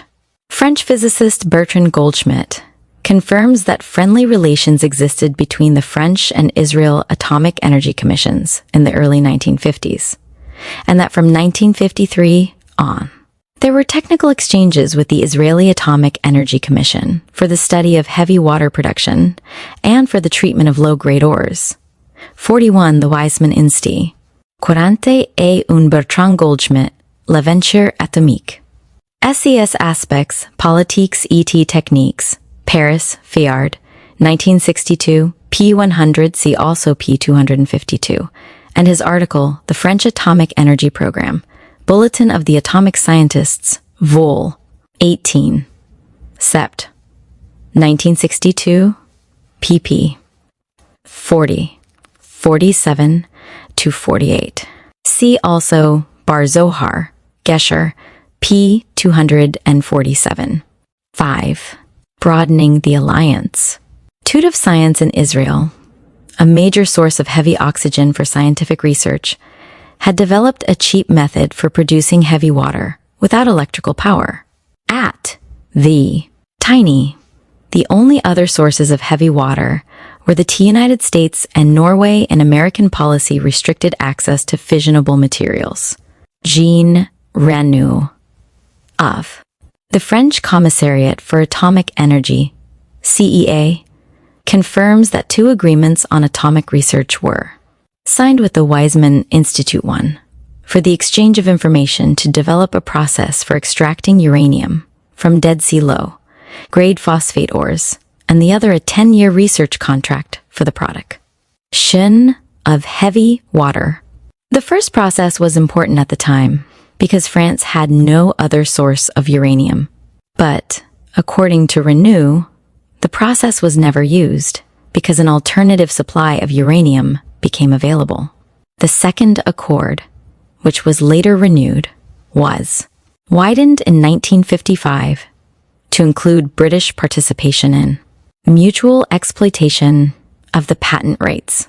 Although the importance of these accords has, at times, been overstated by analysts as well as journalists, at a minimum they did constitute an essential bond between the nuclear programs of both countries at a critical stage in C.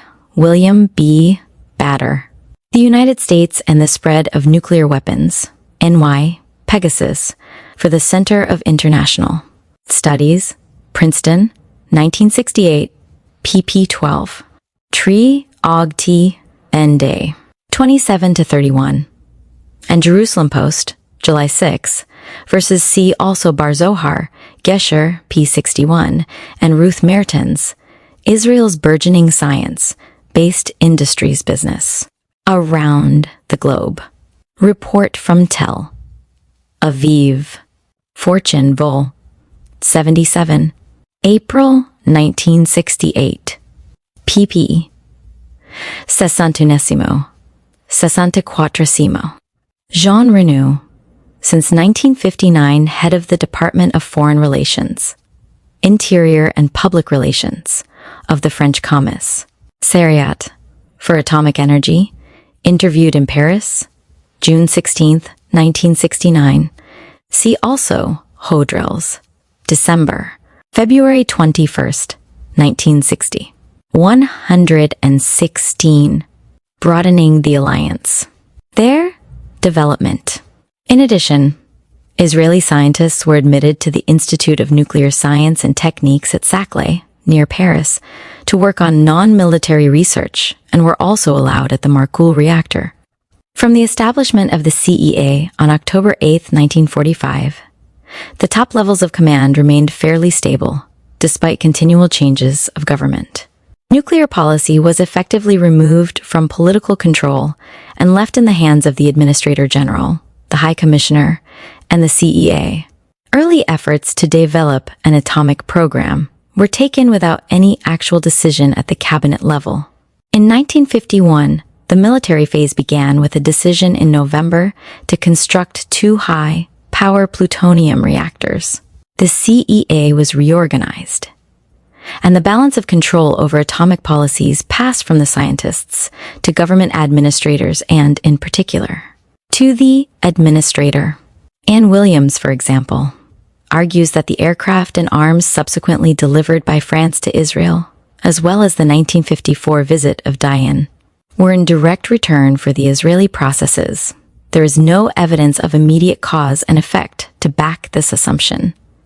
It is important to keep in mind the timing of the arms negotiations, which began in 195, as well as the larger political factors favoring the weapons Salix. Furthermore, ONC must be careful in evaluating the importance of Israel's contributions to the French nuclear program at a time when France had not yet decided upon a military option. See Anne Williams, Britain and France, in the Middle East and North Africa, 29,141,967. N.Y. St. Martin's, 1968, p. 119. Jean Daniel, Prophet of the Arab World, De Gaulle and the Jews, Atlas, Vol. 15, February. 1968, p. 23, Goldschmidt.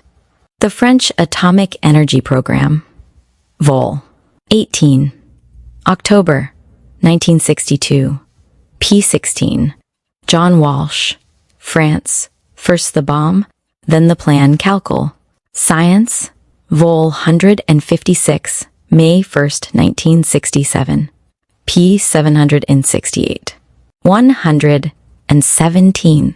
Broadening the Alliance. General Pierre Guillaumat. 46. A polytechnician, like Borges and Abel Thomas, he served until 1958, when he became Minister for Atomic Energy Affairs. Guillaumat was to prove a consistent supporter of Israel, and his appointment seems to have opened new possibilities for formal cooperation. In October 1954, Premier Pierre Mendès France, June 1954 to January 1955, generally considered a critic of nuclear force, merely acquiesced in the face of earlier events when a nuclear weapons planning unit, the Committee on Nuclear Explosives, was established within the CEA. In December, a study of atom bomb production was undertaken, and in 1955, a secret protocol was drawn up between the CEA and the National Defense. Establishment on a joint program for 1955 to 1957, which was signed by Minister for Atomic Planning Gaston Paluski and by Defense Minister General Pierre Koenig, 47. On December 5, 1956, the Committee for the Military Application of Atomic Energy was created. Plutonium was refined on January 7, 1957, and in July, a decision was taken to build an enriched uranium plant at Pierre-Lot. 46. See Lawrence Scheinman. Atomic Energy Policy in France, under the Fourth Republic, Princeton, 1965, p. 22. See also Robert Gilpin, Jr., France in the Age of the Scientific State, Princeton, for the Center of International Studies, 1968, Wilfred L. Cole, THE French Nuclear Force, and Alliance Diplomacy, 1958 to 1967, unpublished Ph.D. dissertation, Columbia University, 1968, and Atomic Energy Development in France during 1946 to 50. Nature, Vol. 165, March 11, 1950, ppe. 382 to 383. 47 George A. Kelly. The Political Background of the French A-Bomb. Orbis vol. 4. No. 3. A960. P290, Cole, French nuclear force, P15, and Le Monde, April 8, 1954, 118. Broadening the alliance. While atomic policy had become a real controversy in French politics by the middle of 1955, most military authorities remained uninterested in nuclear weapons. 48 Trillion's HE atomic program was guided and developed by a relatively small group within the CEA, the government and the military, well situated in authority but operating largely through informal channels outside the mainstream of political activity. Only a small group of officers in the Ministry of Defense had favored an atomic policy ever since the defeat in Indochina. Many were survivors of Dien Bien Phu, who had also been involved in the Suez invasion and the North African campaigns. Having come to see Israel as a natural ally in the Middle East, from 1955 to 1958, by various devices, they complied with Israeli arms requests. Among them were Admiral Lapaudière and the generals Gallois, Beaufry, Chalet, and Ely. Since a March 1954 debate, they had been supported within the government by Maurice Bourges-Monuri, Félix Gaillard, Maurice Faure, Christian Pinault, Pierre Koenig, André Frauet-Montel, Max Lejeune, and Jacques Soustelle 49. At the heart of their position was the conviction that France could not rely on Allied support to preserve purely French interests. As Lawrence Scheinman observed, they concluded that the respect of the French community and the emergent Afro-Asian nations turned on whether.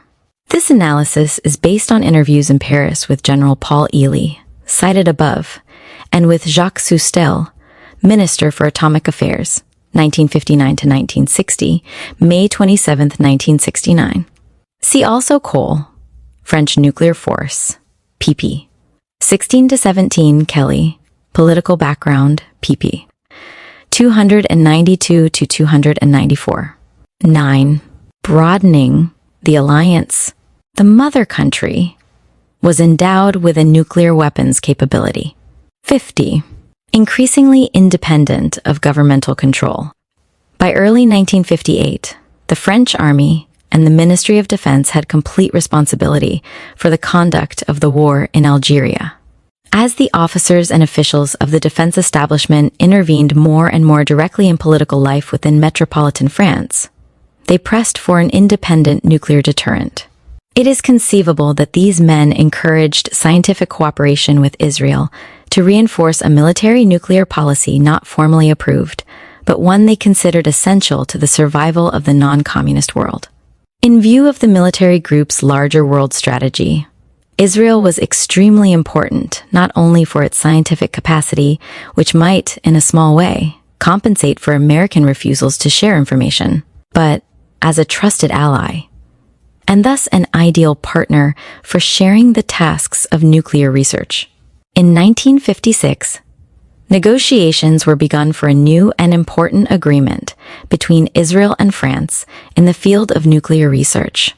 THE official CEE version offered by Renault claims that private French industry contracted to help Israel construct a nuclear reactor at Dimona with government approval in order to gain experience and enhance French prestige.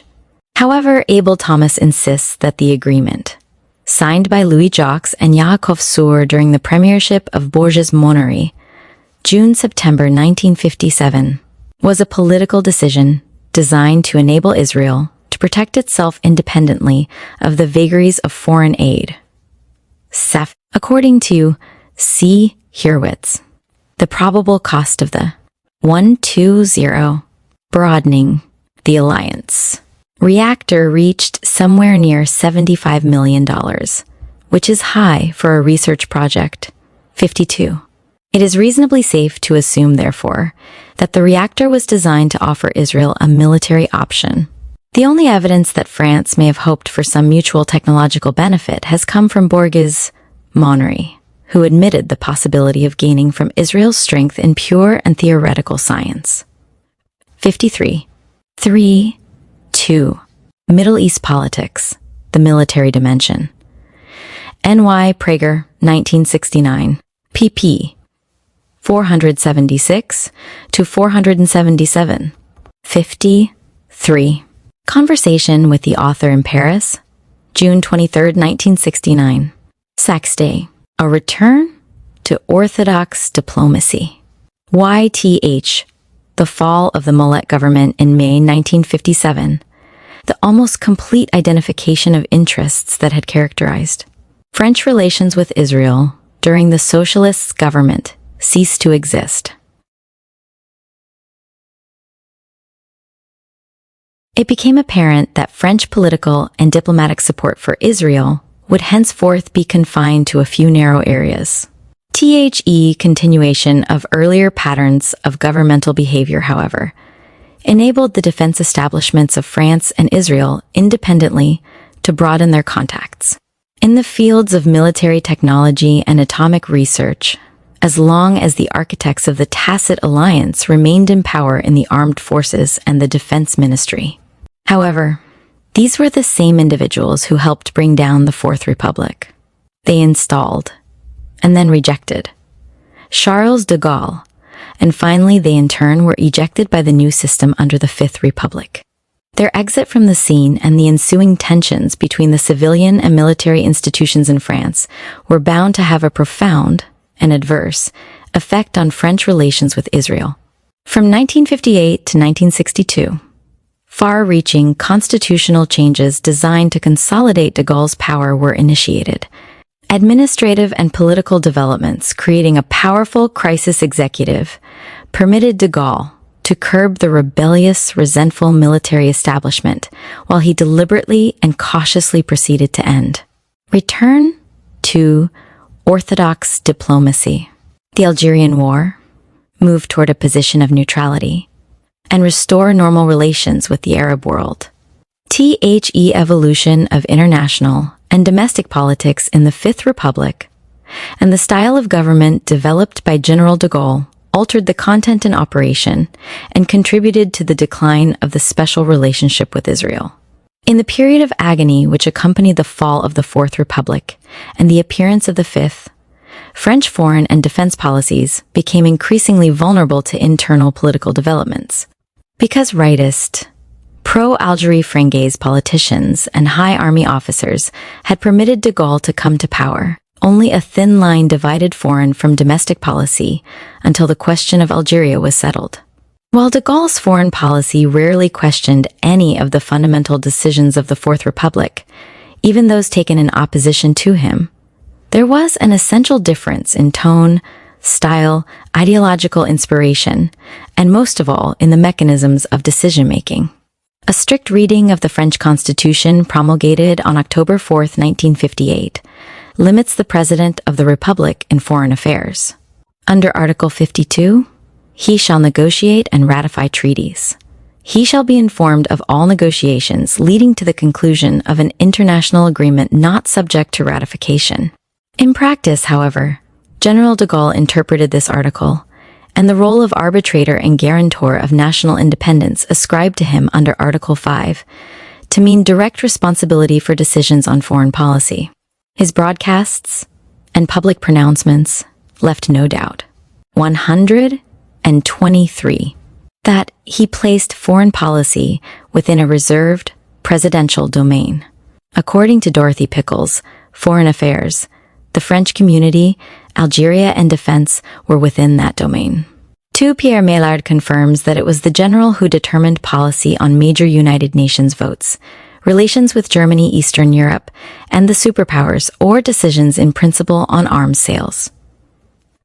On other matters, where de Gaulle fixed only the outer limits of policy, it is difficult to ascertain exactly how much latitude of action he permitted his foreign minister. Obviously, the president could not give his attention to every detail.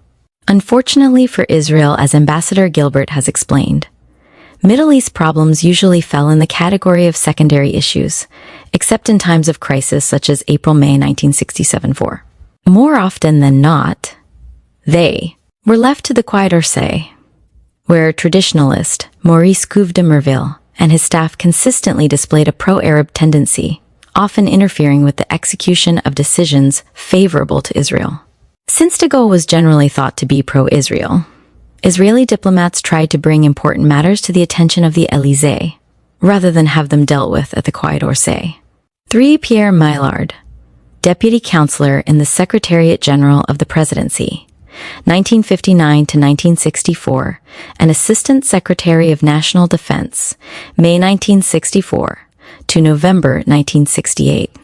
Interviewed in Paris, June 24, 1969. 4. Pierre Gilbert, French Ambassador to Israel, 1953 to 1959. Interviewed in Paris, June N, 1969.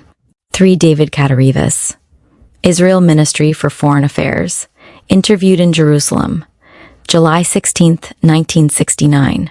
124. Return to Orthodox diplomacy.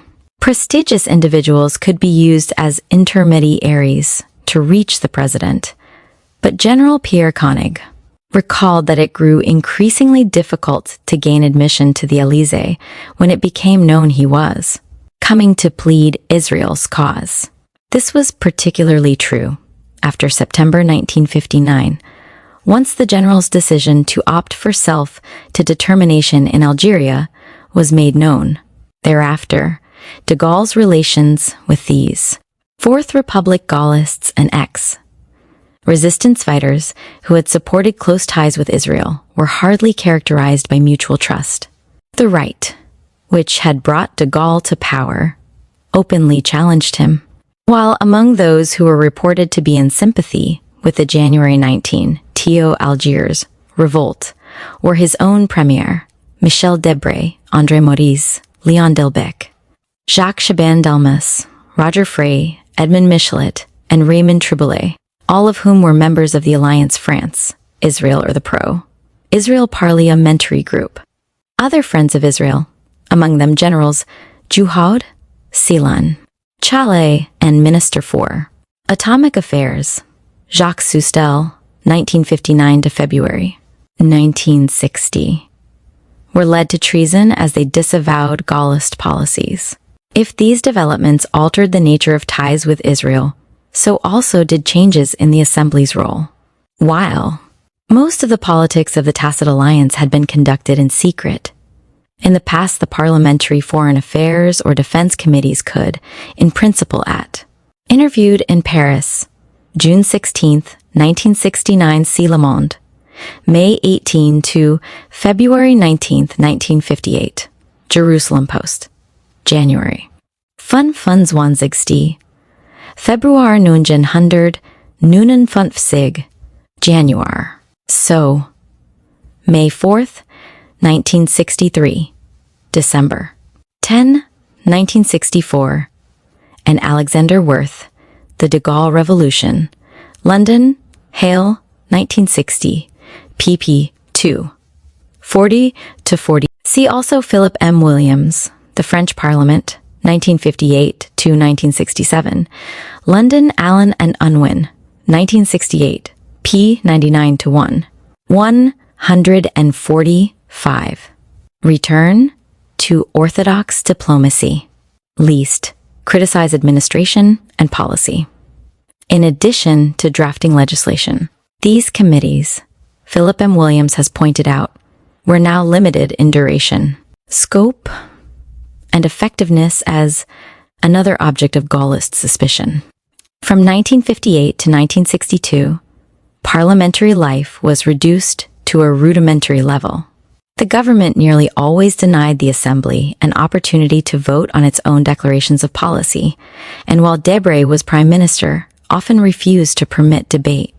Although fewer declarations were made, and more debate was allowed after the Algerian settlement and Pompidou's accession to the premiership in April 1962.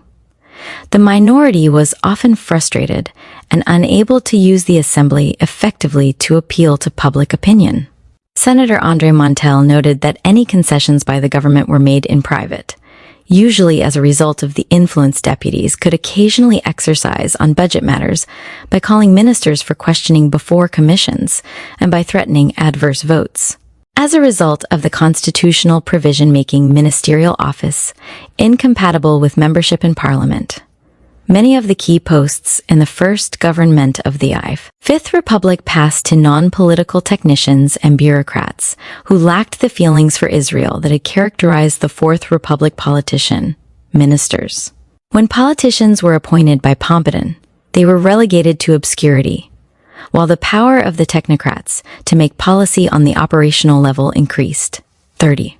A number of inter-ministerial committees were set up.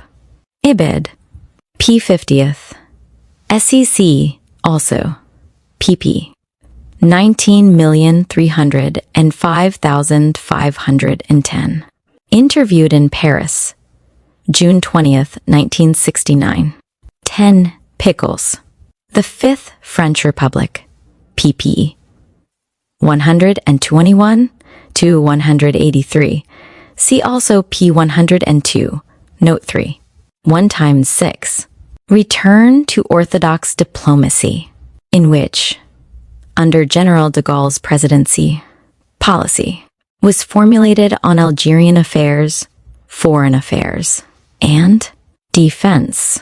Ministers were frustrated by technical committees, bypassed by the president's personal advisors, confused by the duplication of ministerial departments and others under the control of the Élysée, or of the Hôtel Matignon, reduced to the status of executants of a policy in whose formulation they took less and less part.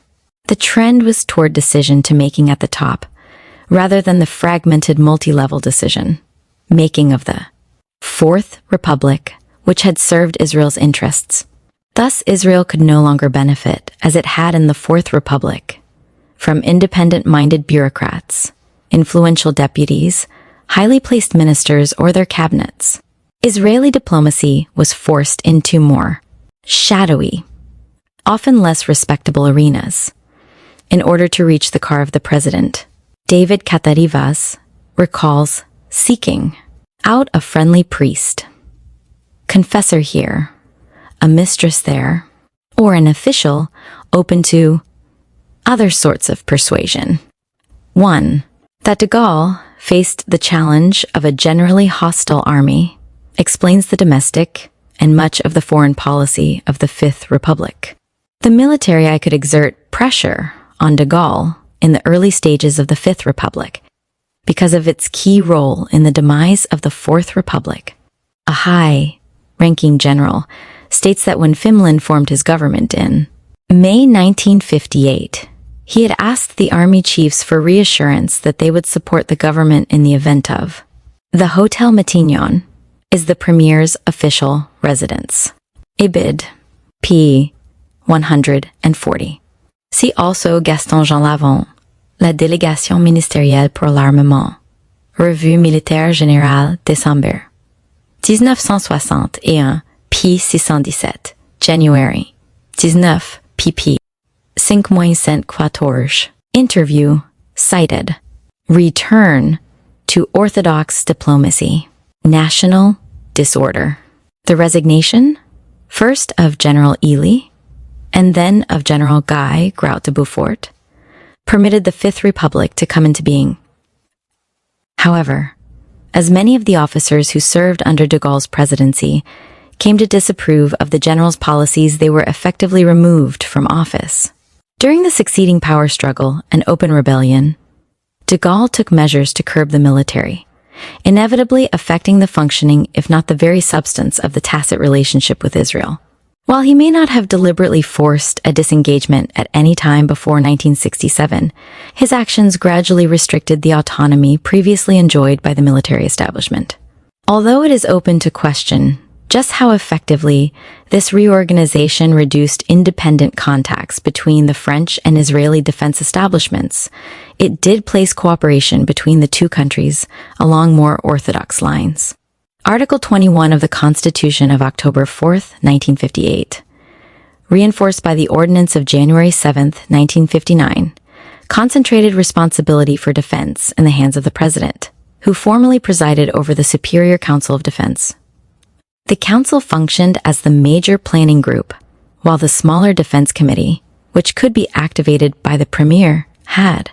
For the 1959 regulations, see Bernard Chantebaut, l'Organisation Générale de la Défense Nationale en France depuis la fin de la Seconde Guerre mondiale, Paris. Bibliothèque constitutionnelle et de sciences politiques, 1967, pp. 183 to 194, and on Debre's role, pp. 205 to 206. See also Edgar S. Furness Jr., de Gaulle, and the French Army. A Crisis in Civil to Military Relations, NY, 20th Century Fund, 1964, p. 131, 128. Return to orthodox diplomacy. Only secondary importance. It was at this level that influence could be exerted in behalf of Israel. General André Martin reports that council meetings were generally attended by the Prime Minister, Chiefs of Staff, and Ministers of the Armed Forces, Interior and Defense, as well as a delegate responsible for armaments, 215. De Gaulle himself defined the broad lines of policy, while Michel Debré executed them. The creation by Debré of a General Staff for National Defense to coordinate the activities of various ministries and actually direct the armed forces, relegated the Chief of Staff and the Minister of the Armed Forces to a relatively low position in the administrative hierarchy. As a result, when Pierre Guillaumat was Minister of the Armed Forces from January 8, 1959, to February 5, 1960, he suffered from bad relations with and lack of control over the armed forces. His successor, Pierre Mesmer, managed to reduce overt conflict, but his power was tenuous at best. Thus, neither was able to attend to the problems of Israel, despite their close connections with the state and presumable willingness to do so. As part of de Gaulle's administrative reorganization of the national defense structure in the decrees of April 5 and December 2, 1961, authority was centralized in a chairman of the Ministerial Committee for Armaments. This eliminated the supervisory responsibility, previously enjoyed by the Minister of State and the Ministerial Committee for Air, both of which had tended to be sympathetic to Israel's arms needs under the 129. Return to orthodox diplomacy. Fourth Republic. Paralleling similar reforms elsewhere in the French government, the 1961 measures improved general coordination among various departments, but also reduced ease of access for Israel. Additional restructuring of defense under the July 18, 1962. Reform further reinforced the president's power and increased that of the armed forces minister at the expense of the premier. After the November 1962 elections, the virtual elimination of the right from the assembly, and the Algerian settlement, de Gaulle was in undisputed control. He held the army in check through administrative measures, and by dangling the atomic force de frappe in front of their eyes. Ballistic missile research and development were placed under an autonomous branch, and Gaston Paluski, as Minister of State for Scientific Research in Atomic and Space Questions, became a key figure, especially because of the wide economic powers at his disposal. Martin recalls that neither Palevsky nor General Charles Elleret, a key spokesman for French atomic independence who became Chief of Staff in 1961, was particularly inclined to support Israel. 19. Gradually, the military manifested less strategic interest in Israel and the Eastern Mediterranean. Israel was no longer so important as a base or air platform for a fully modernized French army as it had been for a colonial one. However, it was still favored by the air arm because of Israeli purchases of French aircraft. Moreover, the French delivery system was based on the Mirage series, which required aerial refueling in order. 130. Return to orthodox diplomacy. To reach distant targets. And Israel was strategically located for that purpose. As the high-level officers who enjoyed the closest ties with the Israel defense establishment gradually retired or resigned from the French forces, however, leadership passed to a generation which had known neither Suez, Algeria nor Israel. Even if the Suez and Algerian experiences impregnated their spirits, their commitment to the preservation of Israel could only be less strong. Hoping that cultural cooperation would reinforce ties between the two countries, given the Gaullist vision of France's cultural mission, Israel in 1958 had begun to press for the conclusion of a cultural agreement. As a result of the large-scale immigration to Israel of French-speaking Jews from North Africa and Romania, there was increased interest in French language and culture, which was fostered by the Centres de Culture Française and L'Information, a French-language daily newspaper which had begun publication in 1957. French culture, however, could never have the same prestige in Israel that it had enjoyed among the educated Arab elite, for in Israel, the revival of the Hebrew language and the teaching of national Hebrew culture go hand in hand with citizenship training.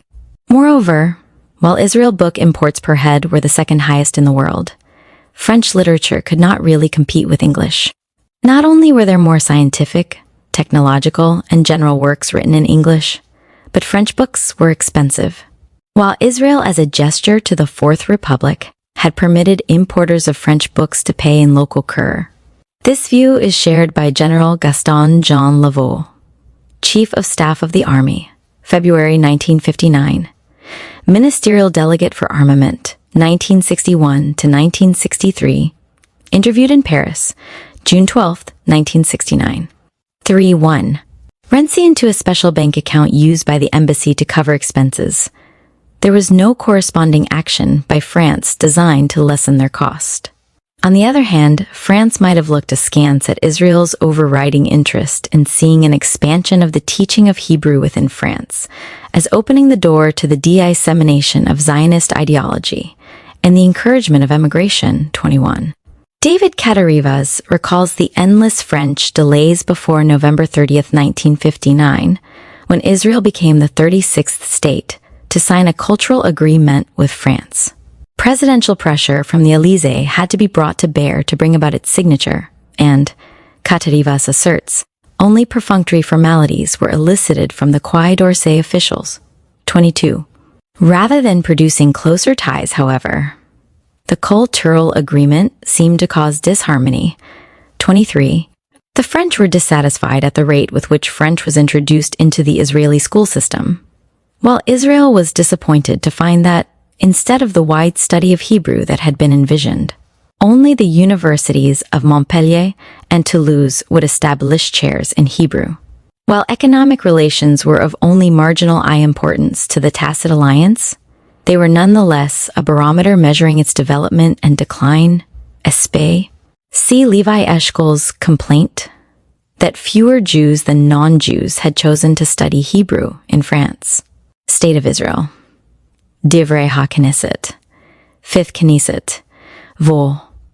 4384th Ses. July 15th, 1964. P. 2363. 22. Catarivas. Interview cited. Tri Ogti End. For further details on the agreement and the Joint Committee for its application, see the Middle East Record, Vol. 1, I-960, P. 296, Jerusalem Post, October. February 27, 1966. State of Israel. Ministry for Foreign Affairs Information Division. Facts about Israel. Jerusalem. Jerusalem Post, 1967, pp. 140 to 141. State of Israel Government Yearbook, 5726, 1965 to 103. Return to Orthodox diplomacy. Silently, since Israel's constant security threat made it impossible to divide issues neatly into political or economic spheres. Ambassador Yaakov Sur observed that the France to Israel Accord was based on different but parallel interests, and would always bow before considerations of vital national self-interest. When France displayed an increasingly narrow conception of those interests in the economic sphere, however, Israeli officials began to have serious doubts about the durability of the special relationship. In October 1959, the French automobile manufacturer Renault, without cabinet knowledge but evidently with the concurrence of the Kowitt, decided to terminate its 3-year association with Kaiser Island of Israel for the assembly of Dauphine automobiles. Renault was motivated mostly by a Tunisian and Moroccan decision to adhere to the Arab boycott, at a time when increased Volkswagen competition was hurting Renault's export sales. When Israel complained, Kowitt de Merville openly expressed annoyance at false interpretations, which made a political issue out of essentially economic decisions. Since Renault is a nationalized concern, however, it was futile for him to assert that the issue was not political, or that the Kowitt cannot intervene in Renault export trade policy. In fact, the government could have invoked several measures to influence the company, such as offering to protect Renault against the loss of investments due to non-commercial causes. It is significant that, cited in Jerusalem Post, February 18th, 1960, Journal officiel de la République française, débats parlementaires, Assemblée nationale, compte rendu, October, Go, 1955. Citation from Jerusalem Past, October. February 21st, 1959. When difficulties had arisen over the renewal of the original agreement in 1958, both the French ambassador and the government intervened in Israel's favor. Moreover, the government did not in the end allow Renault to invoke a 1958 clause, which would have solved the company of all damages. 27. The Renault decision was probably partly in retaliation for Israel's actions in 1958, when a French company had been outbid by $200,000 for $30 million Haifa dockyard contract by a Dutch firm. Both the Israeli Defense Establishment and French ambassador Pierre Gilbert had warned that loss of the contract would alienate powerful interest groups in France. They objected to Finance Minister Levi Eshkol's insistence that only economic factors should guide Israel's decision. 28. Air France's cancellation of a proposed agreement for cooperation with El Al Israel Airlines might not have caused such a flurry had it not coincided with the Renault affair. Once again, France reacted negatively to irresponsible Israel journalism, which imputed the basest motives to France. 29. During the Suez period, French policy was dictated by the desire to aid Israel and ease its economic problems. Long-term credits were granted for the purchase of industrial equipment, including a $10 million credit for bid.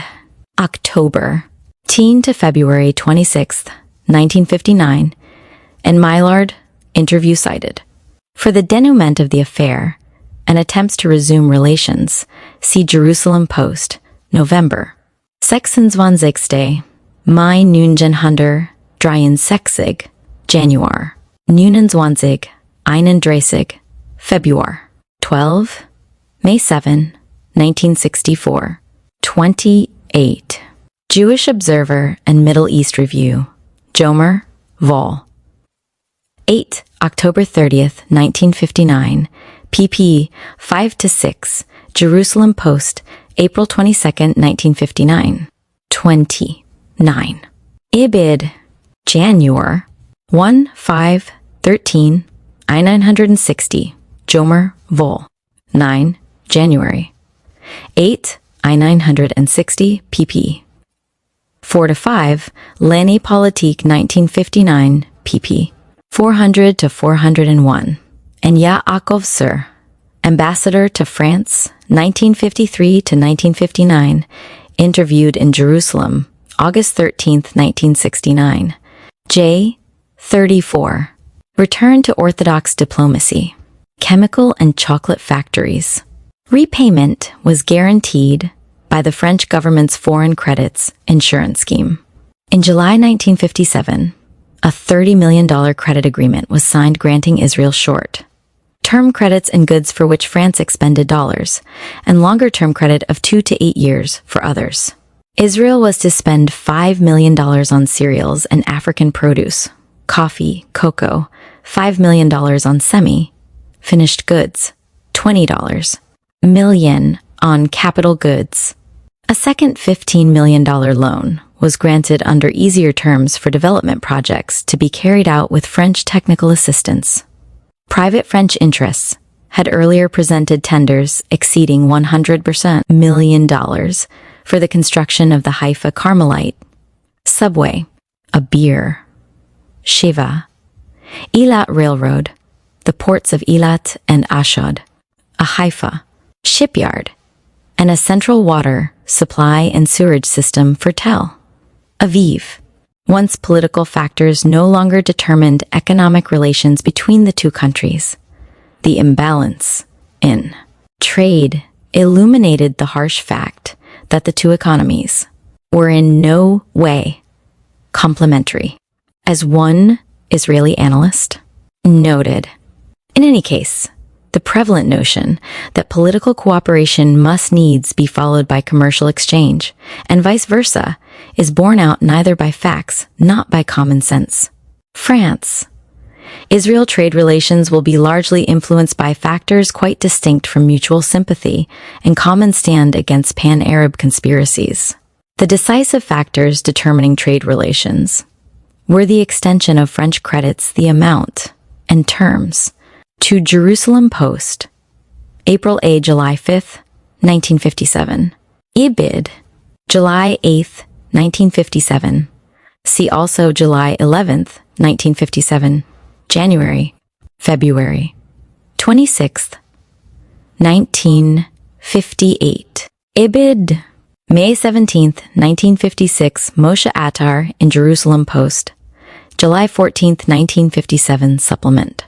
Return to orthodox diplomacy offered and the effect of anti-inflationary policies adopted by the French government, including the impact of import cuts on Israel exports. Even given the most favorable conditions, there was little scope for future growth. Although the first trade agreement with France was signed in 1953, Israel purchased little from France. French prices were high, and since official and unofficial dollar aid came primarily from the United States and German reparations payments, most Israeli purchases were made in those countries. When political and military interests drew France and Israel together after 1955, the rise in the level of trade was largely accounted for by Israel's importation of great quantities of military equipment. The sixfold increase in French importation of Israeli products from 1954 to 1955, largely in the agricultural sector, and the twofold increase from 1955 to 1956 reflected in part a French political decision to help ease Israel's negative balance of payments. The Israel government found it increasingly difficult to pay. While imports from France totaled $22.7 million in 1959, rising to $525.4 million in 1960 and $46.8 million in 1961, exports reached only $4.2 million, respectively. In 1958, France ranked 7th in imports from Israel behind the United Kingdom, the United States, West Germany, Switzerland, Belgium, and Yugoslavia. Industrial products accounted for only $750,000. The remainder was agricultural goods. The Middle East record, Vol. 1, 19 FOP, 57 Sol.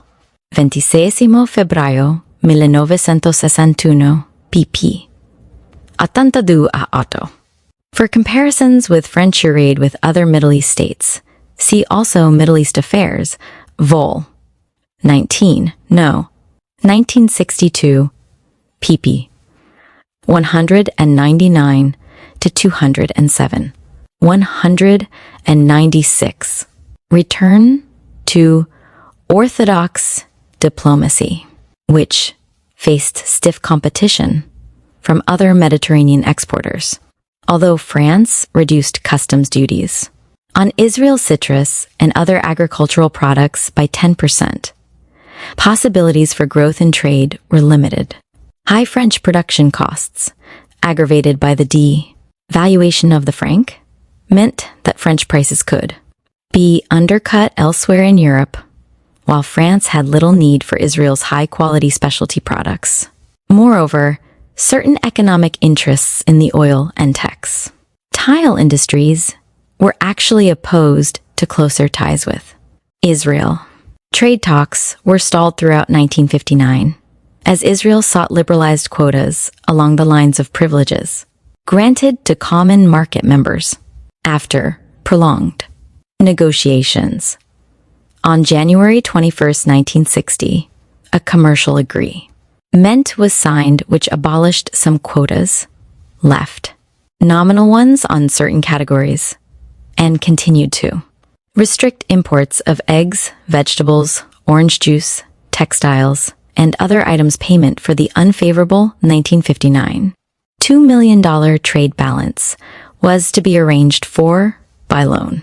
Israel continued to apply pressure, planning to lodge a complaint with Tacit against France and Italy for their quantitative restrictions and discriminatory practices against Israeli industrial products.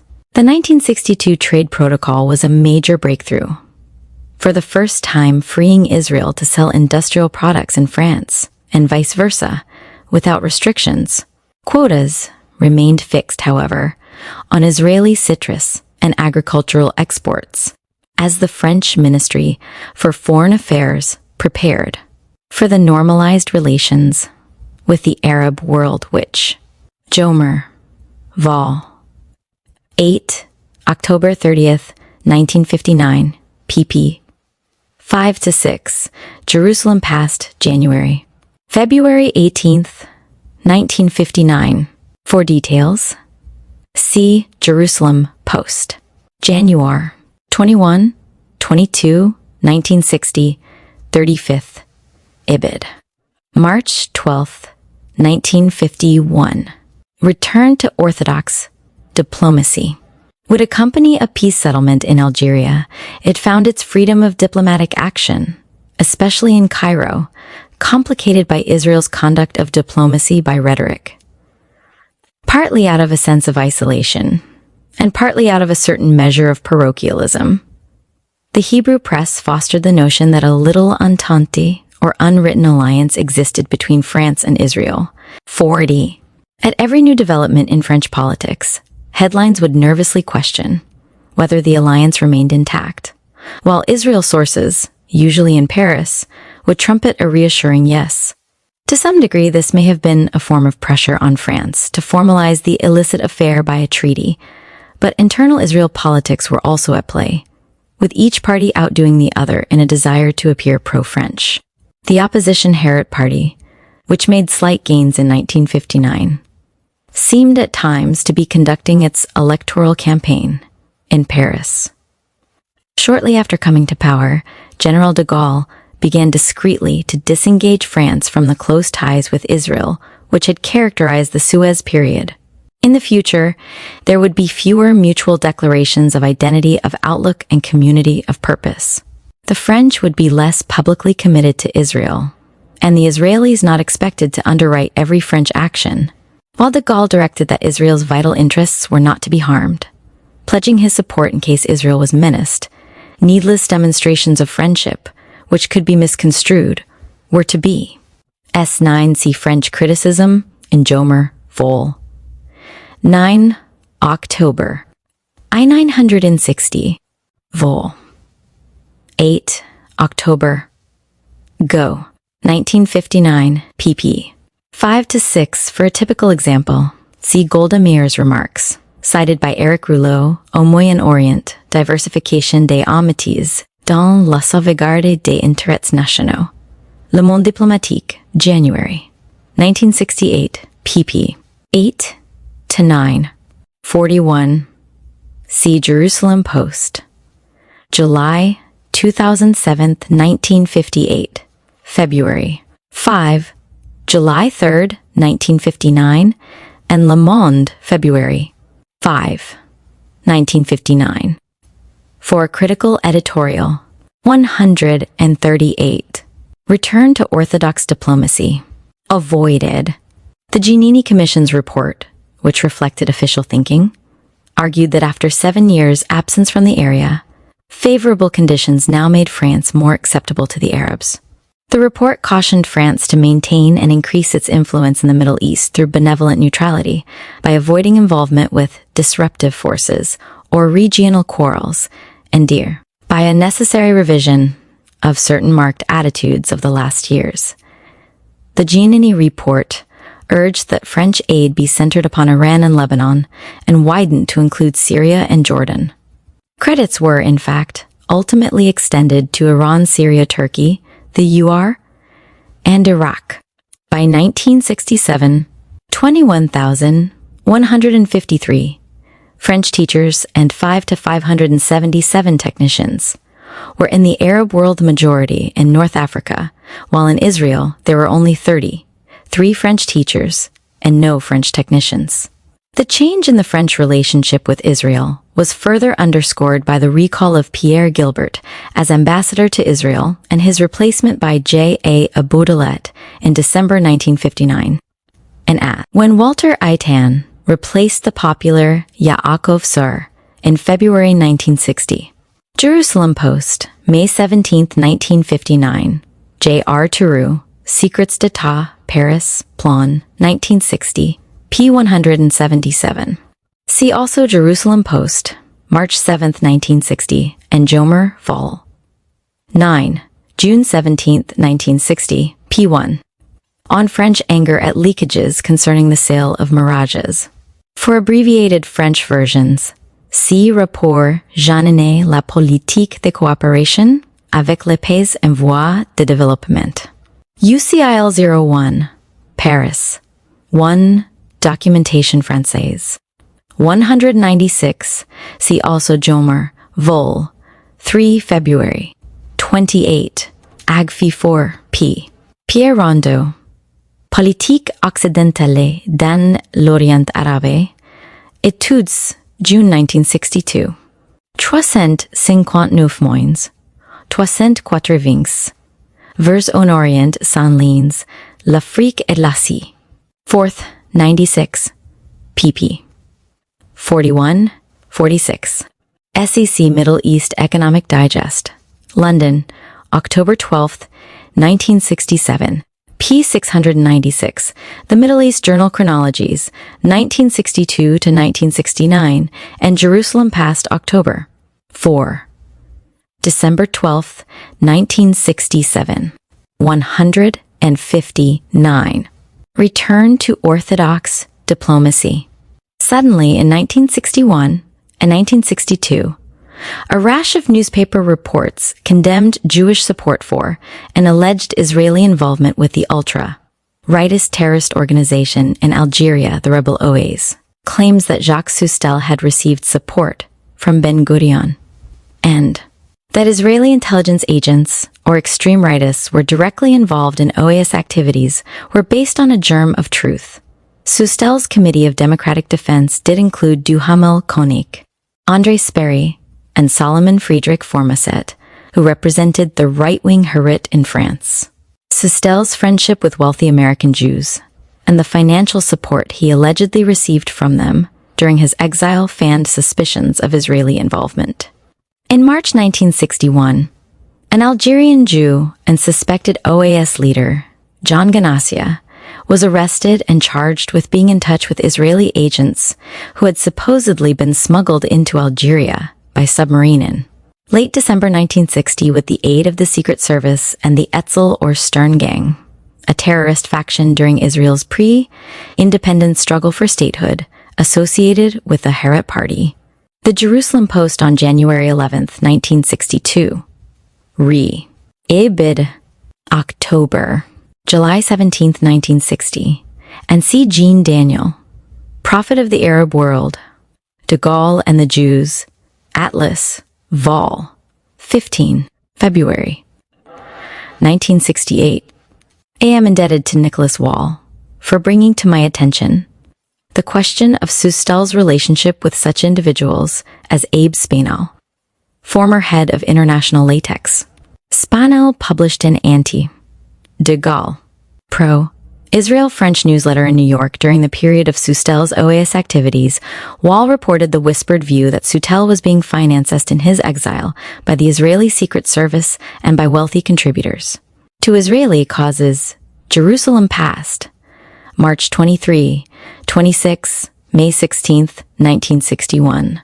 Le Monde and L'Express, May 15, 1961, and Jomer, Vol.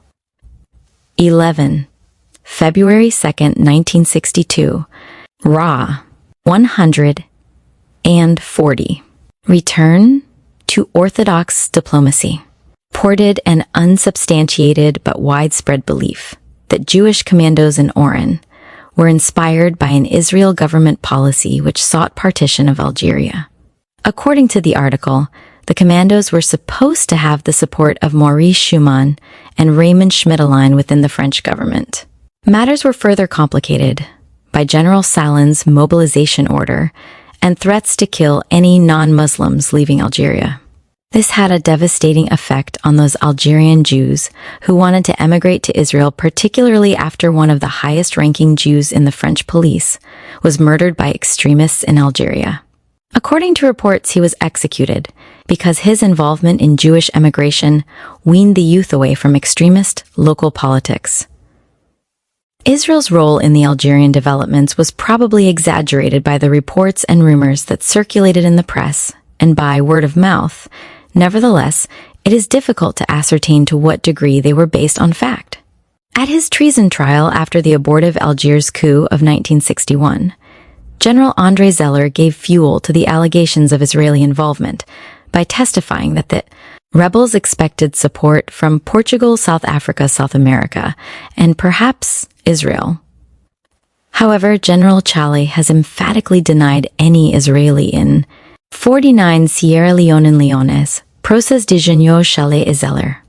Textes complets de debats, requisitors plaidoiries, annexes, complets des completores plaidoyen, 226. 141. Return to Orthodox diplomacy. Terrorist in the coup, saying that Zeller's testimony was badly phrased, although he admitted the rebels would undoubtedly have exploited their contacts abroad, including those in Israel, had the coup been successful. General Bilot has said that de Gaulle was truly unaffected by the revolt and didn't even notice the imbeciles involved. 51. Yet he could hardly have accepted a situation in which foreign policy and the issue of support for Israel threatened to become enmeshed with domestic politics. Whether or not the general believed the reports of Jewish or Israeli participation, as he tightened his control over the armed forces in the wake of the revolt, his ministers, according to André Monteil, were required to sever their ties with the alliance France-Israel.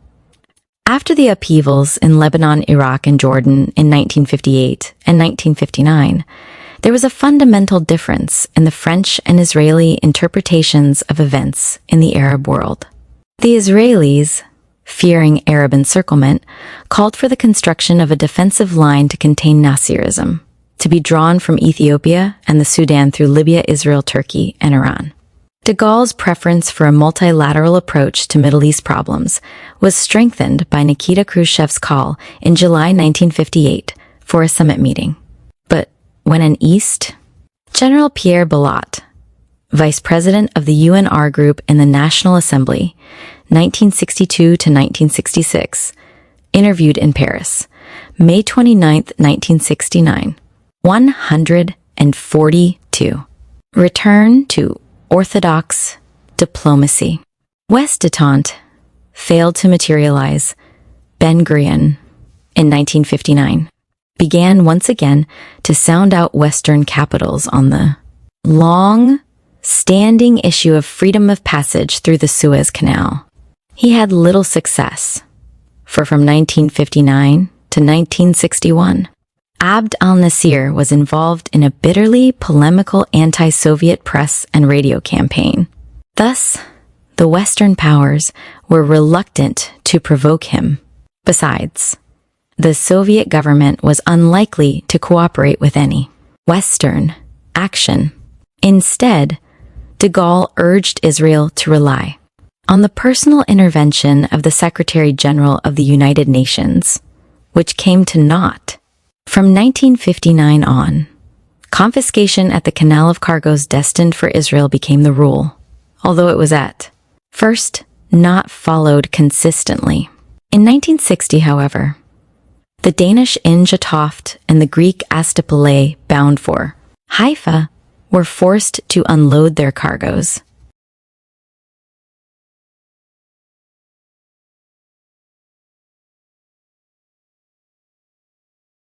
In September 1959, French naval forces in the Red Sea and the Air Force at Djibouti had taken precautions to prevent Egyptian interference with Israel shipping in the Gulf of Aqaba as well. But thereafter, General Martin claims, de Gaulle opposed suggestions to develop a common Red Sea strategy with Israel. That both countries were keeping their diplomatic distance seemed particularly evident at the United Nations, while the Israeli cabinet decided to vote with France on the question of Algeria. It abstained in the dispute over the French base at Bizerta, Tunisia. On two issues of interest to France, disarmament and nuclear test bans, Israel voted independently, while L'Année Politique 1959, p. 361, Jerusalem Post, October 1, December 1959 interview cited. See also Jomer, Fall. 8 September 11th, 1959, p. 5. See Jerusalem Post, Sept. 7/13. 1 Gi Kand Ha, Eretz, July 1423, 21, August. February 28th, 1961. For the Israeli view on Bizerta. Return to Orthodox diplomacy. It stood with France on General Assembly Resolution 1379 of November 20th, 1959. It abstained on paragraphs A and B of Resolution 1652 of November 24th, 1961, which called upon member states to refrain from nuclear tests in Africa. On paragraph C, concerning respect of Africa as a denuclearized neutral zone, Israel voted in favor, while France, supported by the United States, abstained. Israel also favored a test ban treaty, while France abstained, though the former echoed the latter's concern that such a treaty might prejudice general disarmament negotiations. 56-2. On the November 27, 1963, Resolution 1909, X-8, calling for a test ban conference, France, the United Kingdom, and the United States were among those opposed. Israel abstained. 57. On all issues in the 15th General Assembly session of 1960, out of 145 votes, Israel voted 92 times with the United States, 74 times with the United Kingdom, and 58 times with France. In the 16th session, 1961, out of 125 votes, Israel voted 74 times with the United States, 77 times with the United Kingdom, and 56 times with France. On Cold War issues, the breakdown is nearly identical, with Israel voting more often with the United States than with France. The same holds true of disarmament, with the greatest divergence from 144. Return to orthodox diplomacy. France appearing in votes on colonialism and the Congo crisis. On the Arab-Israel question, Israel voted with France and the United States on 6 out of 8 votes in the 15th session, but only on 5 out of 9 votes in the 16th session, 58. French votes were apparently predicated on hopes of conciliating between Arabs and Jews, with France judging each issue on its merits. French diplomat Pierre Maillard admitted, however, that objectivity often demanded a pro-Israel vote. S9 France voted for the December 1959 General Assembly resolution on the refugee question, although Israel had requested its abstention. L'Année Politique gave the following explanation. Despite all its desire not to appear to be moving away from solidarity with Israel, it was difficult for France, as a member of the Palestine Conciliation Commission with the United States and Turkey, to separate itself from these two powers in the vote 60. In 1961 and 1962, France did not support an African initiative calling for direct negotiations between the Arabs and Israelis. In part, this was the result of pressure from the United States, which felt that such initiatives should come from the Palestine Conciliation Commission. But in the 17th and 18th sessions, 1962 to 1963, France continued to stress its impartiality and friendship for all countries in the Middle East, although by supporting a formula that called for the reintegration of the refugees with resettlement as an heir. 145. Return to orthodox diplomacy. Alternative to repatriation. It gave tacit support to Israel and forestalled a harsher resolution insisting on repatriation. 62 Trillion's HE French representative was quick to note that one could not ignore the political considerations in which the exodus of the refugees and their exile had their origins. 63. And in voting for continued efforts by the Conciliation Commission, he made it clear that no United Nations custodian could intervene in the domestic affairs of Israel. 64. France followed the same course of action when the Security Council dealt with complaints of border violations by Israel or Syria. After the bloody 1962 action in which Israel troops stormed Nuqib in retaliation for repeated Syrian shellings, France took the position that wrongs had been committed on both sides. This was a crucial time in the Evian negotiations for an Algerian peace settlement. But instead of courting Arab favor, France reaffirmed its impartiality. French ties to both parties existed, and it believed that these ties are not and should not be mutually exclusive. A particularly harsh resolution was passed 10-0-1, reaffirming the post-Suez Security Council Resolution 3 of January 19, 1956. Paragraph 2 condemned Israeli military action, whether or not undertaken by way of retaliation. Paragraph 3 determines that the Israel attack of 16 to March 17, 1962, constitutes a flagrant violation of that resolution, and calls upon Israel scrupulously to refrain. See, for example, Ungayor, 18th Sess, Special Political Committee, 414th MTG, November, February 21st, 1963, ASPC CSR, 414, Paras, 32 to 34, General Assembly Resolution 1956, 18th December. February 20th, 1963. 63 Ungor, 17th Sess.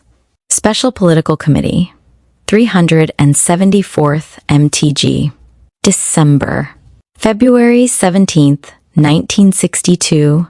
ASPC SAR, 374 Paras. 6 to 13. 64 Ibid. 375th MTG. December. February 18th, 1962. ASPC, ASAR 375, Para. United Nations Security Council Official Records. Unscore, 17th 1002nd MTG. April 5th, 1962. P2 Para. Cest. 146. Return to orthodox diplomacy. From such action in the future, France abstained on the grounds that the resolution did not justly apportion the responsibilities involved and is in some respects not entirely objective. Acting on an Israeli complaint against Syria in 1963, France again spoke in a conciliatory manner of the old established close relations which France has had and wishes to develop further with the two countries in question. No resolution was adopted due to a Soviet veto during the debate, however. France called for an exchange of prisoners between Syria and Israel, and a handful of Israeli prisoners held by Syria was eventually released. After the Israeli aerial bombardment of Syria in 1964, the pattern was repeated, with France trying to find a formula acceptable to all parties, but no resolution was adopted. General de Gaulle's policies followed his dictum that no nation worthy of the name has friends, only interests, while alliances are only temporary. However, he received David Ben-Gurion, first in June 1960 and again in 1961, with the words, "We insist on assuring you of our solidarity, of our friendship, and I raise my glass to Israel, our friend and ally." Michael Bar-Zohar reports that Ben-Gurion's visit had finally come after 2 years of effort, only because of pressure by the Israel Ministry of Defense and de Gaulle's military. Resolution 17, 1 Gi, April 9, Fiz _ 17th War AML MTG, April 5th, 1902, P5, Para 13, Bod, 18th, Ur, 10, both Mag, August, February, 26th, 1963, P2, Para, 5, Abid, Para, 13, cited in U.S. News and World Report, Vol. 61. September 1906, P4611, cited in Le Monde, June 8, 1961. Return to orthodox diplomacy. Advisors. The few available details indicate that Ben-Gurion had first hoped to see the French general in March 1959, when he was planning a visit to the United States, and again during a vacation in France in August. He was put off again in March I-960, during an arms purchasing mission to the United States and Britain. Although his first visit, when finally arranged, lasted a week, only 1 day was given to an official state visit. Such effusiveness and commitment on the part of de Gaulle might therefore be considered as a polite diplomatic formula. Yet, as the authoritative L'Année Politique 1961 observed, this is the first time that public and official mention has been made of an alliance between France and Israel. 73 de Gaulle normally measured every word, and his statement would be heard not only in Jerusalem, but in the Arab capitals as well. One might speculate that his remark was calculated to be as ambiguous as the "Je vous ai compris" he delivered to the people of Algiers. Ben-Gurion may have sought a military alliance with France, and, by publicly declaring that Israel was an ally, de Gaulle was able to obviate the necessity of formalizing or equalizing or even defining the relationship. The general's reference to an alliance and his reported acceptance of the necessity for rectifying Israel's frontiers in a conversation with Ben-Gurion in I-960. 148. Return to orthodox diplomacy may also be understood in another light. One cardinal principle General de Gaulle consistently followed was to support the Middle East status quo. Thus, if Israel's existence were threatened, he would offer a guarantee. De Gaulle would not support territorial aggrandizement. But, since he held the conviction that peace is only possible where there is a balance of power, some redrawing of the borders might be required. Ben-Gurion, on the other hand, had always insisted that Israel sought not a formal commitment, but freedom to purchase weapons for self-defense. He asserts that the unwritten or informal alliance was indeed reaffirmed in his talks with the general, and France only undertook to supply Israel with arms and aircraft, but also promised aid in the event of attack. While there is no evidence that the full potential of such an arrangement was ever realized, Israel may have hoped to exploit the general's interest in the Third World by serving as a sort of broker for French interests in certain parts of Asia and Africa.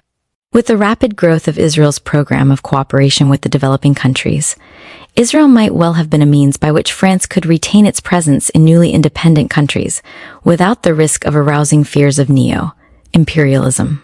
Israel was anxious to convince France of its aim. Ben-Gurion and de Gaulle, an exchange of letters. Trans. By Hillel Hawken. Midstream. Vol. 14. No. 1968. 22 to 23. Ambassador to Sir quotes de Gaulle as having said in 1955, "I am sure that Israel must correct its frontiers, including that of Jerusalem. And above all, you must assure yourselves an access to the Red Sea, even if it costs you a war." See Le Monde, November 30th, 1967, and Errol Genet, De Gaulle and Israel, New Outlook, Vol. 11, Ma 1968, p. 17. David Ben-Gurion, interviewed in Tel Aviv, July 30th, 1969. Return to Orthodox diplomacy. Importance as counselor in the Third World, and emphasized its unique abilities to demonstrate and adapt Western techniques there. In his I 960 and 1961 talks with de Gaulle, Ben-Gurion stressed that Israel's technological expertise could counter the influence of both Abd al-Nasir and the USSR in Africa 76. Generally, Israel had hoped that France and other European nations would participate financially in its programs, while Israel provided the expertise and facilities for training.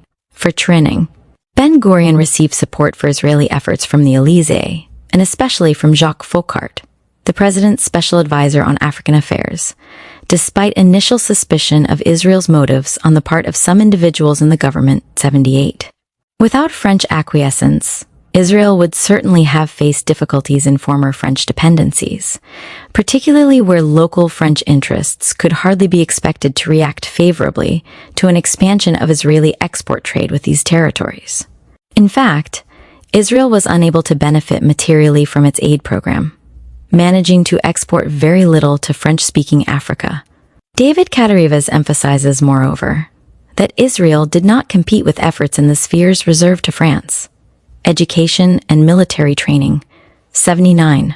Nahal and Gadna, the Fighting Pioneer Youth Programs, were acceptable in Cameroon, the Central African Republic. 76 Jomer. 9. 10th, 1960. I-960. June 17, I-960. BP, I-900. The author recalls exploratory talks during 1961 to 1963, when she served as assistant to the Director of Information, Department for International Cooperation, Israel Ministry for Foreign Affairs. 150. Return to Orthodox diplomacy. Dahomey, Niger, Togo, Upper Volta, and Senegal, only because they were presented as civilian youth organizations. In response to Israeli efforts, there was some French collaboration in Gabon and the Malagasy Republic, while, according to Leopold Laufer, a French subsidy of $160,000 financed the Ivory Coast service. Civique Feminine Camp Program, established in 1964.80, but on the whole, French and Israeli sources concur that the Quai d'Orsay and especially Couve de Merville were hostile to the idea of joint projects. 80 Israel and the developing countries, new approaches to cooperation. NY 20th Century Fund, 1967, pp. 49, 119th. Raymond Triboulet, Minister Delegate in charge of cooperation, 1962 to 1965, interviewed in Paris, June 13th, 1969, and Yehoshua Almog, Department for International Cooperation, Israel Ministry for Foreign Affairs, interviewed in Jerusalem, July 28th, 1969. 7th, Scientific and Technological Cooperation, WTE, a return to Orthodox diplomacy. The relationship between France and Israel was no longer based on sentiment, but was transformed into a more commercial affair. The continued sale of arms and aircraft was thought necessary for the expansion of the French aerospace industry and the concomitant economic growth of France. On the one hand, de Gaulle was motivated by a desire to close the technological gap between France and the United States. He argued that a modern aerospace industry was essential to the technological advancement which would make France a major industrial power despite its lack of raw materials. Moreover, expansion of the aeronautics industry would not only serve as an accelerator of economic growth, but would help to modernize and restructure the economy by spurring the shift from small, archaic, economically marginal plants to integrated ones designed for a greatly expanded market. With the general in power, the drive for increased markets abroad was intensified. By 1966, aerospace exports were 8 times larger in dollar terms than imports, and amounted to 4% of total exports. Half of the dollar value was accounted for by the sale of airframes and aircraft. At first, most export. For details on the development of the French air industry, see the following sources: Intensis, Vol. 15, May 1961. Fall. 17. Sept. 1964, p. 1080. Aviation Week and Space Tech. 5p. Scientific Cooperation. Orders were for civilian equipment designed for the American market. But after 1961, the emphasis shifted to military aircraft and, above all, the Mirage 3 missiles and drones accounted for 13% of export orders by 1963.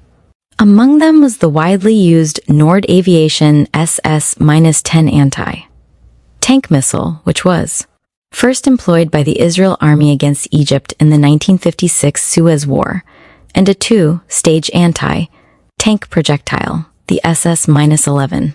Powered by a solid propellant and simple to operate, the SS-11 effectively doubled the performance of the SS-10, extending its range to 3 meters. Israel mounted the SS-11 on its Fuga Magisters and the Alouette 2 and 3 by 1963. Nord was reported ready to add a project for air-to-air missiles and a surface-to-air system which Israel rejected in favor of the American Hawk. As arms sales and joint research and development ECTs continued, a powerful industry-wide lobby found itself with a vested interest in a pro-Israel policy for France. General Gaston Lavoie recalls that, although the Minister of Foreign Affairs consistently opposed the Analogie Ost Vol.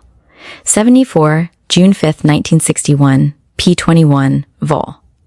88, June 17, 1968, pp. 18 to 1968. March 15, 19, ppe. 280 to 281, 285 to 285, and French nuclear space work moves toward major goals. Ibid. Vol. 80. March 16, 1964, p. 27, J.F. Simon. France's flourishing exports. The Aeroplane and Astronautics Vol. 101, December 14, 1961, pp. 763 to 76, and p. 763 for French aircraft exported as of October 1, 1961. AWST Vol. 86th, May 29, 1967, p. 84 to 91. SEC New York Herald Tribune, May 14, 1957, Interavia Vol. 14, January 1959, p. 56, and Jerusalem Pat, April 25, 1963. C. Edgar S. Furnace Jr., de Gaulle, and the French Army. A Chris in CIO. Military Relations, NY, 20th Century Fund, 1961, p. 195. Scientific cooperation. Sale of aircraft to Israel as threatening Middle East equilibrium. The defense establishment argued the reverse, supported by the air industry. In order to outmaneuver the Quai d'Orsay, Laveau and other officers of the General Staff tried to have approval for arms contracts deliberated in the Superior Council of Defense. There, Laveau asserts decisions were normally reached by a manifestation of majority opinion rather than a formal vote, and the president, at least through 1965, could usually be counted on to side with the military in favor of arms sales to Israel TAF 5. Thus, in 1959, when Shimon Peres was informed that France would no longer make modern aircraft available to Israel because of foreign ministry opposition, the chiefs of staff, Elie, Zeller, Stalin, Nomi, and de Beaufort, approached the general directly in the Superior Council of Defense. According to one of de Gaulle's counselors, sentiment weighed uppermost in the officers' minds. But they argued that the army was interested in the sale because of the technical advantages that would accrue and the economies of scale needed to gain domestic approval for weapon systems destined for the French arsenal. 6 trillions HE matter was decided in favor of Israel. Similarly, in 1961, the sale of the Mirage High Sea reached the Interministerial Committee before de Gaulle approved the delivery of 72 planes, with the order of the Mirage High Sea instead of work.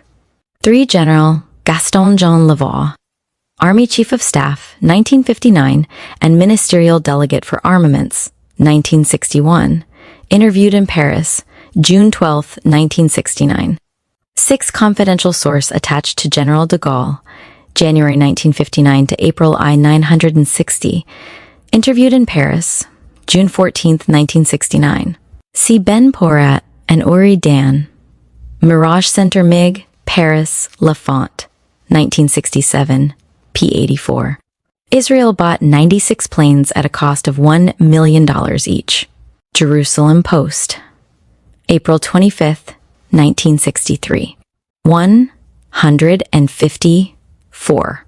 Scientific cooperation. Ing through the French defense establishment, Israel, began to deal directly with the aviation industry and its principal supplier of warplanes, the Dassault Aircraft Company. This was consistent with de Gaulle's administrative reforms, which gradually restricted independent contacts between the two military establishments. In 1961 to 1962, Israel began to request some offsetting benefits as compensation for its extensive purchases. Previously, the French Air Force had contracted for the repair of Mystère, 4S, and Dakotas in order to help Israel develop its air industry. Now, Dassault spokesmen confirm it became a question of good business practice to ensure future Israeli purchases by lessening the disequilibrium in the balance of payments between the two countries. Israel was allowed to produce material for maintenance requiring medium-level technical ability and manufactured drop or jettisonable tanks for France under the quality control of an OFIMA, l'Office Français d'Exportation des Matériels Aéronautiques, branch in Israel. Ties with the French air industry were further reinforced after the first major combat between Egyptian and Israeli planes on May 30, 1960, when the Super Mystère made its fighting debut. Thereafter, as Israel's military policy became increasingly centered on active air defense, a technological symbiosis evolved. Israeli Roger Nordman of the Société des Avions Marcel Dassault, interviewed at St. Cloud, June 17, 1969, Pierre Gallois, General of the Air Force, RE, Commercial Director of the Société des Vins Marcel Dassault since 1958, interviewed in Paris, June 10. SGTG, and General of the Air Force André Martin, Chief of the General Staff under Minister of the Armed Forces Pierre Gil. Laumer, 1958 to 1959, Chief of the Inter-Army General Staff, 1961.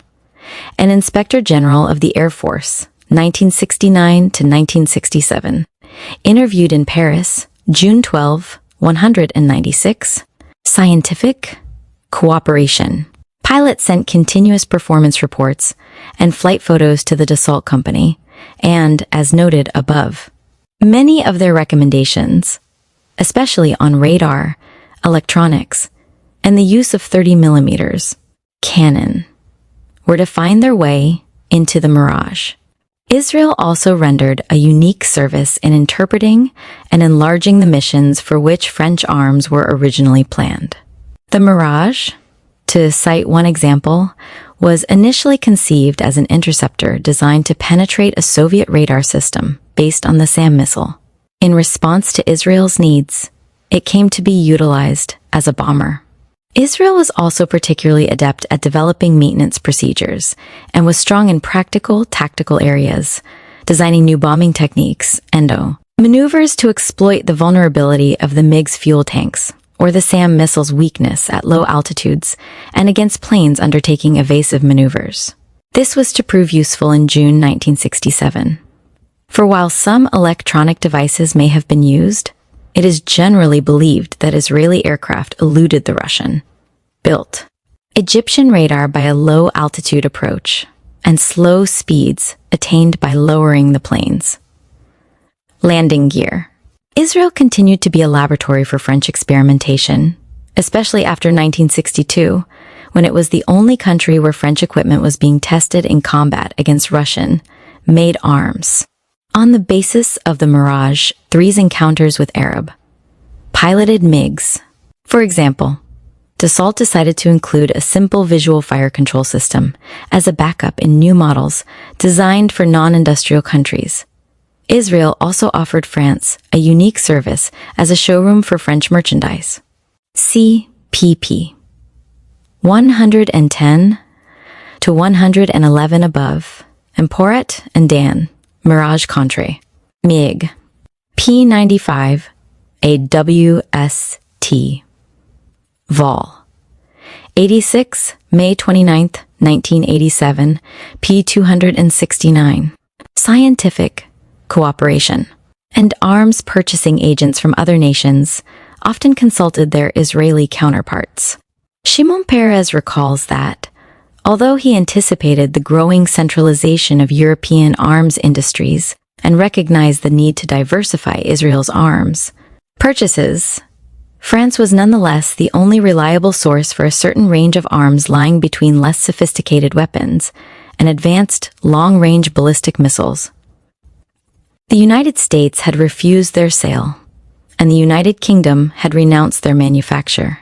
Pierre Gallois of Dassault confirms that, as early as 1958 to 1959, Israel had begun to participate financially in research and development projects of particular interest to Israel defense needs, with the general approval of the French government. 12. In his talks with de Gaulle in the summer of I-960, Ben-Gurion admits that he was primarily interested in extending such scientific and technological cooperation to include joint efforts on aerospace research. Although both parties have been understandably reticent as to the details, it is generally acknowledged that a decision was taken to permit private French industry to collaborate with Israel on missile development. Obviously, since the distinction between private and government-controlled sectors of the French aerospace industry is quite cloudy, this is not very different from a government-to-government arrangement. Top 14. 157. Scientific cooperation. Although Dassault received authorization to work with Israel, it is interesting to note that the government had specifically barred the company from major participation in French missile developments in favor of the state-owned companies. De Gaulle may have allowed Dassault to cooperate with Israel as compensation for its exclusion from the French program. Or, alternatively, one might speculate that Dassault was excluded from French efforts because the company was already researching missile technology in conjunction with a foreign power. This explanation gains credence from Marcel Chassani's assertion that Matra, a leader in missile technology, was unable to erect a joint program with Israel, despite the reputed interest of both parties. While on some projects research in Israel and France was coordinated, Israel financed research and development in France for other weapon systems, such as Sev Aeromatra missiles and the long-distance Surface-2. 1959. Sereb was the prime contractor for missile research under the Ministry of the Armed Forces. Among the firms represented were Dassault, Breguet, now merged with Dassault, Matra and Sepre, Société d'études de la propulsion à réaction, as well as the nationalized concerns Sud Aviation, Nord Aviation, and SNECMA, the Office National d'études et de recherches aéronautiques, and the Service des Poudres. The National Space Research Center, established in 1961, is an executive organ under the Premier, directly responsible to the Minister of State for Scientific Research and for Atomic and Space Affairs. Patent Act. Marcel Chissani, President and Director General of the Société des Engins Matra since 1937, interviewed in Paris, June 16, 1969. The foregoing is also based on an interview in Jerusalem with Ernst Bergman, until 1966 Director of Israel's Atomic Energy Program, former Chairman of the National Committee for Space Research and Head of the Defense Ministry's Scientific Department, July 29, 1969, and Dunn's Review, Vol. 91, April 1968, pp. 61 to 62. Scientific cooperation. Surface Dassault MD 620.16 Israel was reported to have paid approximately $100 million for the Dassault project, which was begun around 1963, with deliveries initially scheduled for 1968. Undoubtedly, Ben-Gurion believed Israel's technological and scientific expertise would help revive a dying political alliance, as well as further Israel's defense needs. France lagged behind the United Kingdom and the two superpowers in missile production, and it was recognized that France was starting with little technological know-how in this area, and the road would be a long one unless foreign help could be enlisted. However, since the United States had prohibited the export of high-performance computers, which could have helped France bypass the liquid propellant generation, and in August 1960 refused its assistance, de Gaulle was not adverse to continuing cooperation with Israel. Considering Israel's theoretical contributions to space technology and French difficulties in developing a guidance system, the general, no doubt, welcomed Israel investment of capital, A&D Scientific. 16. Galloway. Interview cited. The MD 620 has also occasionally been designated in press reports as the MD 660. See Jeffrey Kemp, Arms and Security, the Egypt-Israel Case. Adelphi Papers, No. 52, London, Institute for Strategic Studies, ISS, I-960, and New York Times, April 24, 1968, July 18, 1970. 11 of the missiles were tested in France, and 14 more reported, shipped by 1970. 17th, Will French Nuclear Force and Alliance Diplomacy, 1958 to 1967. Unpublished PhD dissertation, Columbia. See also Judith H. Young, The French Strategic Missile Program. Adelphi Papers, No. 38, London, ISS 1967, an appendix for detailed description of flight test vehicles of the Basic Ballistic Studies Program. See also pp. 11-13 degrees Fahrenheit, Degar LST Degiev Contractors. The first successful French launch took place on December 19, 1962. J59. Scientific cooperation. Skill and research and engineering for a mobile medium-range surface-to-surface missile. Israel's share in the missile development project took the form of a small advance order with a reported delivery date of 1970. As a carrier of high explosives that would make up in guaranteed penetrability what it might lose in accuracy, the French missile would, seemingly, give Israel a psychological edge in the competition with Egypt. It would also constitute an obvious delivery system for an atomic bomb THE World first suspected collaboration on rocketry research between France and Israel on July 5, 1961. When the two-stage solid-fuel meteorological sounding rocket Shavit Shtaim was launched with a weight of 600 pounds and carried a sodium flare to an altitude of 50 miles. 19. France had fired similar rockets in the Sahara, when, according to General Ely, Israeli observers were present. Thus, while the Israelis maintained that Shavit was a purely local product, they probably received some technical advice from France. Tacit. Although this launching of Shavit was publicized, successive efforts were not, which reinforces the assumption that continuing research was geared to military use. J.C. Hurwitz, Middle East Politics, The Military Dimension, N.Y., Prager, 1969, p. 476, and a W.S.T., Vol. 81 July 6, 1964, pp. 264 to 267. A member of the General Staff had suggested calling the rocket Shavit Shtaim, too, so Abd al-Nasir would worry about what had happened to Shavit I. See Jerusalem Post, July 9, 1966, Haaretz and Le Monde, July 7, 1961. 20 Chief of Staff General Paul Ely, President of the General Staff of National Defense, 1959 to 1961, interviewed in Paris, June 5, 1969. See The Economist, Vol. 200, July 8, 1961, p. 120, and Don E. Cash, The Politics of Space Cooperation, Lafayette, Purdue, 1967, p. 34.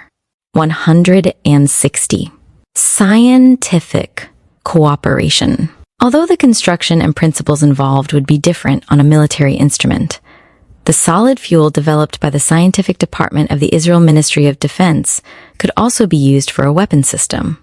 In this sphere, Professor Bergman has testified, Israel was more advanced at an earlier date than France.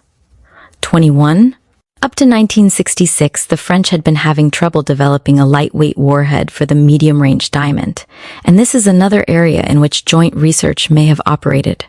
Once the initial stages of research were over, however, and both countries had embarked on their individual rocket and missile programs, the immediate need for cooperation was bound to diminish. This is especially true in view of the increasing trend toward joint European projects, which would offer an attraction for France, but which would necessarily exclude Israel. In December 960, the United States disclosed that Israel was building a 24-megawatt atomic reactor at Dimona with French help. 22. In the rash of newspaper reports that followed, nothing was written about the extent of French collaboration, the terms agreed to, or the costs, about which not even the Knesset was informed. The spectacular fashion in which Washington released the news embarrassed the French. Within Israel, there was a general feeling that the United States sought to end French-Israel collaboration on atomic research, in part because Weizmann Insti. 22. See United States Department of State Bulletin, Vol. 44 January, G. 1961, p. 45, for report on request for information from Israel Ambassador Avraham Harman, December 9, 1960.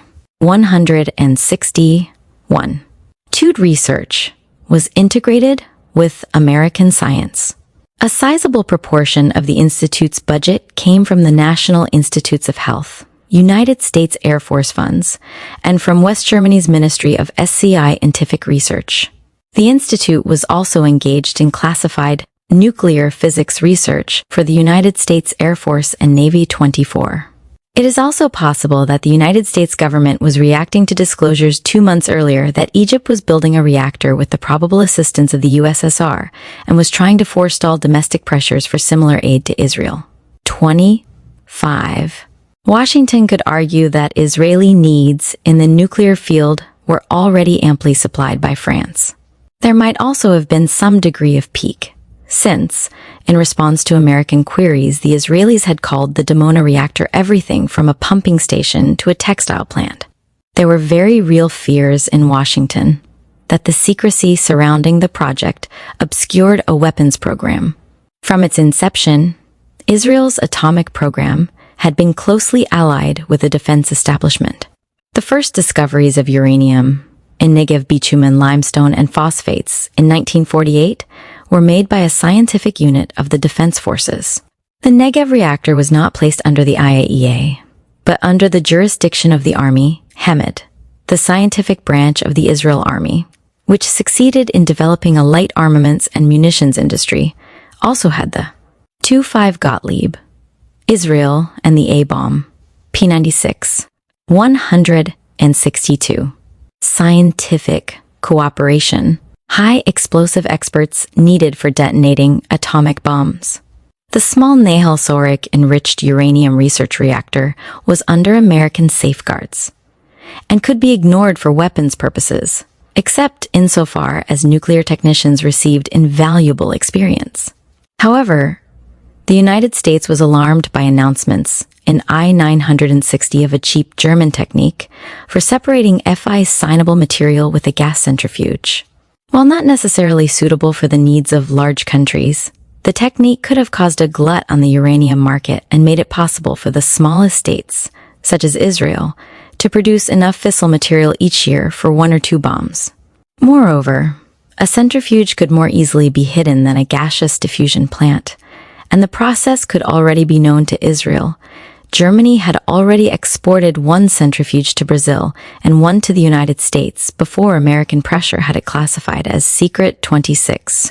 France was quick to call canard the suggestion that military aid was involved, insisting that the Dimona reactor would be used for research to produce heavy X-Fader and natural uranium. Spokesmen pointed to open and often publicized exchanges of information and personnel between Israel and France dating from 1956, maintaining that France was interested in arid zone research and wanted to adapt the Israel-developed Zarchin desalination process for use in the Sahara. Moreover, they argued that Washington's disclosures were designed to place France at a competitive disad. 2E Alastair Buchan, ed. A World of Nuclear Powers. Englewood Cliffs, Prentice Hall, 1966. P14. Time, vol. 76 October. 24 E960, P63, and vol. 77 January 2nd, 1961, pp 15-17, Times, London. The Kowitt 13, I960, and Gottlieb, Israel and the A-bomb, pp. 93-99. 163. Scientific cooperation. Advantage in the sale of atomic reactors to non-industrial states. 27. Israel, meanwhile, contended that the secrecy was intended only to deny the Arabs information on suppliers of materials, nationality of technicians or trainees, and international scientific connections of Israel's atomic researchers. 28. This secrecy, however, together with French reluctance to discuss nuclear aid to Israel, suggests that at the least France collaborated in helping Israel achieve an option to produce atomic weapons. Professor Ernst Bergman, former director of Israel's atomic energy program, supports this view with his cogent statement. It's very important to understand that by developing atomic energy for peaceful uses, you reach the nuclear option. There are no 2 atomic energies. 2 seconds. Leonard Beaton has reported that France exercised no apparent controls over the use of Israel's reactor, nor did Israel seem to have undertaken any commitment with regard to France. 30. However, this policy may have changed, for the Jerusalem Post quoted a French spokesman in 1966 as saying that adequate steps ensured the reactor's exploitation for peaceful purposes, admitting that nuclear cooperation instituted under the 4th. 27 Jomer, vol. 9, December. 23 I960, pp. 3-4, New York Times, October. 12, 1967, Robert Gilpin Jr., France in the Age of the Scientific State, Princeton, Princeton, 1968, P. 339, and C. Haaretz, December 2022. For Prime Minister Ben-Gurion's remarks, 28 Jomer. Vol. 13th, May 1st, 1964, p. 14. 29 interview, cited. See also New York Times. May 14th, 1966. Zero must the bomb spread. Middlesex. Penguin for the ISS, 1966. P36.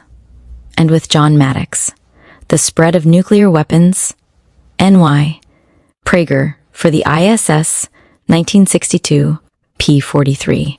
164. Scientific cooperation. Republic had been more loosely organized. He said that inspection of peaceful utilization of such aid has since been considerably tightened up. Where did Israel obtain its fuel for the first charge of 4 tons, 1,000 kilograms? 10 tons were imported through the IAEA from South Africa, a country which, incidentally, also benefited from close relations with France. Home production from Dead Sea phosphates could equal 10 tons a year while yielding fertilizers. There were plans to make Dimona self-sufficient by increasing home production to 50 tons a year.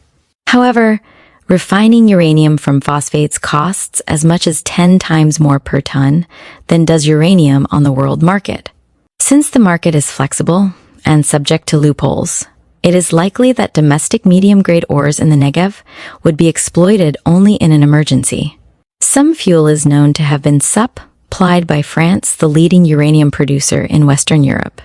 In 1960, France produced tons of pure uranium annually, with an expected rise to 1,200 tons by 1961 and 1,500 by 1961. The rest was exported. It was suggested, particularly in the United States, that France needed the Dimona reactor as a source of plutonium for its weapons program, and that Israel would return the plutonium created through irradiation of natural. Jerusalem Post, January 1966. See also Sources of Conflict in the Middle East. Adelphi Papers? No. 16th. London. ISS. 1966. P15. Note 36. And Buchan and World of Nuclear Powers. P. Vinct et on. Leonard Beeson. Must the bomb spread? The Case of India, Egypt, and Israel. Jomer, Vol 15, January 14, 1966, pp. 8-13. See also One of Frank. Nasser's Missile Program. Orbis, Vol. 13, No. 3, GY.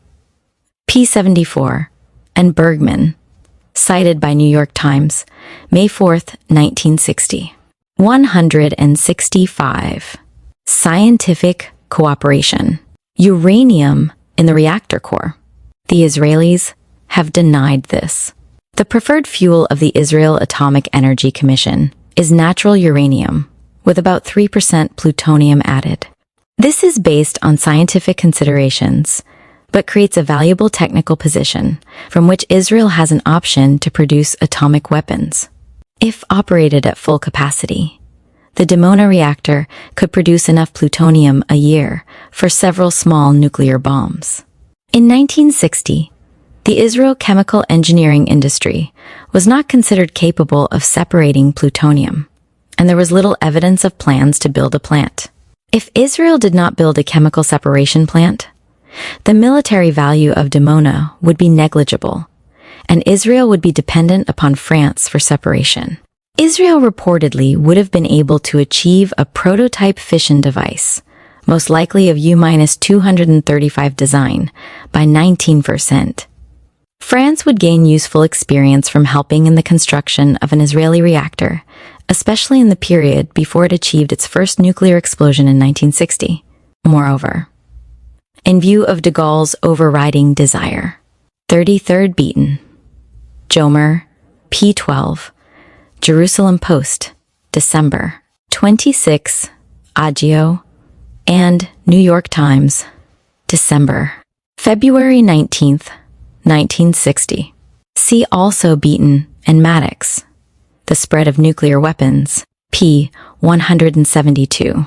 France supplements domestic uranium supplies with imports from Madagascar, Malagasy Republic, and Gabon, two countries which parenthetically have had excellent relations with Israel. Over the years, Argentina and Africa have been cited as Israel's sources of uranium oxide. See New York Times, July 18th, 1970. See Beaton, Jomer, p. 12. New York Times, May 14th, 1906. And Must the Bomb Spread 7, p. 78. SEC Jerusalem Post, January 17, 1966, and Frank, Nasser's Missile Program. pp. 732 to 755. 166. Scientific cooperation to preserve national independence vis-à-vis the superpowers. Aiding Israel to become an independent nuclear power would test his belief that world stability increases in direct proportion to the number of nuclear powers. Giving Israel a nuclear option permitted de Gaulle to counter both Russian and American influence in the Middle East. The trump card was in his own hand. However, it is open to question just how far France continued to collaborate with Israel on atomic research. Shortly after coming to power, during Jacques Cousteau's tenure as Minister for Atomic Affairs, 19,591,960, de Gaulle seems to have put an end to certain phases of scientific collaboration with Israel as being incompatible with the national sovereignty and interests of France. The general, for example, opposed having Israeli scientists continue working at Saclay, where they had been the only foreign group admitted to the Nuclear Research Center under the Fourth Republic. Although Jean Renou of the Commissariat for Atomic Energy contends that French aid to Israel was ended shortly after the disclosure that France assisted in building the Dimona reactor, out of fear of the Arab boycott, the decline may have been more gradual. 38. Professor Bergman maintains that, while a 37 Jacques Cousteau, interviewed in Paris, May 27, 1969, and Jean Daniel, Prophet of the Arab World, De Gaulle and the Jews, Atlas, Vol. 15, February 1968, p. 23. 38, Jean Renou. Since 1959 Chief of the Department of Foreign Relations, Interior and Public, of the French Commissariat for Atomic Energy, interviewed in Paris, June 16, 1969. 167. Scientific cooperation. Breaking trend could be discerned after 1959. Existing agreements were allowed to run their course. 39. Electronics, particularly medical electronics, was one field where Israel could have contributed to joint efforts with France, for by 1965 it was already relatively advanced in this field. The electronics division of IAI, ELTA, formed in 1962, had acquired a worldwide reputation for its developments in radar and airborne fire control, and work on ship automation systems, as well as industrial control systems.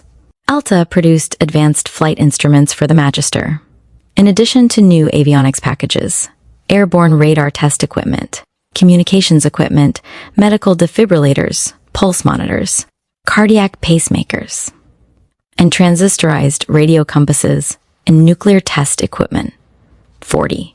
An Israeli professor of experimental physics admitted to a visiting United States senator that advanced European industry had benefited more from Irselli research on magnetism, laser beams, optical spectroscopy, and advanced electronics than had Israel's young industry.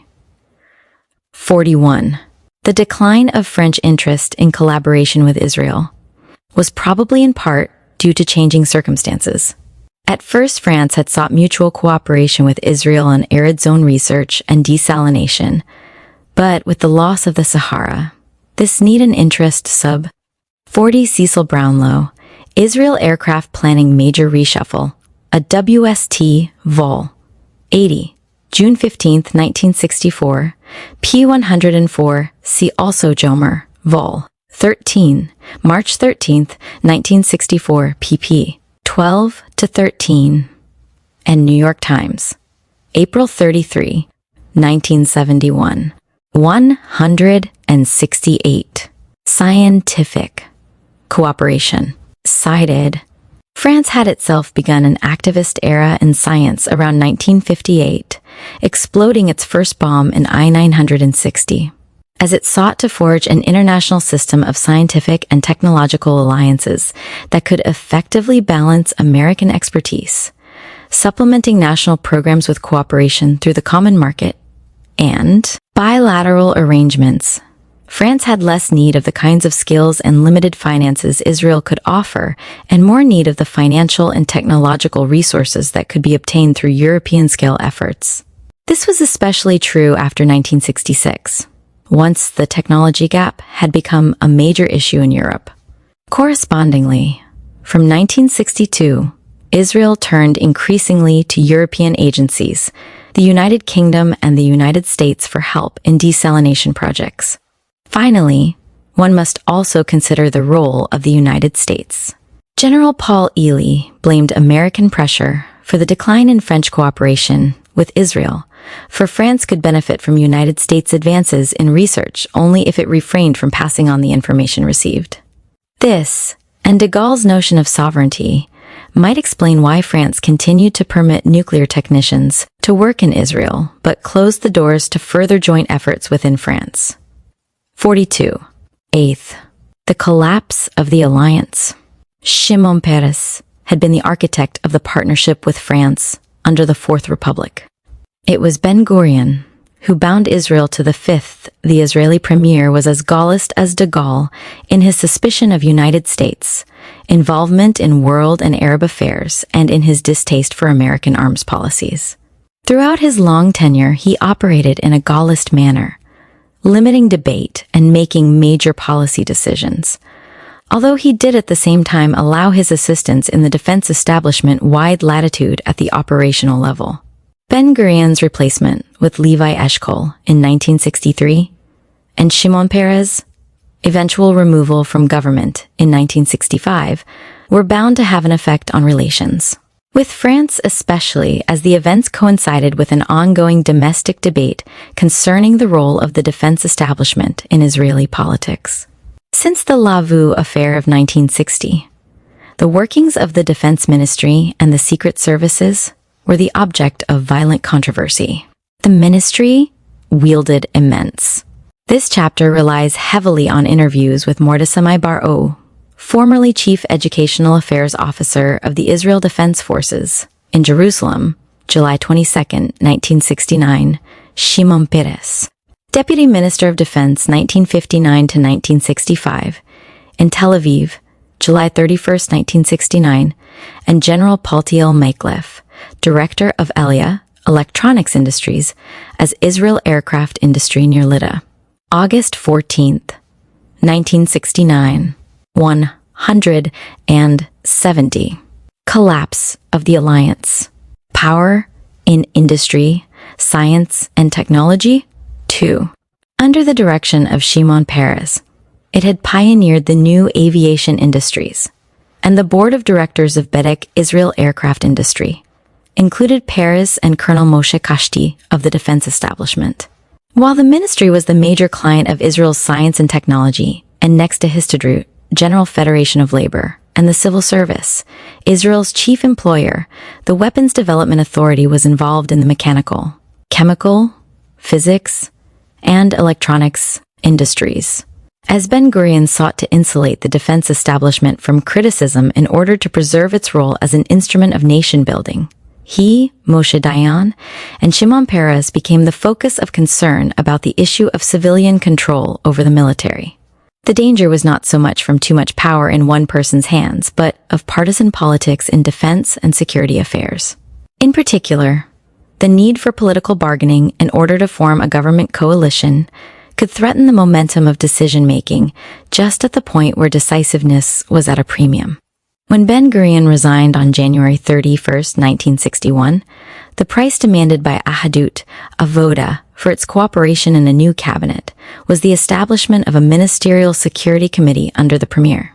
It was composed of the ministers of foreign affairs, finance, agriculture, Mapai, labor, Ahadut Ha'avoda, and interior, National Religious Party.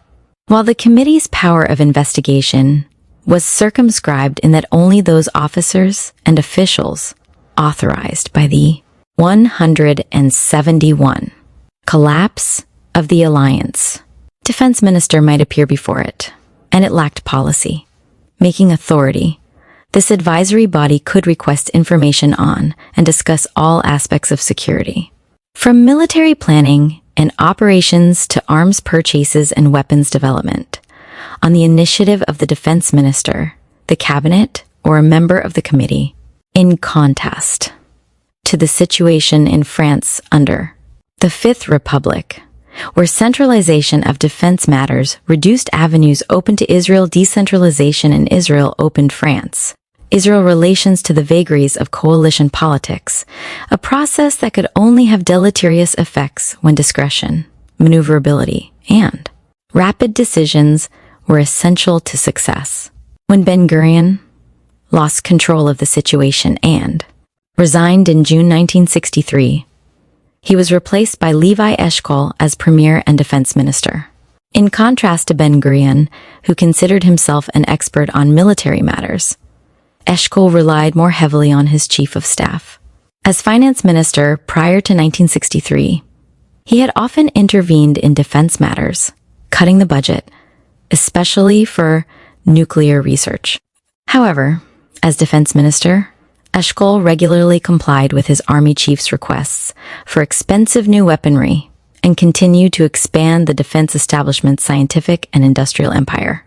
Nonetheless, only 1 month after Eshkol took office, a C.J.C. Hurwitz, the role of the military in society and government in Israel, the military in the Middle East, problems in society and government, Sidney Newington Fisher, ed.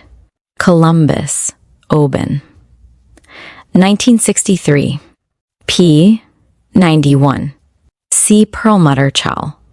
Military Relations, pp. 424, 439 Ibid. The Israeli Army in Politics, the Persistence of the Civilian over the Military, World Politics, Vol. 20, July 1968, pp.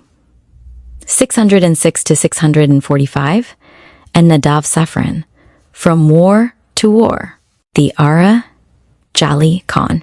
Frontation, 1948 to 1967, NY Pegasus, 1967, pp. 8U5FF. Collapse of the Alliance. Dissension appeared, which had its roots in defense policy. Minister of Agriculture Moshe Dayan threatened to resign in an unsuccessful attempt to set up a permanent Mapai advisory panel within the Cabinet Security Committee, while those who had opposed Ben-Gurion attempted to keep Shimon Peres off the committee. Fivers. Foreign Minister Golda Meir had long been angered at Peres's independence in foreign relations with France and Germany and sought this opportunity to curtail his influence. Tacit.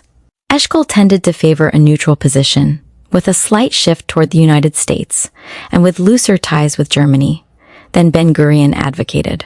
7. Shimon Peres felt that Eshkol had relatively little understanding of Europe, or of France, and that he tended to ignore the importance of sentiment in Israel's relationship with France. Eshkol, said Peres, felt that the French were basically only interested in the financial benefits that accrued from the sale of arms. 8. In a Knesset speech, June 25, 1963, Peres argued that Israel should build a political and security policy along parallel lines with France. The advantage of French aid, said Peres, was its openness and the fact that France made no political conditions, nor any attempt to supervise the use of weapons it sold. 9. A struggle for control over the Mapai Executive Com. 7 Zai of Cange. New Outlook Vol. 7 July-August, 1964, pp. 16 to 19, see also Jerusalem Post, March 20, April 6, 1964. J. 73. Collapse of the alliance. Midi ensued, leading to the resignations of Dan and Ben-Gurion in late 1964, and in May 1965, Shimon Peres left his post as Deputy Minister of Defense. The three created a new party, Rafi, Israel Workers' List, which attempted to challenge Eshkol's control, accusing him of harming Israel's security by encouraging politics within the defense ministry. In addition to apparent feuds within the ministry and the security services, unrest was also apparent within the atomic energy author eddy throughout 1966 and 1967, and, according to Ernst Bergman, Israel's scientific policy regarding France was one of the factors involved. 10. Eshkol, who was attacked for his weakness and indecisiveness in this sphere, and for his unwillingness to devote funds to research, retaliated by having a law passed, making retired public servants liable to 3 years in prison for unauthorized disclosures of official information. He then assumed leadership of the Atomic Energy Commission personally, replacing Bergman, who disagreed with Eshkol's negative attitude toward extensive foreign contacts. Tacit. Because the changeover from the Ben-Gurion regime coincided with a decline in ties with France, it is tempting to overstate Eshkol's role in the process. It is true that many Frenchmen in political life felt he was less of a statesman than Ben-Gurion and that he allowed Israel's foreign policy to lie dormant. Baron Edmund de Rothschild, for example, decried Eshkol's neglect of Africa, his misunderstanding of France, and more seriously, his lack of awareness of Israel's need for good. Ernst Bergman, former chairman of the National Committee for Space Research, head of the Defense Ministry's Scientific Department, interviewed in Jerusalem, July 29, 1969. Jedanacht. See New York Times and Jerusalem Post, March 31, 1967. Collapse of the alliance. Public relation. 12. However, when it came to policy making, the differences between Ben-Gurion and Eshkol were more a question of style than of substance. Eshkol has been accused of over-involvement in defense matters, but in the last analysis, it is the right of the Prime Minister to be involved in the affairs of the defense establishment. Eshkol, because he was more interested in details than Ben-Gurion, simply made his presence felt more at the operational level. Ben-Gurion, for example, had held weekly meetings to keep in touch with defense matters, but he did not require the military to consult with other organs of government on security questions. Eshkol, on the other hand, insisted that the Defense Ministry coordinate its activities closely with the Ministry for Foreign Affairs. 13.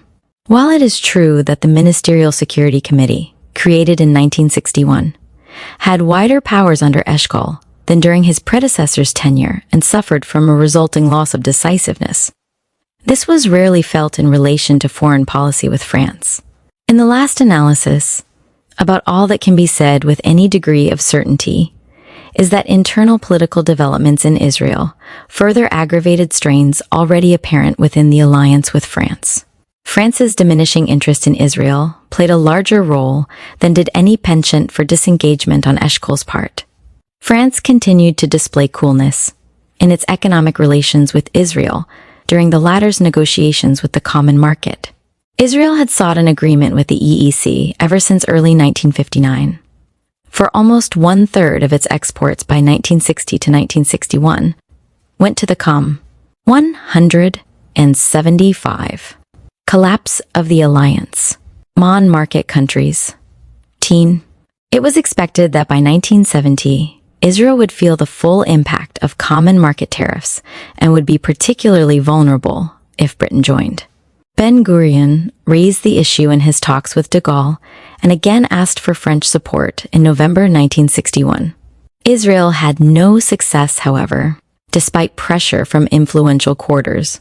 Moreover, since ceasefire negotiations with the FLN in Algeria coincided with the Brussels meeting of the EEC Ministerial Council in April 1962, it seemed doubtful that France would risk sponsoring Israel at that time. Senator André Montel recalls that the Alliance France-Israel organized public meetings, conferences, and a press campaign to mobilize public opinion, while Michel Debré personally intervened with de Gaulle. 15.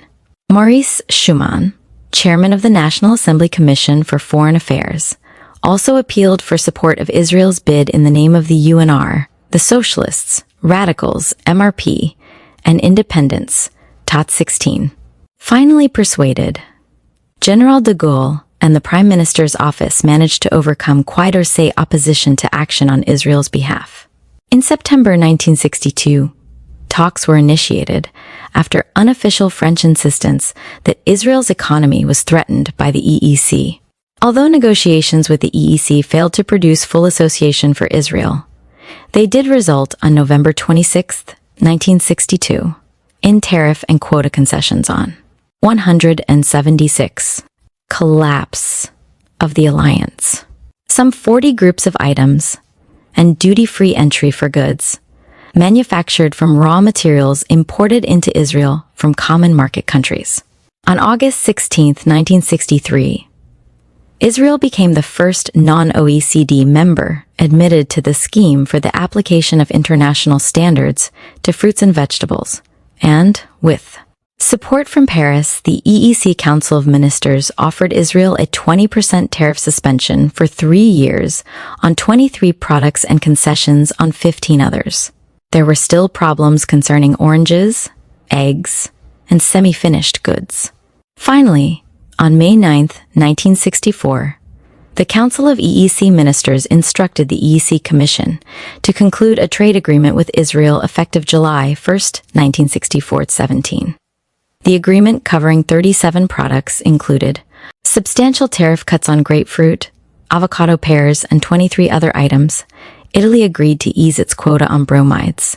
Israel was the main EEC supplier of bromides, and France its quota on orange juice. There was also a promise of negotiations if Israel's citrus exports to the EEC fell. One main difficulty left unresolved was Israel's desire for concessions on goods manufactured from imported raw materials. Hoping for better advantages, Israel continued to press for association with the EEC. Although initially the Council of Ministers had hesitated to pursue a closer relationship with Israel, it reported favorably on the prospect on June 10, 1967. 18.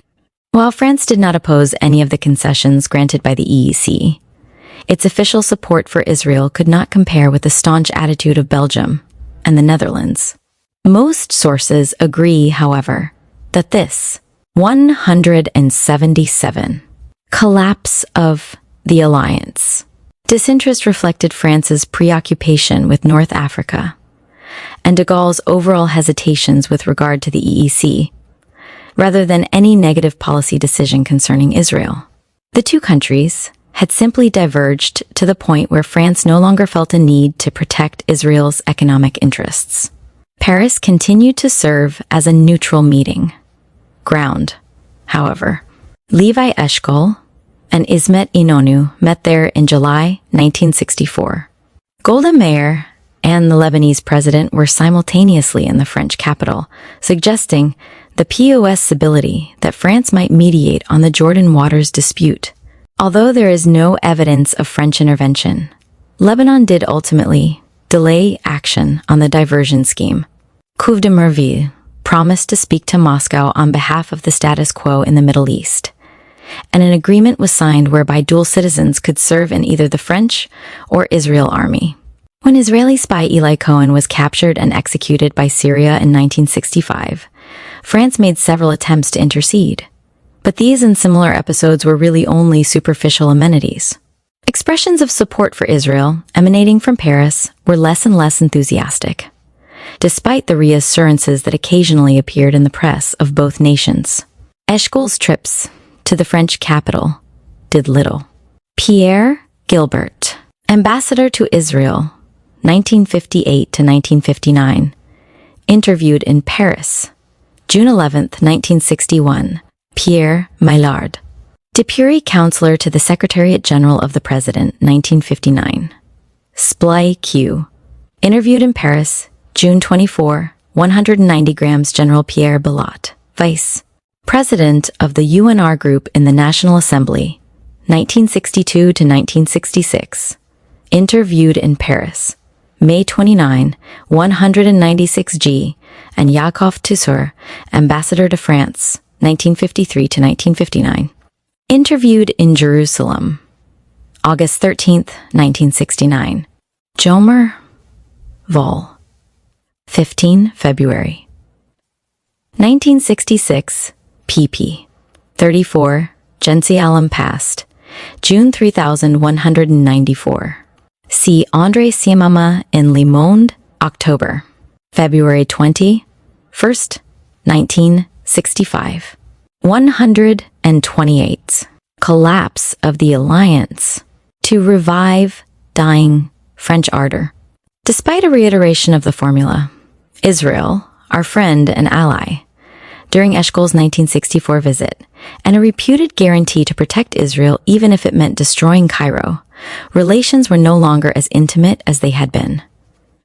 Moreover, the French press dwelled on political dissension within Israel and cited Ben-Gurion's criticism of Eshkol for his reliance on United States guarantees for Israel's security. 20. When the Prime Minister, following his return from Paris, assured the Knesset that Israel would continue to benefit from scientific collaboration with Francois d'Orsay circles were reported deeply resentful at his indiscretion. 24. An exaggerated amount of publicity accompanied the signature in the same year of an agreement to cooperate on oceanography and arid zone research, yet enthusiasm for the projects was never mutual. France even minimized the importance of such accords. Seemingly taking their cue from the government, French scientists were cool to specific proposals that Israel advanced. 25. Instead, it was the United States that devoted 1 million Israeli pounds for a joint marine radioactivity research project in the Eastern Mediterranean, and Israel increasingly sought closer collaboration with European organizations such as the Vienna Atomic Energy Commission, Euratom, and the European Molecular Biology Organization. Finally, in 1965, a French minister reportedly told J79, collapse of the alliance, a Western diplomat, that the Élysée had lost confidence in Israel's future, while Moshe Dayan in turn admitted that Israel's position today is established by various international organizations, such as the North Atlantic Treaty Organization and the Common Market, and not by the Suez-Sinai Alliance, which is now seen as no more than a passing episode. 20. Despite continued goodwill between the defense establishment and strategic industries, developments within the governmental structure of both countries and the changing role of France in regional politics increasingly weakened the alliance.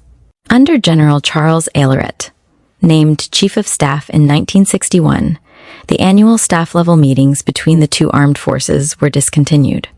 27, however, Generals Jacquier and Grossin affirmed that collaboration continued between the secret services, which in France reported directly to the president. Exchanges of intelligence on Africa and the Arab world lasted at least until 1966, and, according to the former intelligence chiefs, France had a continuing interest in Algeria, a fear of both Egyptian and British intentions at Suez, and a desire to keep Lebanon and Syria calm. French officials respected Israeli intelligence, particularly when it came to analyses of Abd al-Nasir. 26 Dayan, cited in New York Times, October 30, 1966. See also Ben Porat, Israel face on autocritique, L'Arche, no. 130, December, January. 1968, PE, 31 to 32, 57th. See also Abd al-Nasir in Peter Calvo-Corresi et al. Suez, 10 years after. Broadcasts from the BBC Third Programme. London and Frome, Butler and Tanner, 1967, P57. 27 General of the Air Force André Martin, Chief of the Interarmy General Staff, 1961, Inspector General of the Air Force. 1963 to 1967, interviewed in Paris, June 12, 1969. 180. Collapse of the alliance and the Russian role in the area. Israel, for its part, was anxious to obtain from France additional precise tactical information on the deployment of Arab troops. 28. Because of its own foreign policy aims, France preferred discretion as to the scope and content of its ties with Israel, and was bound to resent anything which drew attention to those ties. Israeli publicity, while geared primarily to the political struggle between Eshkol and Ben-Gurion, nonetheless exerted pressure on Franco-Arab relations. Dayan's Diary of the Sinai Campaign, which appeared in 1965, Bar Zohar's official biography of Ben-Gurion, and Yaakov Sur's memoirs, which followed in 1966, revealed details of earlier French assistance to Israel. Their publication, in addition to having been part of Israel's ongoing internal political debate, was probably also inspired by a desire to embarrass France in its rapprochement with the Arabs, to shore up a fading romance, or to prod France into renewed obligations. Although close contacts continued with the French aircraft industry until Shimon Peres left the government in 1965, his successor as Director General of the Defense Ministry, Dr. Zvi Dinstein, aroused French ire by clumsily capitalizing on those ties. Sensational reports leaked to the press in 1966 told of a new agreement, whereby France will place important orders for components as well as precision instruments which will be made in Israel for absorption by the local market or for export, with an undertaking by France not to. 181. Collapse of the alliance. Manufacture those parts itself. The French Defense Ministry was quick to call these reports a muddle of fact and fiction, pointing out that, first, France and Israel had cooperated in military, industrial, and various other fields for a number of years, and, second, that Israel was already producing components for French arms industries. Now France merely undertook to offset Israeli purchases by ordering Israel made components in an amount equivalent to 25% of military sales to Israel. Third, no new access to French knowledge was envisioned in view of the already considerable existing mutual access in many fields. Fourth, Israel's participation in French military production was not unique since other, mainly European countries cooperated with the French arms industries, and Israel products were accepted by many countries in partial payment for arms orders. Finally, no conflict with Arab interest in purchasing French arms was foreseen. The French concluded with the accusation that a complete misunderstanding of the issue was shown by the attempts in various newspapers to link France's orders of components from Israel with her desire to reduce her dependence on American equipment. This is so out of proportion as to require no further comment. It is true, as pointed out above, that the French government had earlier decided to let Israel fabricate arms in order to ease the exchange deficit, and that Israel was manufacturing parts of shells, tanks, airplanes, and Le Monde, March 9, 1966, cf. Jerusalem Post, March 7, 1966, Yediat Ahronoth, March 6, 1966, and Ma'aris, March 6, 1966, which refers to cooperation with Israel solely on the Dassault. Mystic -20, cited in Jomer, Vol. 15, March 18, 1966, PE 6-7. Collapse of the alliance. Doing repairs on the Super Mystère for the French Air Force. However, there is evidence that cooperation ceased where competition began. In 1961, Israel began to enter the executive transport field with major modifications on the Convair 240.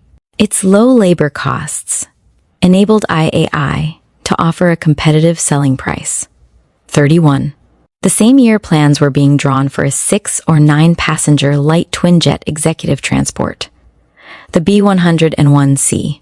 The airframe was to be built in Israel and ferried to the United States for delivery, or licensing arrangements would be made.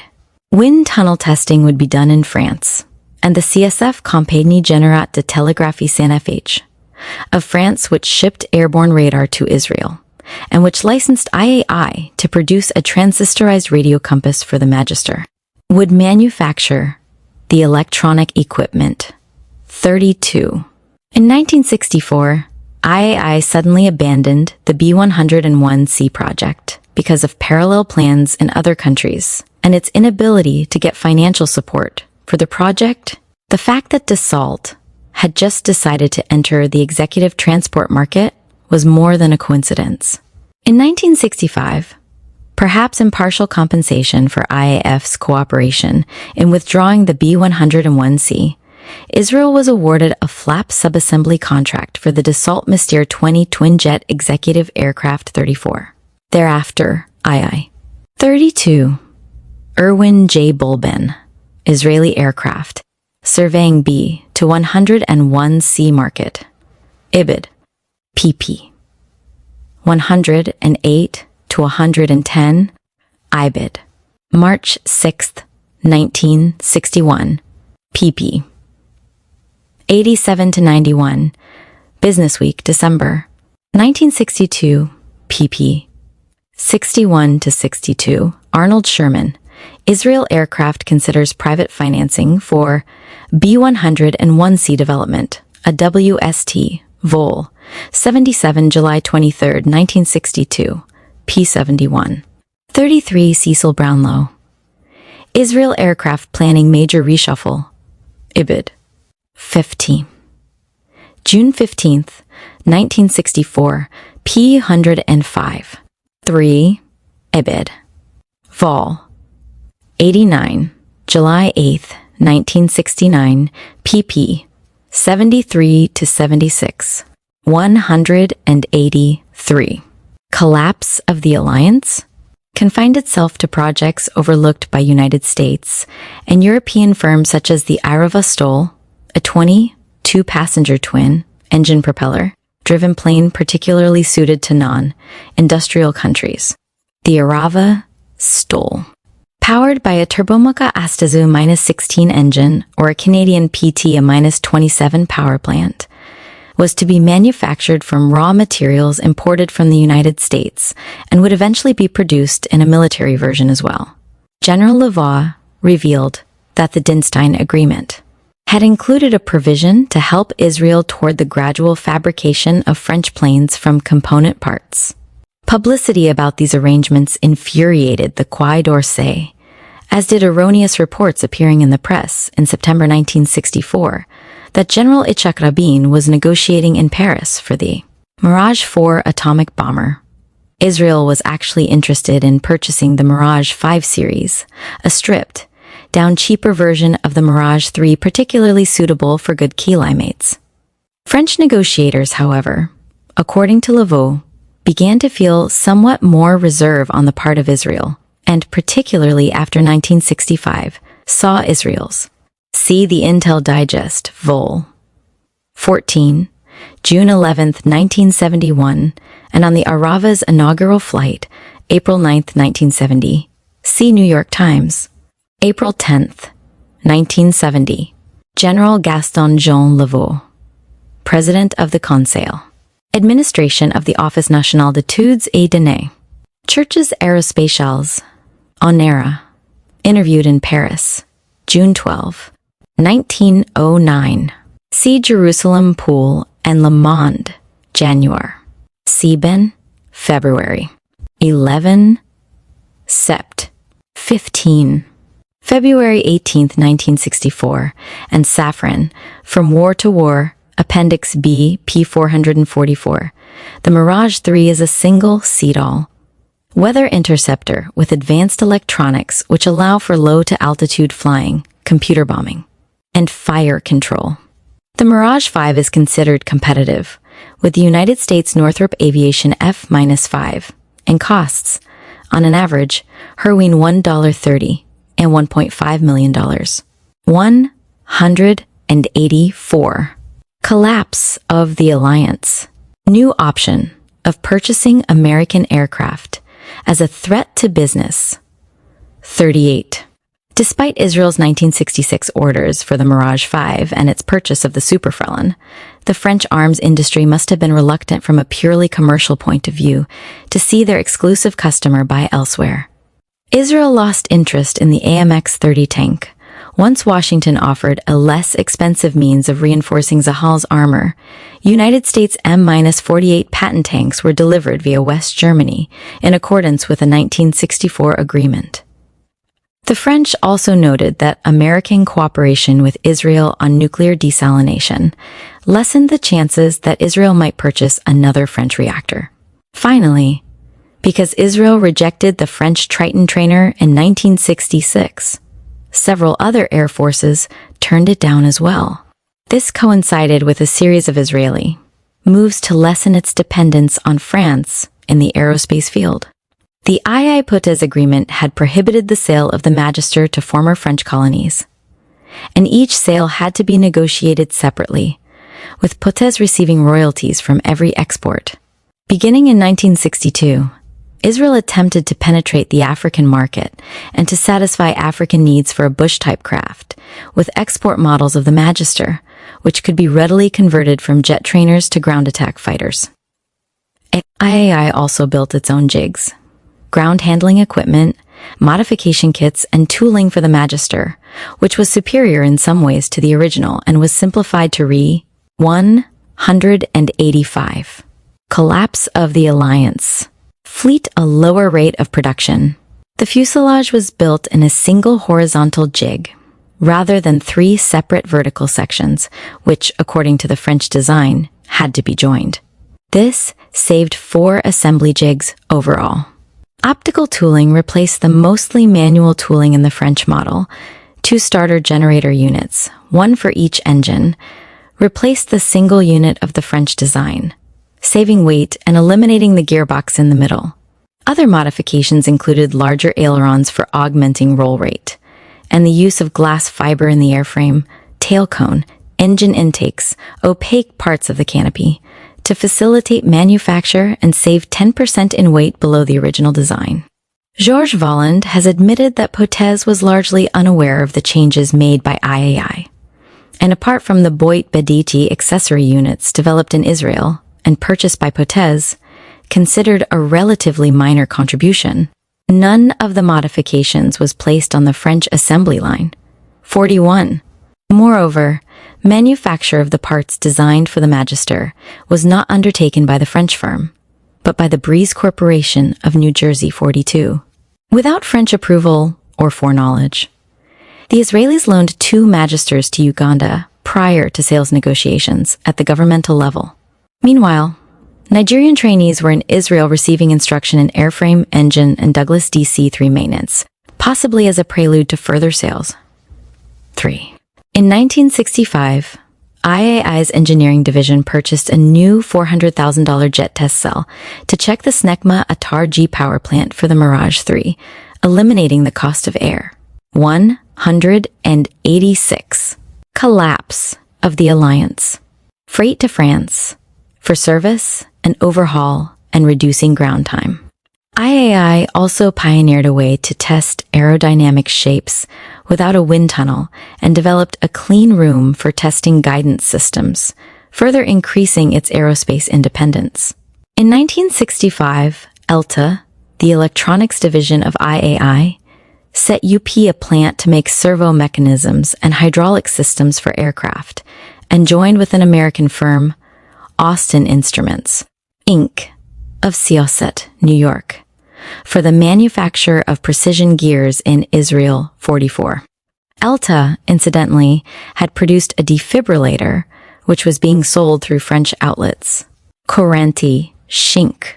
By the mid-1960s, it was apparent that the Tacit alliance was crumbling, even in the one sphere that had shown the greatest stability: military and technological cooperation. Despite French opposition to international inspection, of its facilities or those of countries with which it had bilateral agreements, and despite initial Israeli reluctance to permit American inspection of the Dimona reactor, the Eshkol government began to allow informal visits by AEC representatives in 1964. On July 13, 1966, Israel and the United States agreed to transfer inspection authority over the research reactor at Nahal Sorek to the International Atomic Energy Commission. Eshkol's actions were part of a larger dispute within the defense, scientific, and political establishments, revolving around Israel's nuclear option. Professor Bergman had resigned as chairman of the IAEC and as head of the Research and Planning Division of the Defense Ministry and scientific advisor to Prime Minister Eshkol, because he felt that the premier was less sympathetic to long-term scientific defense planning. 187 than Ben-Gurion had been. Bergman decried the lack of funds for research and development, and deplored the risks incumbent in Israeli dependence on foreign weapons sources or American guarantees. 46. It is apparent that Eshkol was ranged against the more activist members of both the scientific and defense establishments. While in the early 1960s military leaders were generally optimistic that the balance of power would not shift against Israel for 15 years or so, they became more pessimistic toward the middle of the decade 47. Given the qualitative developments in the Middle East conventional arms race, Israel, they argued, might find itself forced to obtain atomic arms as the most economical security choice. The defense budget constituted an enormous burden for Israel, particularly since German reparations payments had been completed, and in view of increased barriers to exports to the EEC, and the growing burden of debt servicing 48. Fearing that the USSR might give Egypt nuclear weapons, Israeli leaders wanted to keep open all options as a deterrent, without actually developing an atom bomb. 49.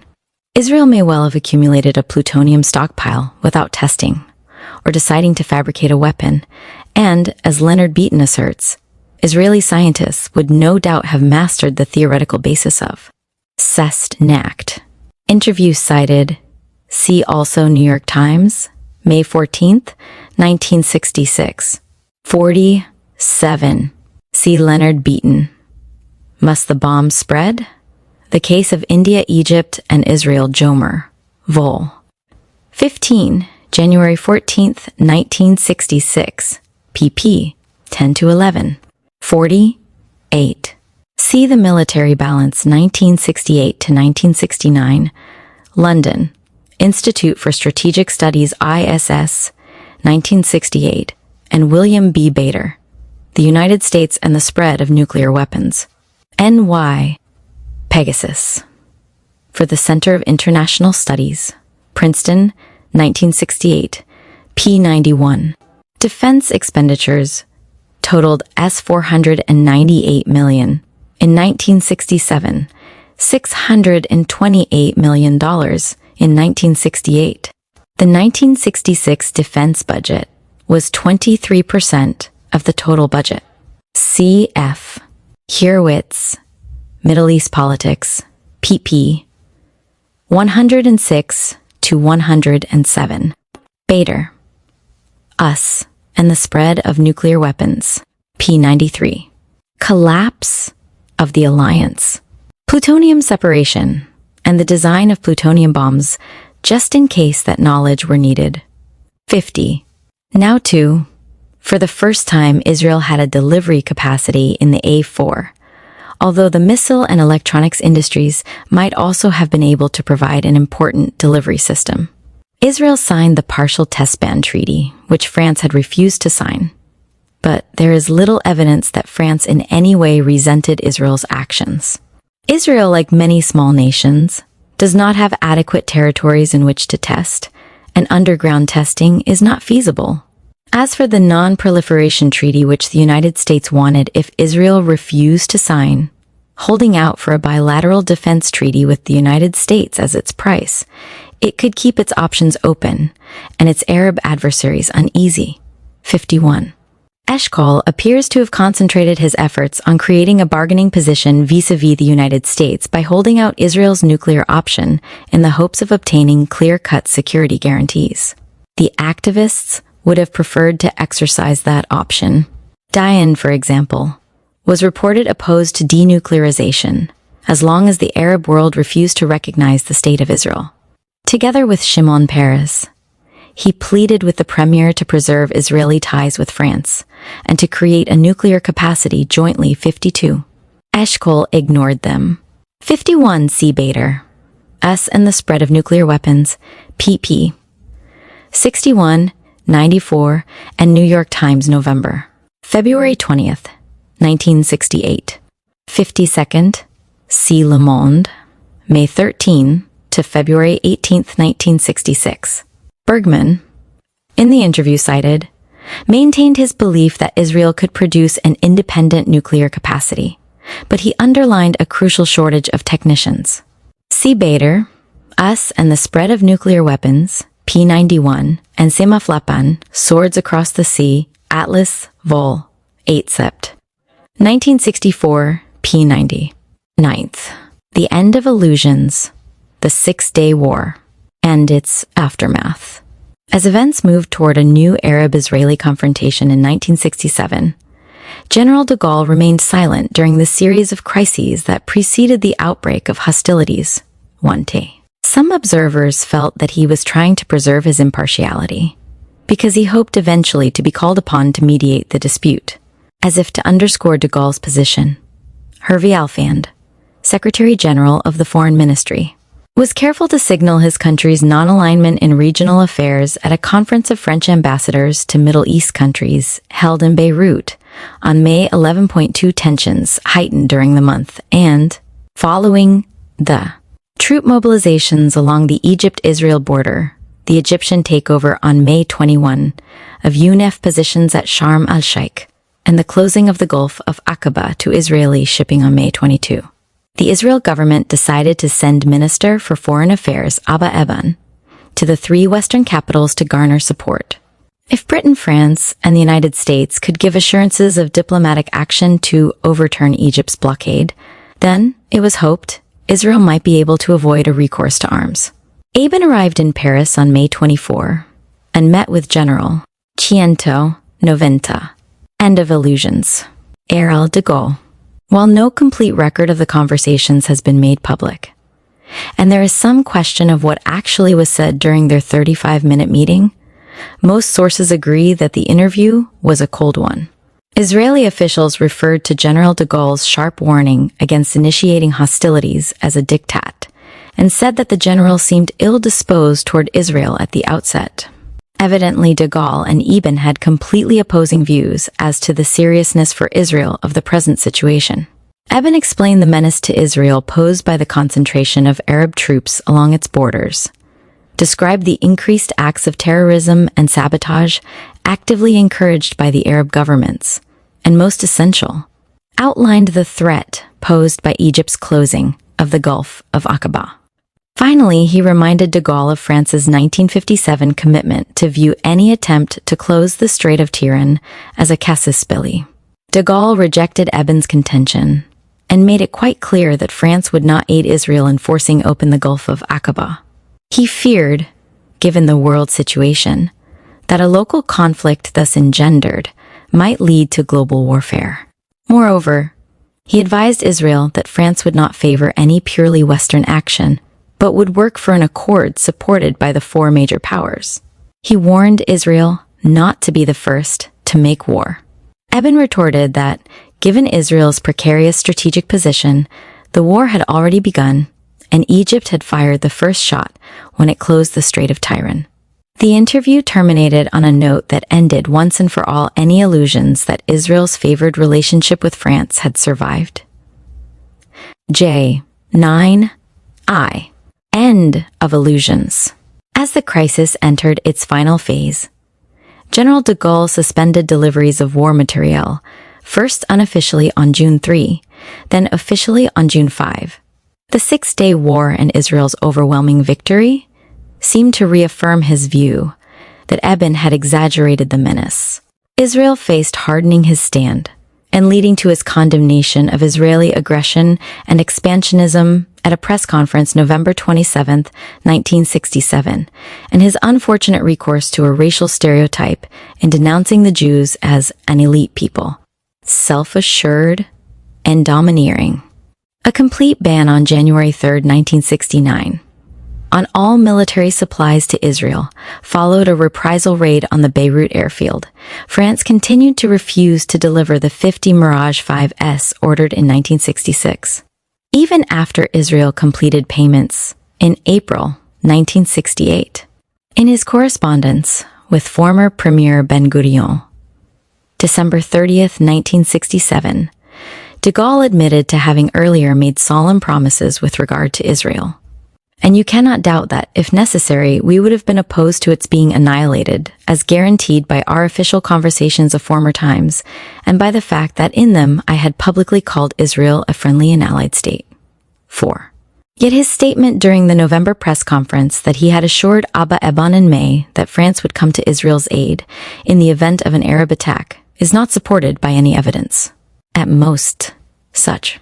Israel Ministry for Foreign Affairs and the Israel Embassy in Paris. My information generally agrees with the version published by Ma'ariv correspondent Samuel Segev in Israel, Les Arabes et les Grandes Puissances 1963 to 1968. Trans by Gabriel Roth, Paris, Kalman Levy, 1968, pp. Jate, ff. Ben-Gurion and de Gaulle, An Exchange of Letters. Trans by Hillel Halkin, Midstream, Vol. 14, No. 2, 1968, p. 25. 192. End of Illusions. Promises were made after the de Gaulle, Eben interview at lower echelons, and without any binding commitment. Moreover, de Gaulle had not honored the obligations undertaken by the Fourth Republic. He remained vague on the extent to which France might support effort to keep open the Gulf of Aqaba and expressed reservations about a United States, Great Britain attempt to challenge the Egyptian blockade. In a statement of non-commitment, he not only refused to sign a declaration on Aqaba, but issued a stern warning against the use of force. Worse, from the Israeli point of view, he linked the issue of the Gulf of Aqaba to the settlement of the Arab refugee problem. When one considers the limitations of a defense policy based on nuclear weapons and France's weakness in conventional forces, there were few courses of action open to de Gaulle. But had he acted differently, it is possible. The Six-Day War might never have happened. By taking even a minimal diplomatic stand, he would have helped eliminate many of the misunderstandings and certain of the miscalculations that propelled the protagonist toward war. De Gaulle's actions were clearly motivated primarily by a desire to disassociate France from American policy, particularly in Southeast Asia. According to Gaulle's theory, the Soviets were menacing the Middle East through their Arab clients in response to American involvement in Vietnam. Second, the general wish to strengthen and extend French influence in the 5. See Segev, Israel, p. 101. Le Monde, June 4%, 1967. See New York Times, May 25, 1967, and Le Monde, June 3, 1907. See New York Times, June 1, 3, 1967. End of Illusions. Middle East, especially with regard to the French position in Algeria and a widening market for arms sales. Third, he hoped to secure France's oil supply independently of other Western powers. Fourth, he wished to ensure French participation in any big power settlement concerning the region, and to prevent any increase in the radicalism of the progressive Arab states, which might result from a complete Western ouster from the area. He hoped also to counter a heightened United States presence in the region. French official circles had been aware of the precise Israel plans for occupying the Golan Heights, which aimed at posing a threat to Damascus, rather than preventing guerrilla activity. 9. This was probably an additional reason for de Gaulle's actions. For France had always placed Syria and Lebanon in a reserved category when dealing with Israel's security planners. The relative level of Israeli enmity against Syria, as opposed to Egypt, was a barometer in France-Israel relations. Finally, there is the psychological element, and de Gaulle's peak. He seemed to have reproached Israel for going to war, despite his warning. And quite possibly he neither foresaw the consequences of events in 1967, nor the rapidity of Israel's victory. 10. It has been brought to the author's attention by Nicholas Wall that Nahum Goldman of the World Zionist Organization and certain French diplomats have suggested that de Gaulle was enraged at having been lied to by Israeli officials. While there may have been a misunderstanding of Eben's intent, it seems unlikely that Eben could have made any promise not to open hostilities. Logic dictates against it. Given the Israeli security situation, which made a preemptive strike imperative, and given also the tenor of Eben's remarks to de Gaulle reported above. However, it was probably not until June 1 that Eben himself became absolutely convinced that there was no hope. 194. De Gaulle's principal error was that he refused to recognize the depth of pro-Israel feeling that had penetrated France, and the extent to which Frenchmen would insist that Israel be succored in its hour of need. By his failure to do so, he had called into play a whole medley of forces which he was to decry as the Jewish lobby or Israeli influences. Once again, Israel threatened to become enmeshed in internal French politics.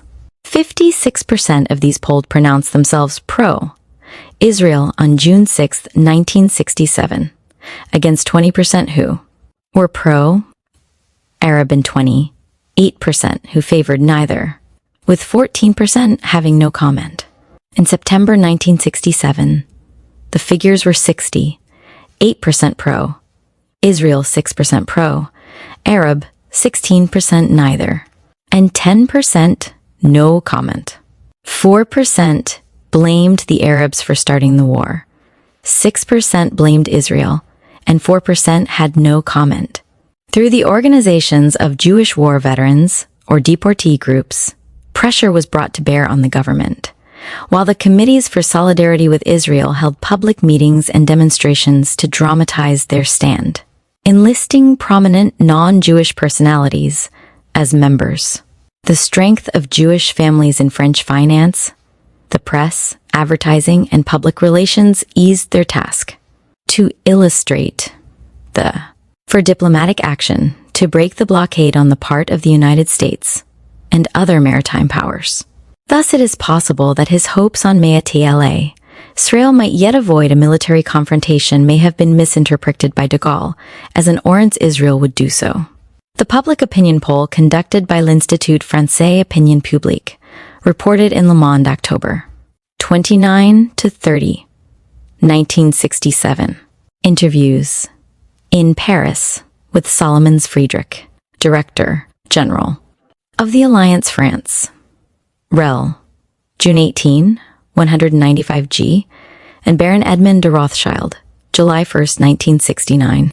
Change in popular feeling as this process rapidly accelerated after the June War. The France-Israel Solidarity Fund collected $12 million in 1967, which totaled as much as the donations of the entire 15-year period previously. The general was ill-disposed towards such manifestations of double allegiance by French Jewry, as contrary to the essence of French nationalism, and contrary to the spirit of French patriotism. Jews had begun to mobilize around the issue of support for Israel in the campaigns of Gaullist candidates from 1965 on, and after 1967, one can see a transfer of allegiance on the part of Jewish voters. Ultimately, the crystallization of their discontent, in addition to other major forces of protest, which expressed themselves in the referendum of April 2007, 1969, were to force de Gaulle to resign. Although it would be wrong to emphasize the point unduly, leading figures in French aeronautics were powerful political personalities and of Jewish origin. For example, Marcel Dassault, who built the industrial empire that restored French aviation supremacy, carried great weight in Fifth Republic government circles as one of the biggest contributors to the Gaullist party funds. Joseph Siedlowski, whose brother was one of the founding members of Kibbutz Kinneret, was owner of Turbomka, manufacturer of engines for helicopters and Fuga Magister jet trainers, chairman of Rolls-Royce Turbomka Limited, of London, and member of the board of Sferma, La Société Francaise d'Entretien et de Réparation Aéronautique, a subsidiary of the government-controlled Sud Aviation. Siedlowski had visited Israel several times, and his company had a long history of close relations with the Israel defense establishment. De Gaulle could not have looked with favor at a Posey 196. Sheehan to his policies emanating from such a key industry, where even private firms work intimately with, and are ultimately controlled by, the government. 14. It was particularly irksome to the general to find wholesale disobedience to his dictates within the government, and even among his closest supporters, and in areas vital to the national defense. The military establishment and the defense-related industries continued to evade the embargo on arms to Israel. On the eve of the war, large-scale arms shipments, including missiles, were ferried to Israel by French military transports, while 20 Mystère-Ils were loaned to the Israel Air Force. 15. Spare parts, replacements, defensive material, and low offensive capacity material evaded the restrictions as well, until finally, by the end of 1967, only the Mirages remained under embargo to 16. 14 French airframe companies generally share production, and the bulk of Dassault production is carried out by the state-owned Sud Aviation, which is under the triple tutelage of the Ministries of War, Finance, and Transport. Snecma and Hispano-Suiza are partially government-controlled, and at times both Turbomia and Dassault have had reason to fear nationalization. See Aviation Week and Space Technology, a WST, Vol.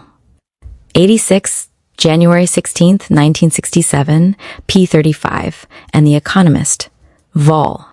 213, October 10, 1964, p. 179.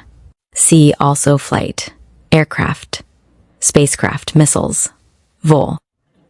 75 June, 2, 959. Papa 795 to 798, and Vol. 77, June 17, I 960, pp. 829 to 830, 837 to 846. See the National Review, Vol. 19, July 25, 1967, pp. 782, 784, and Safran, From War to War, p. 442, David Kimche and Dan Bali, The Sandstorm, The Arab-Israeli War of June 196, Prelude and Aftermath, N.Y., Stein and Day, 1968, p. 130, Note, a WST, Vol. 87, July 31, 1967, pp. 26 to 28, Le Monde, June 22 to February 28, 1967, Jerusalem Post Weekly, July 31, 1967. Press conference of Georges Pompidou, President of the French Republic at the Élysée Palace, July 10, 1969, NY, Ambassade de France, Service de Presse et d'Information, No. 1270, p4, 197. In part, the industry's reactions were undoubtedly motivated by fears that the embargo would inhibit future arms sales abroad, particularly once Israelcom pleaded the Mirage 5 payments on April 16, 1968. And France still appeared determined to keep both the planes and the $65 million paid.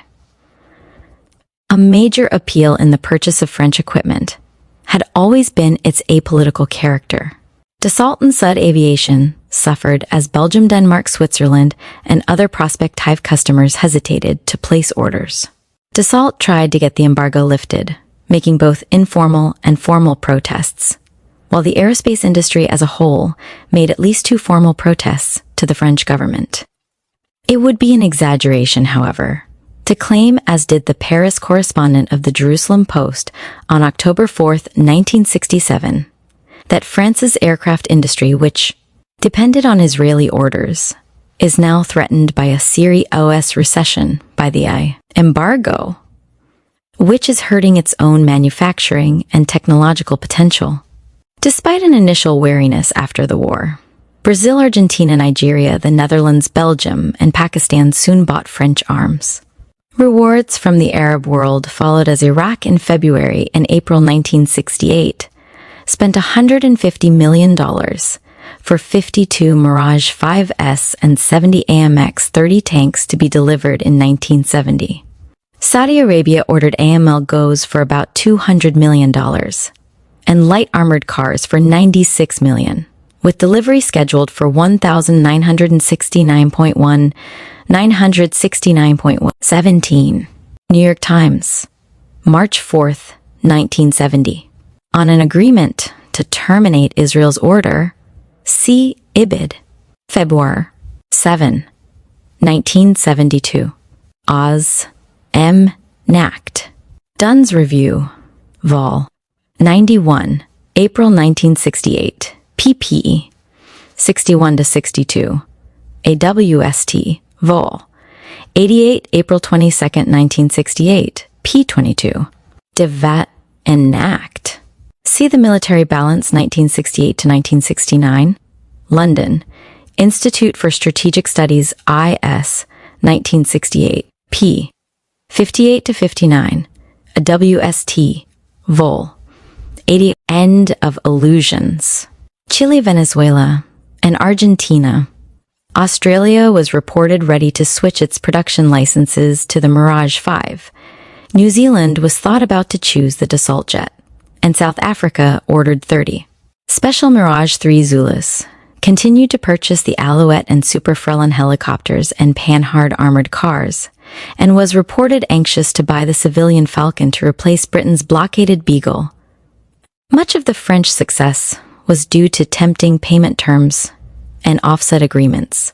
Moreover, the government promised additional support and subsidies for export sales in the wake of the June 1968 strikes, and these actions were likely to stifle any further industry objections at the loss of Israeli business. Those who mourned the loss of Israel's exclusive relationship with French aviation had to reconcile themselves to the fact that that exclusiveness had disappeared well before 1967. Ironically, Israel's success with French aircraft had boosted export orders, and Israel ranked only 9th in importance out of a dozen countries that purchased French aircraft in 1961. After the Federal Republic of Germany, Argentina, Australia, Belgium, Brazil, the United States, Finland, and India, and ahead of Sweden and Switzerland. France had even been able to penetrate the Arab market in 1965 to 1966, and by 1966, Australia, South Africa, and the United States made 43% of all French aerospace purchases. 1968. p. 55-56. February 26, 1968. p. 16-17. V. de Gaulle of Vite 7. December to L8, 1967. p. IG. Dunn's Review. LOC. Sit. 20. C. Francis Hope. De Gaulle's African Balancing Act. New Statesman. January 12, 1968. p. 34. 21st Interavia. Vol. 16. No. 5. 1961. p. 596. Vol. 17. No. 9. 1962. 1080. A WST. p. 21. p. 29th. 1961. June 17th, 1968. pp. 18-19. Robert E. Farrell. French score in Drive to Widen Market, Ibid. 74. March 13th, 1961. pp. 280 to 281, 283 to 285, and French nuclear, J-99. With General de Gaulle's resignation as President of the Fifth Republic in 1969, there was a great deal of speculation whether his successor, Georges Pompidou, would deviate from the general's Middle East policies. From all evidence, Pompidou faithfully followed the lines of policy established by his predecessor. He sought to make France available as an alternative force in the area, to balance out the superpowers and fill the vacuum in the Arab world resulting from American support for Israel. In addition to earlier sales of Mirages and Panhard armored gun carriers to Iraq in 1967 and 1968, France reportedly began delivering to several Arab nations surface-to-air rockets designed for defense against low-flying planes. After a 14-year blacklisting by the Arab Boycott Organization, the Société Nationale d'Études et de Construction de Moteurs d'Aviation, SNECMA, which makes jet engines for Dassault planes, submitted documentary proof that it had severed all dealings with Israel. 23. In the past, Dassault had resisted and resented Arab boycott demands. Obviously, France was hardly suffering in its aeronautical exports, despite an initial 37% loss of business after the embargo, which had hurt not only the aviation and electronics industries, but shipbuilding as well. By 1970, France had recovered, however, and could boast an export total of $453 million. Space work moves toward major goals. IBID. March 16, 1964, pp. 370 to 275. J.F. Simon, France's Flourishing Exports, The Aeroplane and Astronautics, Vol. 101. December 14, 1961, pp. 763 to 764. See also a W.S.T. Vol. 84, April 11th, 1966, p. 34. 2. New York Times, June 8th, 1970. 3. IBID, December 38, 1970. An increase of 11.5% over February 24, 1969 arms exports totaled nearly 10% of all sales. More than 1/4 of all manufactured equipment was exported. Sales negotiations were particularly successful in Latin America and South Africa. Some 26 countries were purchasing the Mirage, the Fuga, and Alouette, AMX tanks, armored cars, gunboats, and sea-to-sea missiles. France was also evidently repeating its earlier pattern of seeking international cooperation for research and development. South Africa, for example, was supposedly paying 3/4 of the development costs of the Cactus surface-to-surface missile, 25. France cut into traditional American markets in its role as independent arms purveyor. The biggest coup and greatest irritant, both in terms of American policies and the Middle East military balance, came with the disclosure in January 1970 that Libya had purchased 110 French Mirages after canceling an order for British jets.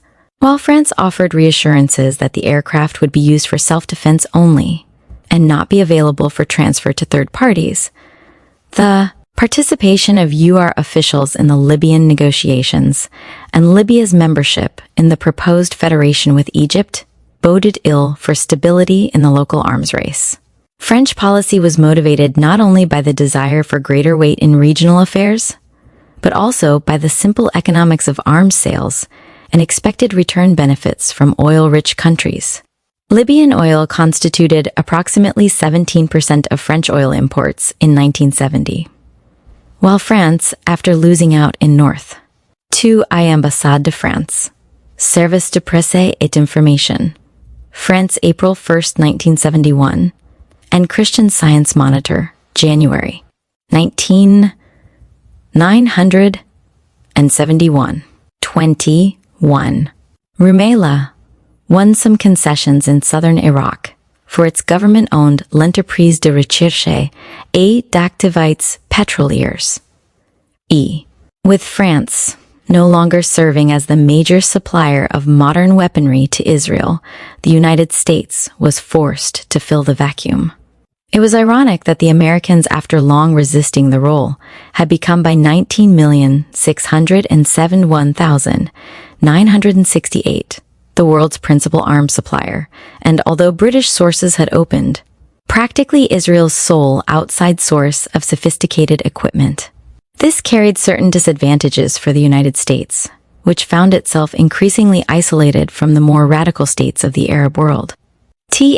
Americans were faced with a de facto division of the area, with USSR-supported Arab clients able to use American support for Israel as a justification for their continued hostility to the United States. As former American clients such as Turkey and Iran moved to normalize relations with the Soviet Union and to diminish their dependence upon Washington, it seemed as if the United States' position in the area would deteriorate further as long as the Arab-Israel problem remained acute.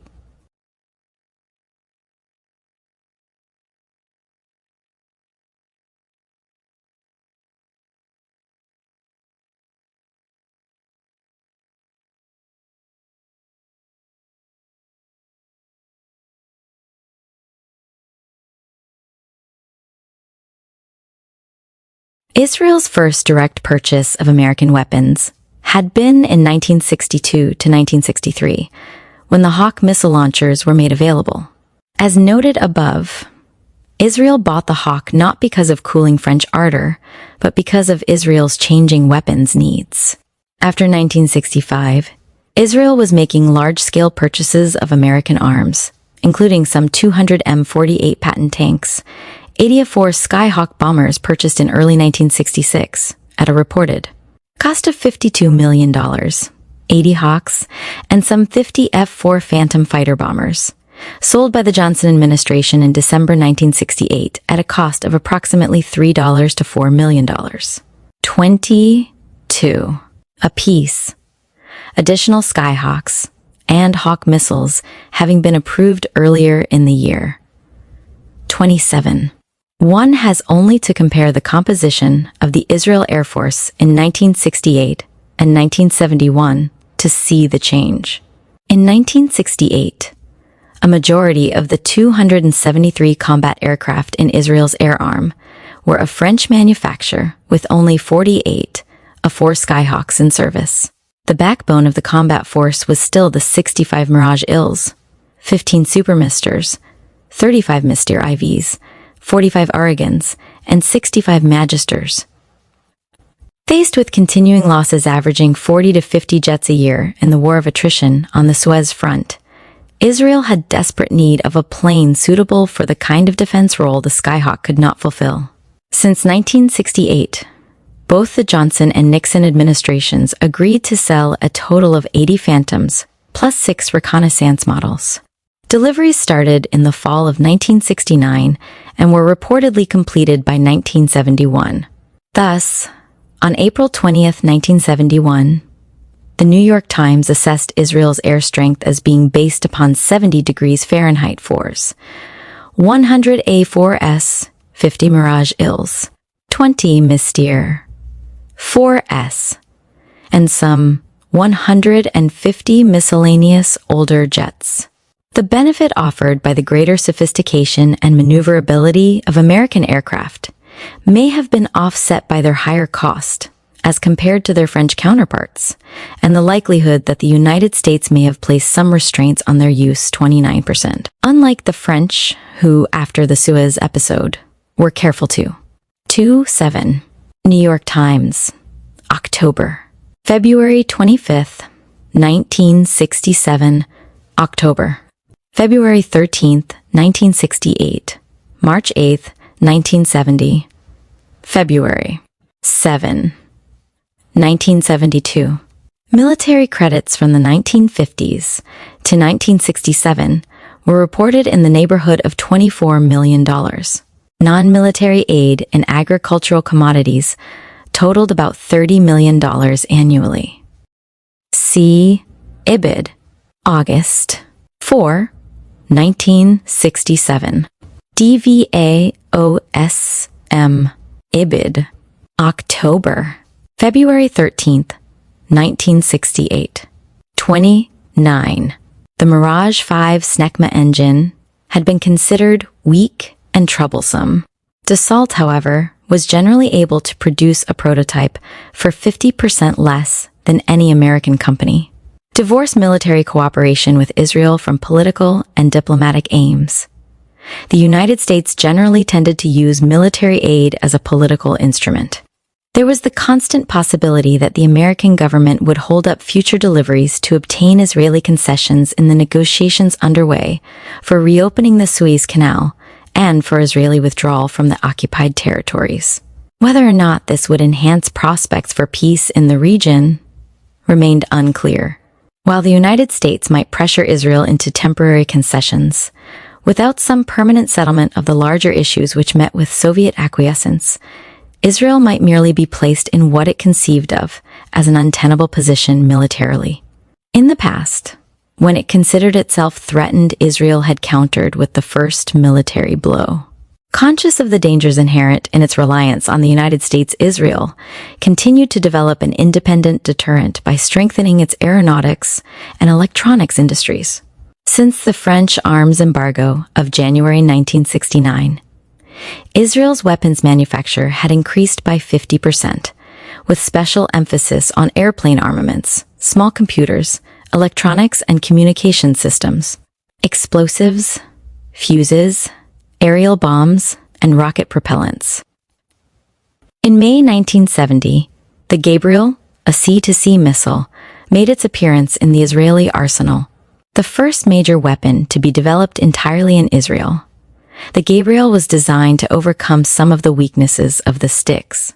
For example, it was only 11 feet long, in comparison to the 20-foot sticks, so that a missile boat could carry more than a 204 sticks-equipped vessel. The Gabriel had a secret guidance system, a 20-mile range at supersonic speeds, and a low-level trajectory. It was probably one of a planned series of missiles, which reportedly entered the final development phase around 1964-31. Israel pressed ahead in atomic research, and, in the summer of 1970, the old argument of just how close Israel had come to attaining a nuclear capability was revived. By early 1968, Israel was said to possess nearly 30 pounds of weapons-grade plutonium. In 1969, experts generally argued that Israel was unlikely to develop an atomic bomb and could not do so in less than 12 to 18 months. Yet, 1 year later, most American observers assumed that Israel had either atomic weapons or the components available for ready assembly. Reports also circulated, accompanied by Israeli denials, that in 1968 Premier Levi Eshkol had asked for nuclear bomb racks to be installed in the Phantoms purchased, and that President Johnson had refused.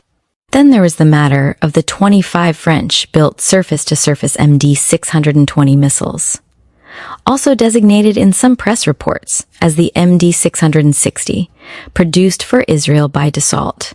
The two-stage solid-fuel missile could carry a 1001 200-pound warhead, 280 miles, and its use seemed to make little sense without nuclear armament. Reports also mentioned newly constructed plants, presumably part of the Beatty complex. 32 cf. Leonard Beaton. Why Israel does not need the bomb. A report on the real nuclear standing of Egypt, India, and Israel, the new Middle East. No. 7. April 1969, pp. 7-11, and New York Times, July 18, 1970. 205. End of illusions. For the manufacture of solid propellant fuel and missile engines, mobile erector platforms, and test facilities. Other concrete signs pointed to Israel's growing independence in the aviation field. Shimon Peres was a particular advocate of the view that Israel should and could begin producing its own military planes in 2 to 3 years. It could accomplish this with a newly purchased American factory and the cooperation of several French firms. An agreement was signed July 4, 1967, with French industrialist Joseph Szydlowski to establish Turbomake Israel, a jet engine factory. This was Szydlowski's own personal protest against de Gaulle's embargo on arms to Israel following the June War. He had originally intended to manufacture helicopters and jet trainers in West Germany for local consumption and export. 33. Potez also signed a new agreement in June 1968 for 25 Magister jet trainers, expected in service in 1,000. 968.34 also acquired production rights to manufacture the 7-passenger twin-jet Commander, formerly produced by Rockwell Standard Corporation of Oklahoma. Since Pentagon approval was needed for the sale and Israel acquired at the same time a marketing outlet in the United States, there was every indication that links with the American air industry were likely to increase. 35.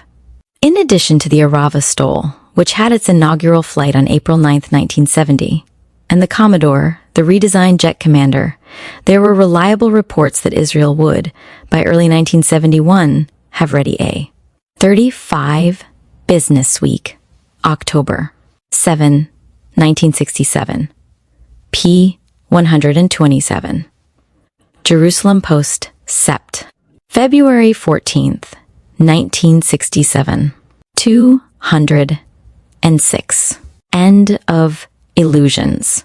Prototype jet fighter designed for combat missions, bombing, and ground support. Essentially an improved version of the Mirage, the plane could go into production within 18 months after the completion of the prototype. 36.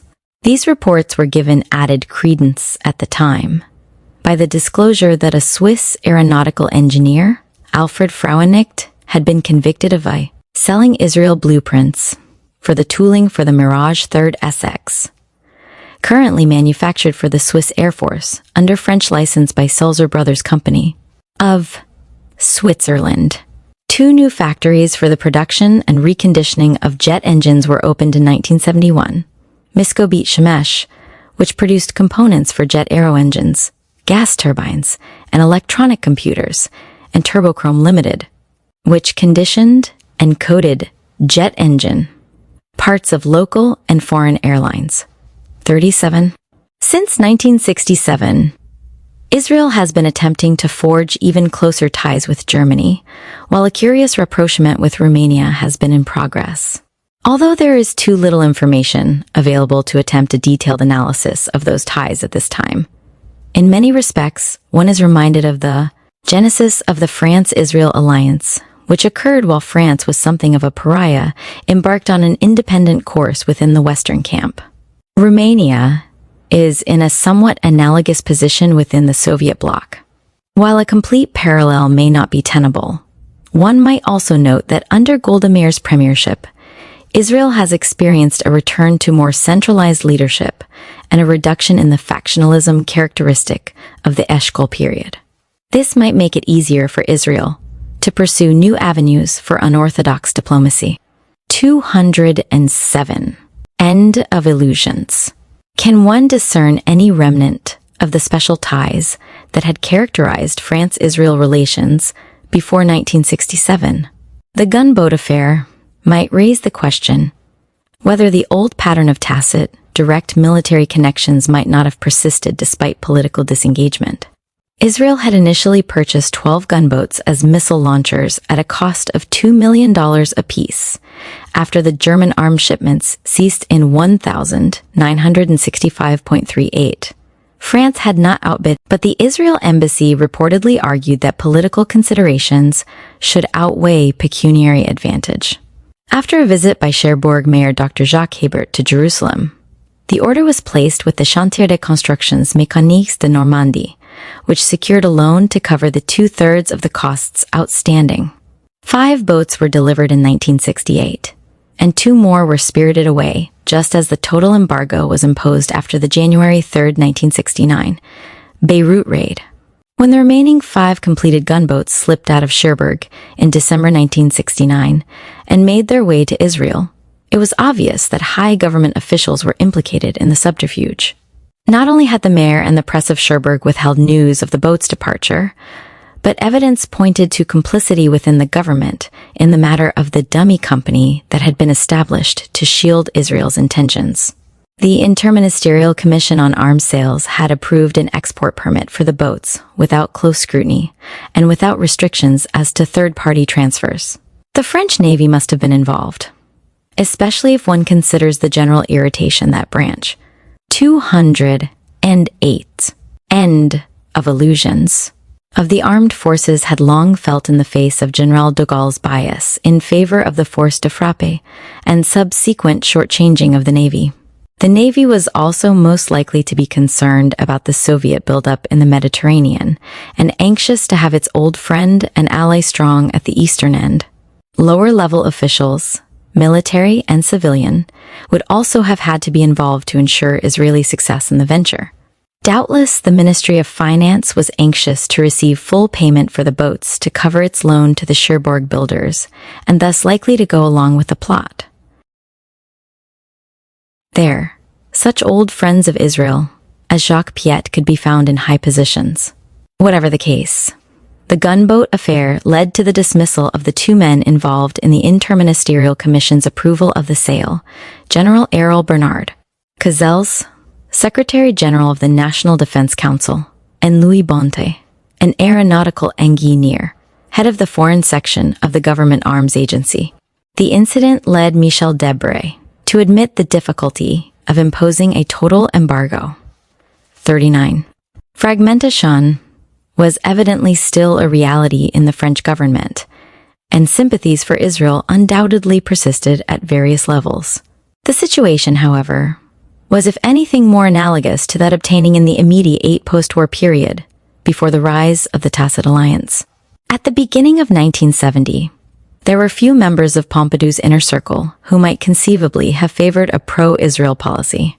Leo Hamon, the government spokesman, and Maurice Schumann, both of Jewish origin, Albin Chalandon, Minister of Equipment and Housing, and Robert Vivian, Under-Secretary of State for Housing, had been identified as supporters of Israel, but it was unlikely they carried anywhere.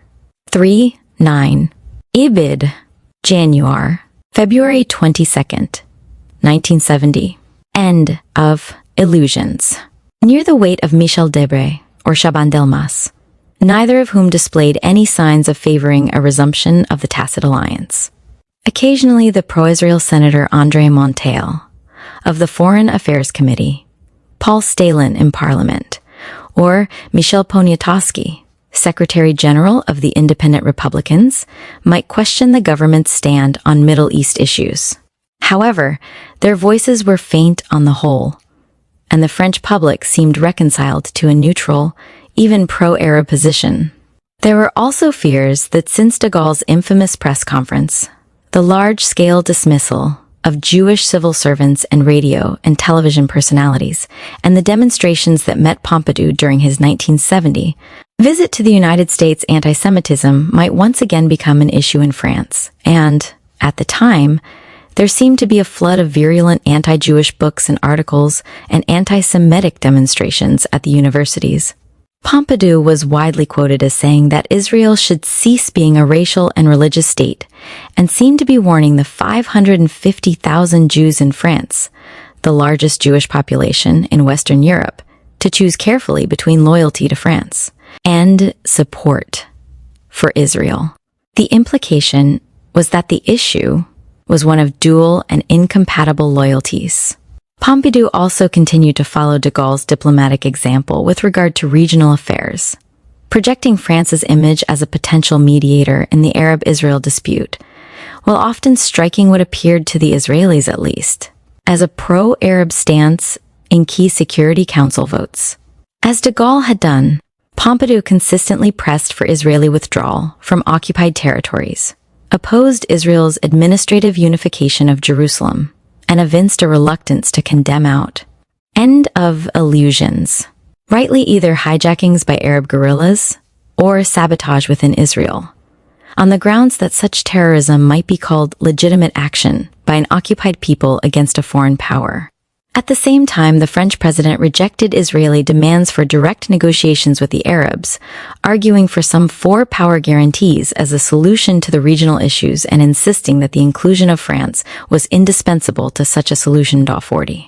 France also continued to place obstacles in Israel's path, as the latter sought special trading arrangements within the EEC.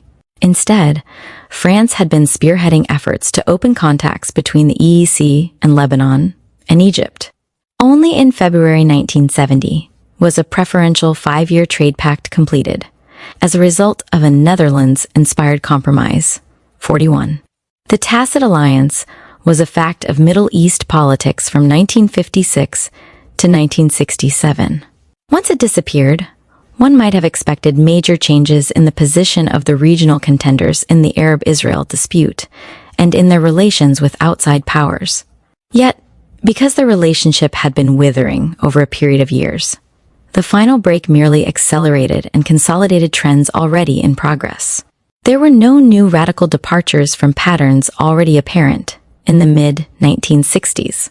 While France supported Israel during the 1950s and early 1960s, it did have some measure of influence in Middle East affairs, if only by proxy.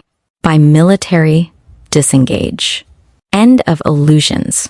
Meant from Israel, it had hoped to gain greater maneuverability for its diplomatic activities.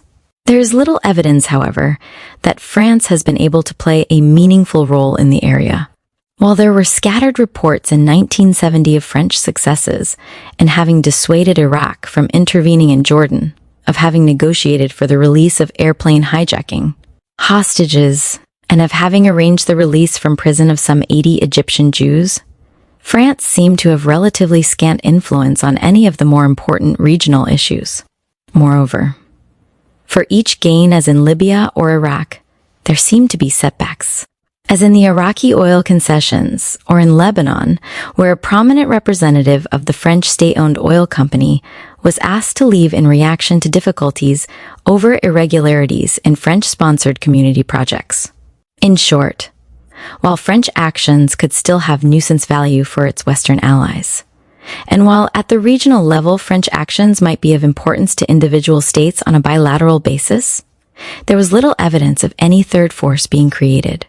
Pompidou seems to have decided to concentrate on the Mediterranean and Europe, and to leave aside de Gaulle's ambition for a global role. He may have been as effectively in charge of foreign policy as de Gaulle had ever been, but he lacked his mentor's prestige. He could demand a voice in regional affairs, but no one seemed to be listening. Of course, it is unfair to blame the French president entirely in assessing the success or failure of French ambitions. For in any possible Middle East scenario, ranging from open hostilities to an eventual peace settlement, it is difficult to find a meaty role France can play. Ultimately, the starring parts will belong to the superpowers, and one, end of illusions, can safely assume that, if any lessening of tensions is achieved, it will be due primarily to mutual superpower accommodation. Since the Six-Day War, there has been an increasing polarization of the Middle East as the superpowers augmented their individual regional commitments. While Russia tightened its relations with the progressive Arab states, particularly the UAR, the United States was forced to assume greater responsibilities in the region, despite the fact that it was hampered by having become more closely involved in support for Israel. The sinking of the Israeli destroyer Eilat on October 21, 1967, by a Soviet-made missile, the introduction into the Egyptian arsenal of SAM-2 and 3 missiles, which were manned by Russians, the arrival of MiG-23 and Su-1 aircraft, the growing numbers of Russian advisors in the Army and Air Force at battalion and squadron level, continuing massive arms shipments, and the expanding Soviet naval presence in the Mediterranean all raised fears for the security of Western interests in the Eastern Mediterranean. These fears were aggravated by the 1971 USSR to UR Treaty, which legalized a continued Soviet military presence in Egypt, providing for coordination between the two powers to eliminate any threat to the peace. Although Egyptian relations with the USSR have since cooled somewhat, the extent of Soviet influence cannot be discounted. With the heightened polarization of the Middle East into USSR-supported states and United States clients, superpower involvement not only meant that any regional settlement would, inevitably be tied to unresolved worldwide Cold War issues such as the Vietnam War, but implied the danger that the superpowers might be drawn directly into the regional conflict. Meanwhile, end of illusions. The escalating arms race threatened to radicalize the Arab-Israel dispute even further, for newer and more devastating weapons were introduced on a larger scale. As Israel sought to reduce its dependence upon the United States, there was the ever-present threat of further qualitative escalation. De Gaulle may well have been right in hoping to balance these forces and to serve as a mediating third choice. Unfortunately, after having abruptly ended the Tacit alliance with Israel, France was no closer to achieving its aims in 1972 than it had been in 1967. Conclusions. The Tacit alliance. A peculiar relationship. The Tacit alliance between France and Israel was a peculiar arrangement between two states whose interests ran parallel for a time, then diverged. While it reflected some of the principal aspects of an alliance, in many respects, it differed from the normal patterns of international politics. Alliances are essentially military arrangements based on reciprocity or interdependence. In an unequal alliance, the stronger partner will usually guarantee the security of the weaker in exchange for some form of political support or subordination, strategic advantage, or economic benefits. Military support was indeed at the core of the France-Israel relationship. But there was no express commitment or structure, nor was it apparently envisaged that France might actively defend Israel. Although the extent of actual commitments made during and after the Suez crisis will have to be reevaluated when the official record is more substantially open to the public. Instead, France undertook to provide Israel with the military means with which it could secure its own destiny. French friendship for Israel was initially expressed in terms of modern equipment, tanks, and jet aircraft for the Israel Defense Forces, and ultimately a nuclear option. What made the alliance unique and unlikely to be repeated was the fact that close cooperation evolved between the two defense establishments and their intelligence networks, between the Israel Air. Conclusions. Force and the French aviation industry, in space, nuclear science, and missile technology. These special ties extended the life of the relationship beyond the period of convergent national political interests. However, as international politics became increasingly dominated by the scientific nation-state, and as France attained an independent nuclear capacity and advanced technology, it needed the broader resources which were available through European cooperation. The value of scientific collaboration with Israel was therefore undermined, particularly once the technology gap and fears of American scientific domination became a major issue in France. Yet, progressive disengagement in the political sphere, apparent from the late 1950s, was never completely followed by military and technological disengagement until the events of 1967. Israel's contributions were of course limited by its human and material resources, and undoubtedly both countries would have eventually achieved the same scientific advances acting alone. Nonetheless, cooperation proved useful for France at a decisive stage in its post-war development. First, the timing of Israel's need for arms had coincided with the French industry's need for expansion. After 1956, Israeli purchases made it possible for France to develop weapon systems at reasonable costs, exploiting economies of scale. This was less crucial for ground equipment than for the some 300 French aircraft on which the Israel Air Force was almost exclusively built. General Laveau has testified that Israel's orders could cut 1/3 off the assembly line price of French planes. 216. Accurate statistics on the terms of payment and actual costs of major weapon systems are almost non-existent, but even at the height of their cooperation, France could never afford to give Israel as favorable terms on arms purchases as, for example, the USSR gave the UR, with defense expenditures constantly rising. Israel was an important source of revenue for any arms supplier. Between 1955 and 1967, Israel spent more than an estimated $600 million for arms from France, including $75 million for the Dimona reactor. This matches the figures given by Pierre Galois of Dassault NF Milliard from 1958 to 1962 and NF 1 Milliard from 1962 to 1967. Including research and development on the Dassault MD-620 missile and the undelivered Mirages, or approximately $400 million. The escalating costs of the weapon systems is illustrated by pairing the price of the first Matra rocket launchers sold Israel, about NF-600, $120 apiece, with the price in the late 1960s, when Matra missiles added 20% to the cost of aircraft, or between $30,000. The Mystère was about half the price of the Mirage. 1969, and Audacian Week and Space Technology, a WST, Vol. 64, March 12, 1956, pp. 304, March 24, 31 pesos. J.C. Hurwitz, Middle East Politics, The Military Diamond. Sion, N.Y., Pranger, 1959, p. 44, and Nadav Safran, From War to War. The Arab-Israeli Confirmation, 1948 to 1967, N.Y., Pegasus, 1967, 8. General of the Air Force Pierre Galois, Ret. Commercial Director of the Société des Moines Marcel Talt since 198, interviewed. In Paris, June 10, 1969. These figures may, if anything, be somewhat understated. Marcel Chassagne, President and Director. General of the Société des Engins Mira since 1937, interviewed in Paris, June 16, 1969. Zwei Zente. Conclusions.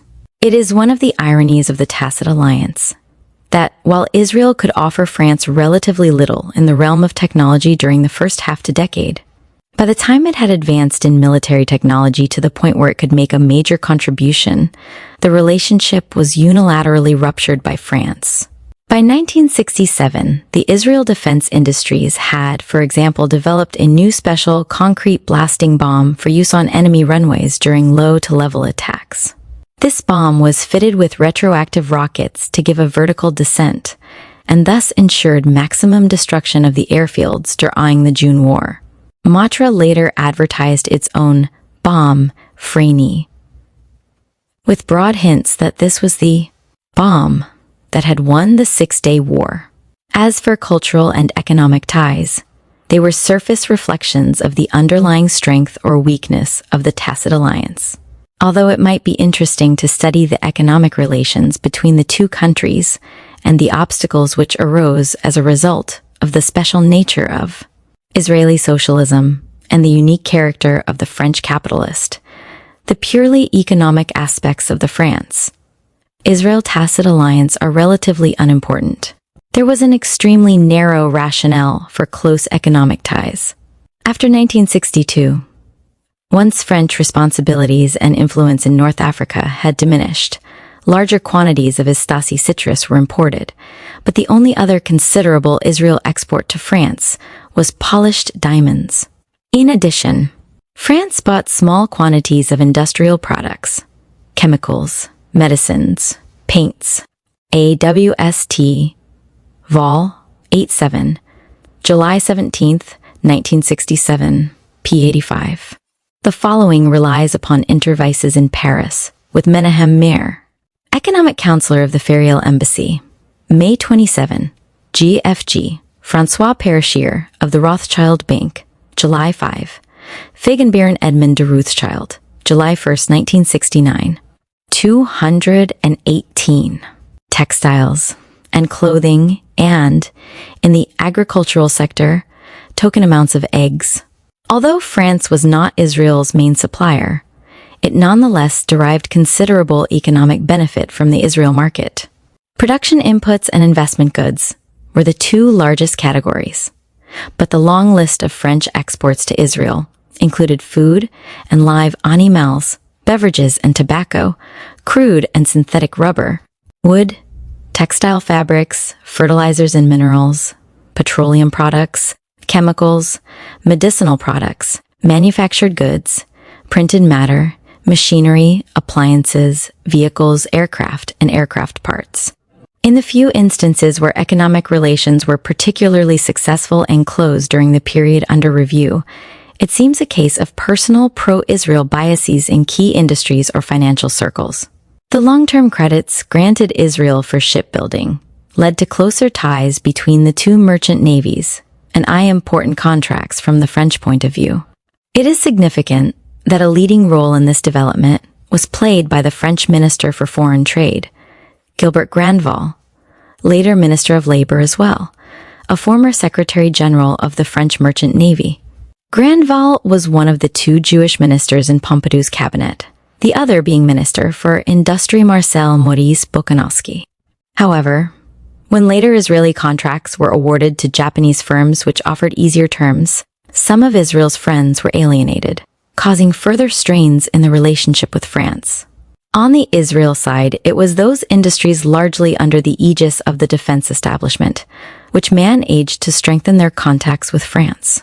One example is the electrochemical field, where French investment and technical cooperation remained high despite threats of the Arab boycott. Another is the electronics industry after the early 1960s, where lower research and development costs gave Israel a competitive advantage in the export of computer software for use in French nuclear research projects. In 1966, a joint engineering planning company was set up to exploit Israel patents and expertise. But, as it turned out, Israel suffered an economic recession shortly after the agreement was signed and was hard put to produce sufficient quantities of goods even to fulfill the quotas in the bilateral trade agreement. Finance Minister Michel Debré, in a gesture of goodwill, hosted an economic mission to study ways of expanding Israeli trade with France, but little came of it before the Six-Day Arab to Israeli War. Avenues for and interest in French investment in Israel were limited despite tax concessions available to firms with subsidiaries or branches abroad and government guarantees for investments with state insurance against losses caused by the Arab boycott. French fiscal problems and currency restrictions, moreover, created a situation where investment was either curtailed or had to be effected in a roundabout way. Although the Tel Aviv Investment Authority deals with approved government investments, private French investments will not appear in their records and were few and far between in the years under investigation. The largest private French financial interest in Israel belonged to Edmond de Rothschild's group, but his affairs were handled by a Swiss organization. France ranked below the United States, Canada, and the Sterling Bloc countries, Latin America, Italy, and Switzerland, in approved foreign investment in Israel. In 1964, for example, the United States and Canada represented a total of $28.5 million out of $55.4 million total foreign investment, the Sterling Bloc $7.5 million, and France $0.7 million, just ahead of Germany with $0.5 million and Denmark and Sweden with $0.1 million, 7. Prior to the Arab-Israel War, out of nearly 400 Israeli agreements with foreign companies for licenses and patents, only 12 were with France. Not one French company or bank had permanent offices in Israel. 8. Only after the Six-Day War and a series of economic conferences held in August 1967, April 1968, and June 1969, did prospects appear brighter for greater French investment in Israel and wider trade exchanges. Indeed, economic ties between France and Israel gave evidence of being profoundly revised. Most Israeli transactions with France were paid for in cash, in United States dollars. Importers were not allowed to accept credit, and exporters did not give credit, so that it is useless to investigate the government role in extending credits as a factor in the relationship. Agricultural products provided the mainstay of Israel trade and were exchanged on normal commercial terms, that is, payment in cash in 30 days. One useful avenue for further investigation is the extent of commercial ties with French Africa, particularly in comparison to English-speaking Africa. Although there has been some Israeli cooperation with French companies in exports to Africa, generally Israeli trade with the former French territories has lagged behind that with the former British dependencies. To ascertain what common interests could have prompted France to seek an alliance with Israel, despite conclusions. The very narrow potential for any special ties between the two states, and to understand how the unique combination of military, technological, and scientific ties which lay at the center of the Tacit alliance could have been fostered, often at variance with the foreign policy of the two partners, it was necessary to consider the France-Israel relationship within the context of the changing domestic, regional, and international systems. As international and regional politics created a timely conjunction of different but compatible interests which began to draw France and Israel together by 1952, the political systems of the future allies facilitated and even accelerated the process. Domestic politics were particularly responsible for the tone of the relationship. For despite its military focus, the Tacit alliance was not a typical defense contract conducted through normal diplomatic channels. Its implied nature, and almost clandestine methods of operation, were largely due to the segmented internal structure of the Fourth Republic. Despite the round-robin of shifting portfolios and government changes in France, there was actually little turnover in a few key positions, and the frequent interchange of functions took place among a group of some 50 core ministrables who had considerable influence. With long tenure in office, they could build solid power bases and pursue their own policies with some continuity. The radical Maurice Bourges-Monnery, who played such a prominent role in the alliance with Israel, was almost continually in office from 1947 on, during which time he held key portfolios 12 times in 10 years in one of the defense posts or in the Interior Ministry, and served as Prime Minister in 1957 to 1958. The key or senior cabinet portfolios were the ministries of Foreign Affairs, Finance, Defense, Interior, and Justice, one of which the Prime Minister often held. In addition, there was the Vice President of the Council of Ministers and a Minister of State without portfolio, who usually dealt with special problems. Thus, a fairly small group of politicians within the bureaucracy and defense establishment was involved in effective decision-making, and these elements, rather than the traditionalists of the Quai d'Orsay, were able to assess the role Israel could play as a proxy or pawn in French political, military, and strategic calculations. The Tacit alliance was, in effect, their creation. Under Charles de Gaulle, a certain momentum carried over from the Fourth Republic into the Fifth. But by 1962, the main architects of the relationship with Israel had disappeared from the scene. Because the Middle East was fairly low in the list of French priorities, despite de Gaulle's reserved sphere of control over foreign policy, Quai d'Orsay influence over a whole range of issues was strengthened. In certain increasingly narrow political spheres, protection of Israel's interests fit into the scheme of world affairs envisaged by de Gaulle, but French interests were forcefully reasserted, sometimes to the detriment of Israel. However, the special relationship was forced to adjust less to the international politics of the French president, many elements of which were carried over from the Fourth Republic, than to his personal politics and the internal power struggle which his actions occasioned. As de Gaulle increasingly centered responsibility in the presidency at the expense of all other institutions, subordinating parliament, the politicians, and a rebellious army, centralization of the command structure of the military establishment reduced avenues of access to the French system for Israel interests, and correspondingly, possibilities for cooperation decreased. When defense-related ties with Israel were commercialized or institutionalized, direct contacts were again at the core, but this time between the defense establishment of Israel and the French military industries. Thus, a whole range of pressure group interests existed within France, which could benefit from support for Israel, and the key industries, allied with the military, were able to exercise an important role in orienting and actually conducting a pro-Israel foreign policy. This counterbalanced the prevailing tendency to centralization and pro-Arab influences at the Quai d'Orsay. As long as de Gaulle did not immediately terminate commitments to Israel or countermand existing tendencies, the alliance withered only slowly. In Israel, the situation was almost the reverse of that in France, although the changes that took place were nowhere nearly so dramatic. Until 1963, the Israel government operated under a cohesive cabinet and strongly centralized leadership with David Ben-Gurion as premier. He conceived of weapons needs as the first priority, and unhampered by conventional niceties of state-to-state relations, he allowed the defense establishment to exploit openings for direct contact with key individuals in the fragmented French decision-making apparatus. Responding quickly to developments with a unity of purpose and a minimum of official decision-making and diplomatic fuss, he permitted the unorthodox relationship to raise few problems for the normal functioning of Israel's system.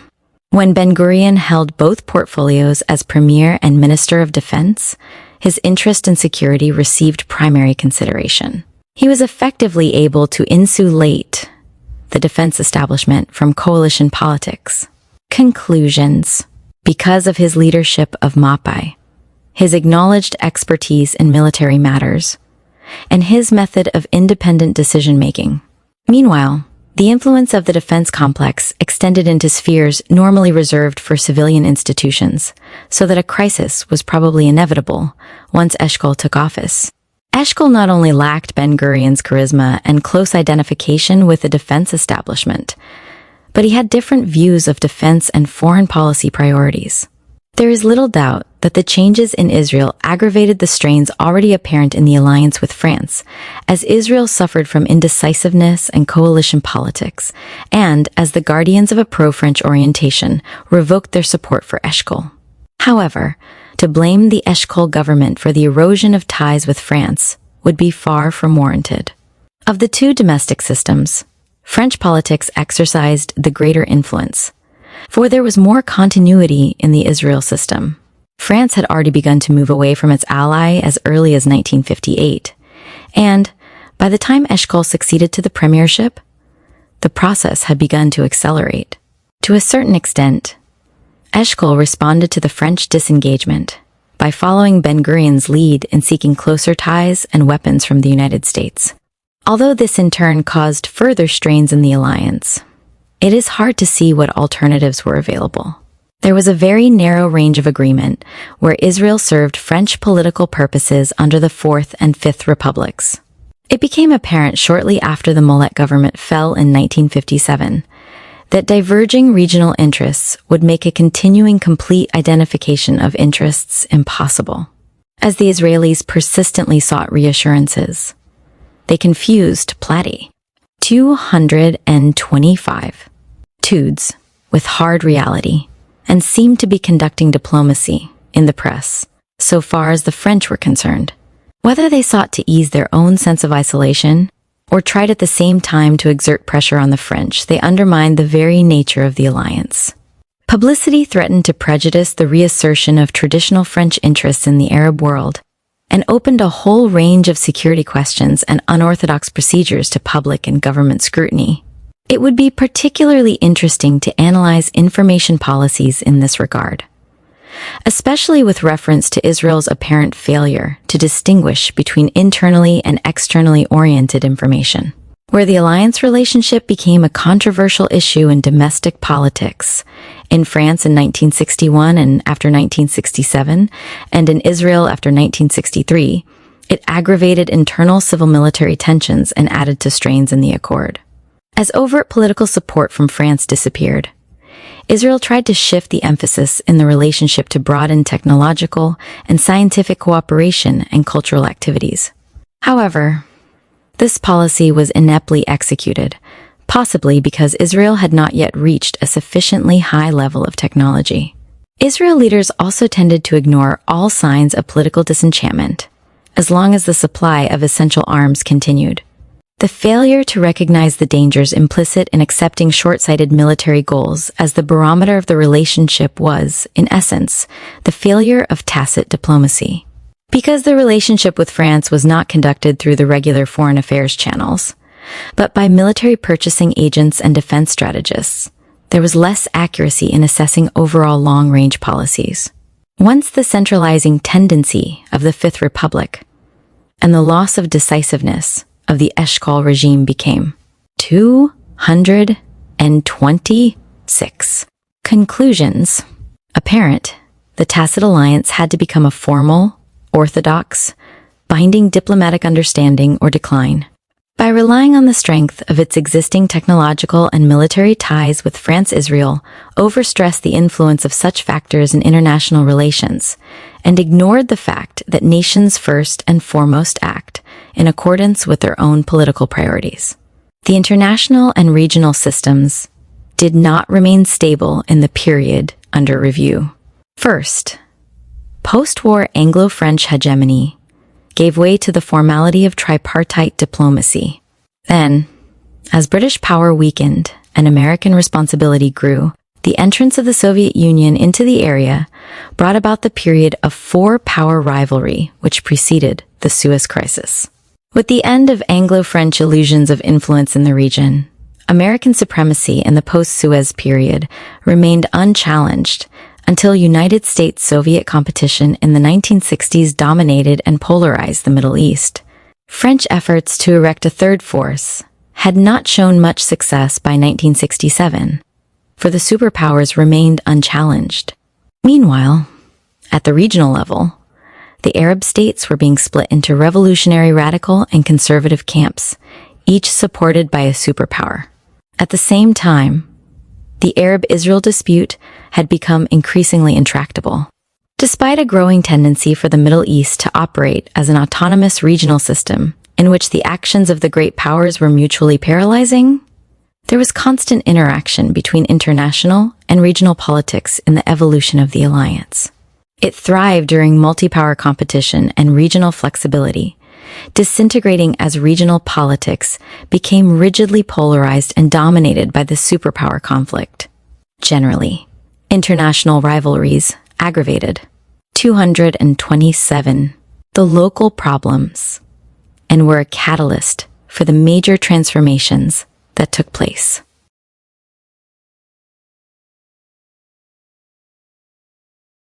Britain and the United States, for example, were largely responsible for initiating an arms race in the Arab-Israel zone as a result of the Baghdad Pact negotiations. The Soviet Union responded with the Egyptian arms deal and introduced big power competition, spurring multi-level arms races throughout the region. Modern weapons technology created its own foreign policy imperatives, severely limiting Israel's freedom of choice in foreign affairs and making the need to obtain equipment and support for defense against Arab hostility the prime factor. Given the escalating arms race and rise in the technological level of weaponry, it was logical that Israel should seek to widen its sources of armaments and to create, as far as possible, an independent national deterrent. Once Egypt embarked on a missile program in 1961 to 1962, Israel was forced to turn to the United States for an anti-missile defense system unavailable elsewhere. The United States' decision to make advanced weapons available to Israel coincided with France's re-entry into Middle East politics after the Algerian settlement, and with French efforts to widen its export market by selling the latest equipment to the Arab states. This in turn reinforced the trend toward greater Israeli independence from the French aeronautics industry and decreased French dependence upon the Israeli market. International politics were of prime consideration for France and conditioned its behavior toward Israel. Essential French interests lay outside the region, and the alliance was central to French policy only during the Algerian War from 1954 to 1962, but even then only secondarily. Certain continuous threads, however, are evident in French actions, such as the desire not to be excluded from any privileged relationship between the United States and Britain, and the need for independence from the United States in defense matters. Particularly after Suez, the French relationship with Israel could be viewed as an attempt to encroach on an American sphere of influence, although the degree to which Washington's approval of French policies was implied remains to be documented. The only major shift in French attitudes came with regard to the presence of the USSR in the Mediterranean, whereas the Fourth Republic rejected the possibility. De Gaulle accepted the reality and sought instead to spearhead a Third World force in order to reduce rigid bipolarization of the region. Both his championship of Israel and rapprochement with the Arab states clearly furthered his claim to leadership of the non-committed world. In some respects, the French role in regional politics is reminiscent of the 19th century European state system's preoccupation with the balance of power. No longer a colonial force after the war, France sought a means of exercising influence in regional and thereby global affairs. In order to counteract British power, it found common cause with Israel in opposition to plans for Greater Syria, while in the intra-Arab struggle for primacy among Iraq, Syria, and Egypt, Israel was used to maintain an equalization of power. Once Abd al-Nasir's revolutionary mission aggravated the Algerian rebellion and radicalized regional politics, it threatened to upset the regional balance in Egypt's favor. France was then propelled by common enmity to Abd al-Nasir into a military and political partnership with Israel at Suez. From 1959 on, however, the change in the regional system ultimately forced the Allies apart. Once the cause, 229, of Arab unity and Arab nationalism led Egypt to accept the necessity for long-range plans geared to the eventual elimination of Israel. Israel was forced to seek advanced and highly sophisticated defense weapons, systems of American manufacture. Moreover, its acquisition of greater independence in defense was bound to break its exclusive relationship with France. Faced in 1967 with the realization that informal ties are a luxury afforded only by the secure, Israel reverted to its earlier pattern of defensive behavior, which placed a premium on independent activism and self-dependence. As it moved toward the acquisition of a national deterrent free from outside allegiances or restraints, this raised the specter of further escalation of the arms races. Viewed in this light, de Gaulle's violent reaction to the sweeping Israeli victory in the 1967 Arab to Israel War and subsequent courting of Iraq, Libya, and Lebanon, in particular, seem less the aberration of a particular individual than part of a continuous thread of policy designed to redress regional imbalances of power. His attempt to maintain a neutral position by supporting both a rapprochement with the Arabs and continued aid to Israel could be interpreted as a desire to be the puissance médiatrice or balancer of power in the Middle East. However, as the chance for regional peace became more remote, France's ability to maintain the middle ground and mediate an amiable settlement became less feasible. Faced with an almost rigidly complete superpower polarization of the Arab world, France was forced to make a choice. De Gaulle became de-aligned with Israel and realigned with certain Arab states in the hope of offering a third choice to offset regional disequilibrium. In the final analysis, he was following the same line of policy which for 11 years had equilibrated regional imbalances by strengthening Israel as a counterforce to the influence of Egypt and the radical revolutionary regimes within the Arab-Israel zone. The balance of power game was supposed to deter aggression, and in this sense France ultimately failed. First to prevent the threat of open hostilities to Israel, and then to forestall Israel's preemptive action. The nature of the alliance was partly to blame for its failure. For Israel, the alliance was the key to its defense. Unless the Arab states discontinued their basic assumption regarding Israel's right of survival, force and the exercise of power would be the kingpin of Israel's relations with the Arab world in its search for security. Armaments, in turn, would be the central issue determining Israel's relations with the major powers. As long as its military needs were met, Israel accepted the unorthodox nature of the special relationship, hoping it would prove as permanent and as strongly rooted in sentiment as the Anglo-American Entente. For France, however, the alliance was a limited arrangement. At least once de Gaulle came to power, for the general argued that nations have no friends, only interests, and that alliances are only temporary. In the 19th century, Britain had taken a similar view and enjoyed relative freedom to adjust to situations and devise ways of applying a tacit general guarantee of lesser states. Because its alliances were temporary ad hoc arrangements, entered into for a particular crisis. The analogy is not without basis, for even geographically, there is a similarity between Britain's insular position vis-à-vis Europe and France's location with regard to the Middle East. An alliance can only remain vigorous where 231 conclusions. Divergent and complementary interests are stronger than any conflicting or potentially conflicting ones. Rarely is there ever complete solidarity among allies, for even with respect to the identification of a common enemy, no two states will ever always see the same degree of threat implied in the policies of a third. Alliances, therefore, do seem to be vulnerable to divergence and dissolution, and, as de Gaulle had suggested, can only be temporary. This would be especially true for a tacit arrangement where the insecurities of the more dependent state are compounded by the absence of a well-defined guarantee. The keystone of an alliance is confidence in the behavior of the partners.